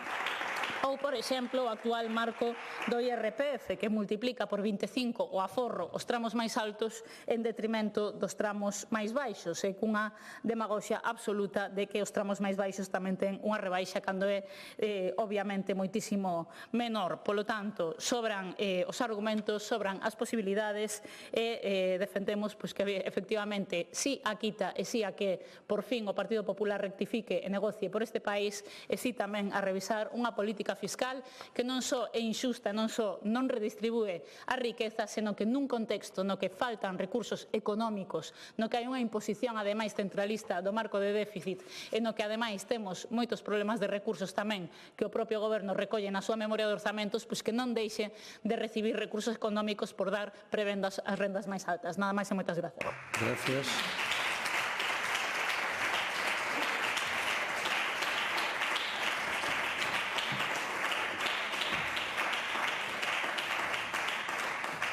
Grupo Parlamentario Mixto. Gracias. Grupo Parlamentario Popular, señora Sanz.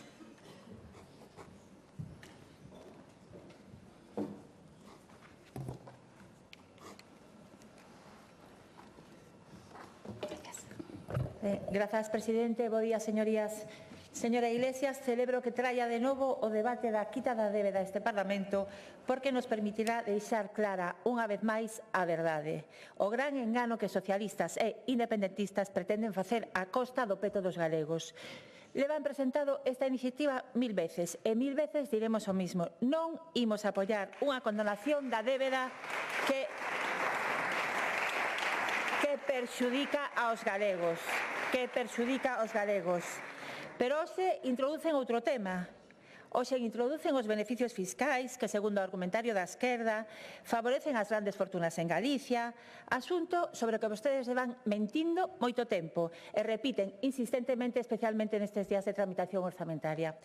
Ata tal punto é así que se vostedes non traían hoxe a debate esta iniciativa, traeríamola nós, para falar con rigor, sen demagoxia e con datos que desmontarán o falso do seu relato. Señorías, vostedes poden seguir coas súas teimas e coas súas mentiras, pero a realidade é que a práctica totalidade das rebaixas fiscais benefician a todos os cidadáns galegos e de xeito especial aos colectivos vulnerables e a rendas medias e baixas, e non, como sosteñen vostedes, aos ricos. Non lles pido que me crean a mí, pero si lles exixo que vostedes, que tanto presumen de coñecementos, pois acudan ás fontes e falen con rigor. Prégolles que collan un dos documentos que forman parte do proxecto de orzamentos, que é a memoria de beneficios fiscais, porque nestas comisións temos oído falar moito de memoria, pero por ahora nunca oí que falar deste documento, dos beneficios fiscais. Parece que o esqueceron. Prégolles que o lean completo, pero senón que vayan á páxina número 67, porque na páxina 67 deste documento se recolle o resume de todos estes beneficios fiscais. Total, 793,22 millóns de euros. E que din alegremente os grupos da oposición? Pois que a Xunta de Galicia adica 800 millóns de euros, aí se suben, a beneficiar aos ricos. Diñeiro que se contratarían médicos, se construirían hospitais, carreteras, profesores, residencias, etcétera, etcétera. Vaya exercicio de demagoxia, vaya cara máis dura. Como menten aos galegos. Pero menos mal que os galegos non son parvos. Señorías, de todos os beneficios fiscais que establece a Xunta de Galicia, tan só un deles beneficia a rendas altas e a bonificación no imposto sobre patrimonio que, se ven a tabla, acada os 36,50 millóns de euros, é dicir, tan só o 4% de todos os beneficios fiscais. Seguimos, o resto, 326,8 corresponden ao imposto sobre sucesións e donacións. Parecelles mal que os galegos non paguemos por herdar os aforros de toda a vida dos nosos pais? Ou parecelles de ricos que as herdanzas inferiores a 25.000 euros, de parentes de terceiro grado non tributen? 79,5 millóns de euros de impostos sobre transmisións patrimoniais e actos xurídicos documentados. Non lles gusta que se bonifiquen os impostos a quen compra unha vivenda usada, habitual, que sexa unha familia numerosa, que sexa unha vítima de violencia de xénero, que sexa unha persoa xoven ou este año que sea unha familia monoparental. Non lles gusta? Parecelles de rico baixar os impostos a quen merque un coche usado? Ou parecelles insolidario que non tributen os contratos de vitalicio por primeira vez este ano para que os nosos maiores poidan ser coidados nos seus fogares que donde les queren? Sigo. 46,94 millóns de euros corresponden ao IRPF. Non lles gusta, por exemplo, que no ano 2022 se deflactaran os 3 primeiros tramos, señora Presas, para que as rendas máis baixas non lles afectase a progresividade en frío da inflación. Casi 1,5 millón de galegos foron beneficiados polas baixadas no IRPF establecidas pola Xunta de Galicia e, según vostedes, son medidas que soban aos ricos. Pois moito rico hai en Galicia, non lles parece?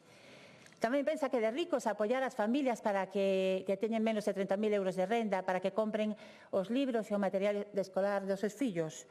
Ou lles parece injusto que non teñan que tributar as axudas para os enfermos da ELA ou para as víctimas da talidomida? Parecelles mal esta bonificación de 300 millóns de euros nas tasas e prezos públicos? Sabe que se fan con esos 300 millóns de euros? Se bonifica a universidade, se bonifican as escolas infantís e os comedores escolares. Están en contra de que en Galicia se dean as mesmas oportunidades a todos os rapaces, independentemente do lugar no que nazan. En definitiva, señorías, o 96% dos beneficios fiscais beneficia a rendas medias e baixas e colectivos vulnerables. En calquera caso, retolle, señora Iglesias, que xa que non lle gusta o noso modelo, que aproveite a súa réplica e nos diga exactamente das medidas que enunciei cales quitaría vostede. Señorías, podo admitir que temos un modelo fiscal diferente porque de feito o temos, pero o que non podo admitir é que mintan sobre os beneficios fiscais do Goberno galego. Como acabamos de ver de toda esta lista, o tan cuestionado imposto sobre o patrimonio tan só representa 36,5 millóns de euros, o 4% do total. Pero que desde o Partido Popular defendemos que se manteña esta bonificación porque vostedes saben perfectamente que un dos seus obxectivos é evitar a deslocalización deses patrimonios que están en Galicia, evitar que decidan trasladarse a territorios cunha fiscalidade máis leve ou incluso sen fiscalidade. Porque se estas persoas de rentas altas marchan, señora Presas, vostede sabe ben, perdemos non son o 100% do que pagan do imposto de patrimonio, perdemos a parte que nos corresponde, o 100% do IRPF que ven a Galicia, perdemos os impostos a consumo, IVA, impostos especiais, estas persoas deixan de construir en Galicia, non pagan IVA, non pagan licencias, ou estas persoas deixan de contratar aquí. Trátase dun risco que temos que evitar na medida do posible e moito máis nunha comunidade que estamos tan cerca de Portugal, lugar no que poderían instalarse con facilidade estas familias. Ademais, penso que é un tema que non lle teño que explicar precisamente a unha socialista. Vostedes predican co exemplo, porque o irmán do presidente de España fixou a residencia fiscal en Portugal sen ningún tipo de rubor ou dificultade. É o que vostedes propoñen, que eliminemos esta bonificación e que os galegos máis ricos se vayan a Portugal. Pois non, señorías, porque se estes patrimonios quedan en Galicia, ganamos moito máis do que perdemos, así que fagan os seus cálculos. De todos modos, entendo que non lles guste o modelo fiscal galego, porque é radicalmente distinto ao modelo fiscal de Sánchez, que tan só ten unha característica: inferno fiscal para clases medias, pemes e autónomos. Desde que Sánchez chegou a Moncloa, subiu preto de 100 veces os impostos, as cotizacións sociais e a súa voracidade recadatoria é insaciable, como vimos, por exemplo, na nova ameaza aos autónomos da semana pasada. Como digo, Sánchez é insaciable porque xa o Fondo Monetario Internacional nos avisa de que o ano que ven os españois acabaremos pagando 6.500 millóns de euros máis todavía de impostos. Ese é o seu modelo, que os cidadáns paguemos impostos ata a asfixia. Ben, queda moi pouco tempo, pero respecto á quita da débeda, diríalle, primeira cuestión, di vostede, señora Iglesias, que Sánchez está condonando parte da débeda a todas as comunidades autónomas. Entón, como teño moi pouco tempo, só lle pediría que na súa réplica me diga a donde vai esa débeda. Desaparece, se volatiliza, se tapa cun tipe, xa non está, ou os bancos a perdoan. No, dígame, pasa eso ou o que é que se reparte, se mutualiza entre todos? Segunda, que xa se yo explicou claramente, ven no proxecto, ven na Lei de Estabilidade Orzamentaria e o dixo a IREF. A condonación da débeda non xera maior capacidade de gasto. E, por último, tamén vostede dice que se aplica o principio de solidariedade, polo cual as comunidades máis prósperas teñen que axudar as menos favorecidas, o consagra a Constitución. Ben, pois eu penso que a débeda, tal como está proposta, o que garantiza o principio de insolidariedade, porque comunidades con menos capacidade financiera, pero que sempre actuaron de xeito responsable cos seus recursos e co seu endebedamento, como é o caso de Galicia, nos van facer pagar o que comunidades máis ricas gastaron de xeito irresponsable. Señorías, repetirei as veces que faga falta, pero es que xa non sei que exemplo poñer, porque a de hipotecas hai hoxe, pero eu xa falei outro día. Se me permiten, pois dicirles que con esta proposta, cada uxía pasará a deber 226 euros para que a cada Jordi se lle perdoen 404 euros. Uxía debe máis e Jordi debe menos. Eu penso que eso sí se entende, verdad, señorías? Ben,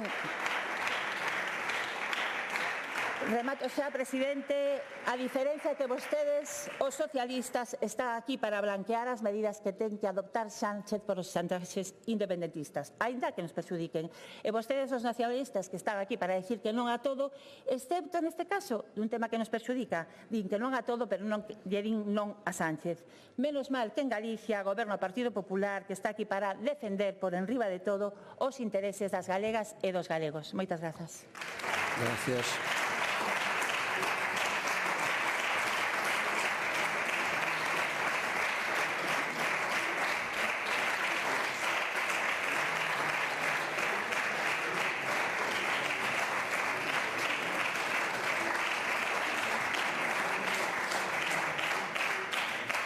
Grupo autor da moción, señora Iglesias.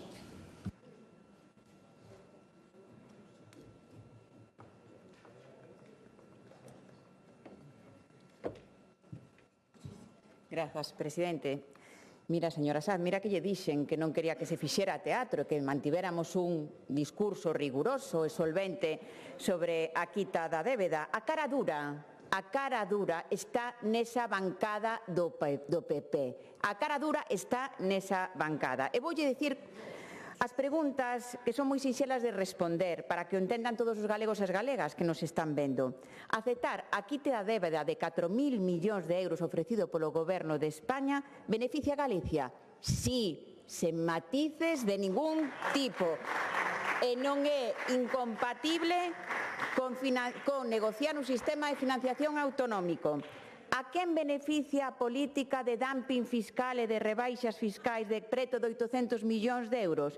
A maioría dos que teñen patrimonios e rendas máis altas. Eu vou dicir aquí as palabras literais do señor Corgos o pasado luns, que dixo: os beneficios fiscais de 793 millóns de euros que temos proxectados na Lei de Orzamentos 2026 beneficiarán a 115.000 galegos e galegas.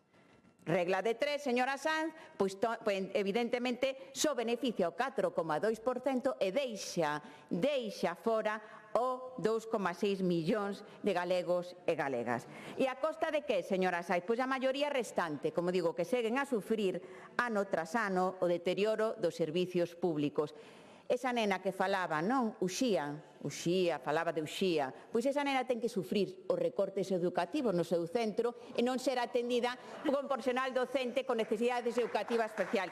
Uxía, que vive no rural, non ten pediatra no seu centro de saúde, señora Sanz. Esa Uxía que ten un avó que leva máis dun ano esperando por unha resolución de dependencia da Xunta de Galicia. Esa é a política que practica o goberno galego do PP. Privatizar, aumentar os concertos á privada a costa dos servicios públicos mentras benefician aos que máis teñen. Eso é a realidade. O desmais contos e falta de rigor e teatro que practican desde esa bancada. Vostedes poden repetir o guión que lle manden desde Madrid. As comunidades autónomas máis beneficiadas pola proposta da quita son comunidades autónomas gobernadas polo PP. Valencia, Andalucía, Murcia. Son comunidades autónomas gobernadas polo PP. Que vai facer o señor Feijóo? Que vai facer o señor Rueda cando se lle poña en riba da mesa? Vai solicitar esa quita de 4.000 millóns de euros? Que vai facer? E xa lle dicía, este paso é que, por seguir as ordes de Feijóo, va a ser a comunidade autónoma máis beneficiada a Cataluña non polos independentistas, senón pola orde de Feijóo. De verdad que é un mundo ao revés. Pero en que cabeza cabe? En que cabeza cabe? Pois empecen por retirar a bonificación do 50% do imposto de patrimonio, esos 37 millóns, empecen por aceptar a nosa emenda que presentaremos os orzamentos, empecen por eso, e amosen que realmente non virán polos patrimonios e as rendas máis altas en Galicia. Social sí, pero para arriba, señora Sanz, para arriba, eso que practica o goberno galego. E vostedes non gobernan para Galicia, gobernan contra España, gobernan para darlle oxíxeno a ese líder desnortado que sigue caendo nas enquisas polo abrazo da extrema dereita. Esa é a realidade.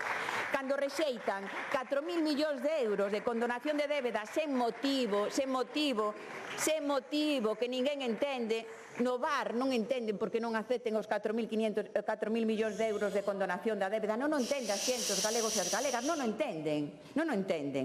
Entón, remato con as ideas moi sinxelas. Nos creemos noutra Galicia. Creemos que é bo pedir e aceptar a quita da débeda de 4.000 millóns de euros en matices. É bo, punto. E creemos nun sistema fiscal xusto, social e redistributivo para fortalecer os servicios públicos en absoluto deterioro no noso país. E creemos nun autogoberno fiscal, señora Sanz, que non marche das mesas de negociación e non dé plantón. E respecto á emenda, entendemos que a nosa proposición, a nosa moción xa contén os puntos da emenda do BNG, por tanto non imos aceptar. Moitas grazas.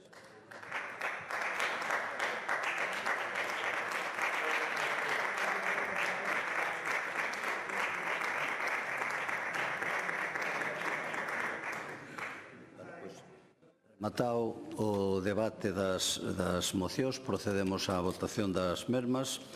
Comenzamos votando do Grupo Parlamentario do Bloque Nacionalista Galego, iniciativa de don José Manuel Golpe sobre a estrategia da Xunta de Galicia para garantir o desenvolvemento das plantas de biogás. Non acepta a emenda do Grupo Parlamentario Socialista, votamos.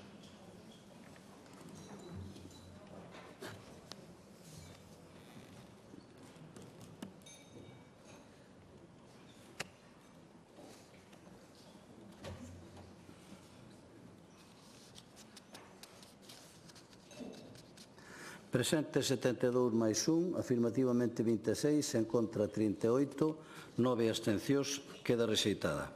Votamos a do Grupo Parlamentario do Bloque Nacionalista Galego, iniciativa de doña Montserrat Valcárcel sobre a expansión do eucalipto e o modelo da Xunta de Galicia para a ordenación do Monte Galego. Non se acepta a emenda do Grupo Parlamentario Socialista, votamos.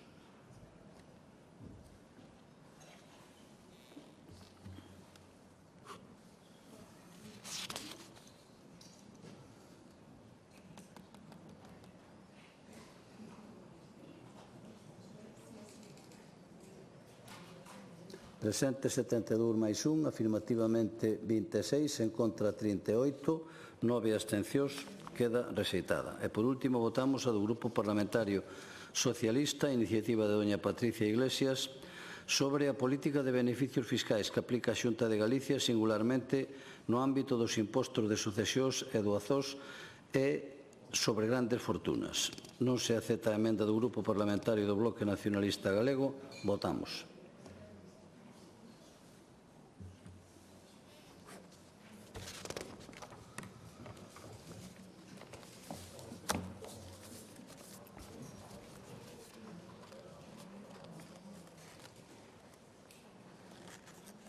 Presente 72 máis 1, afirmativamente 34, en contra 38, unha abstención, queda, polo tanto, rexeitada. E suspendemos a sesión hasta as 16 horas.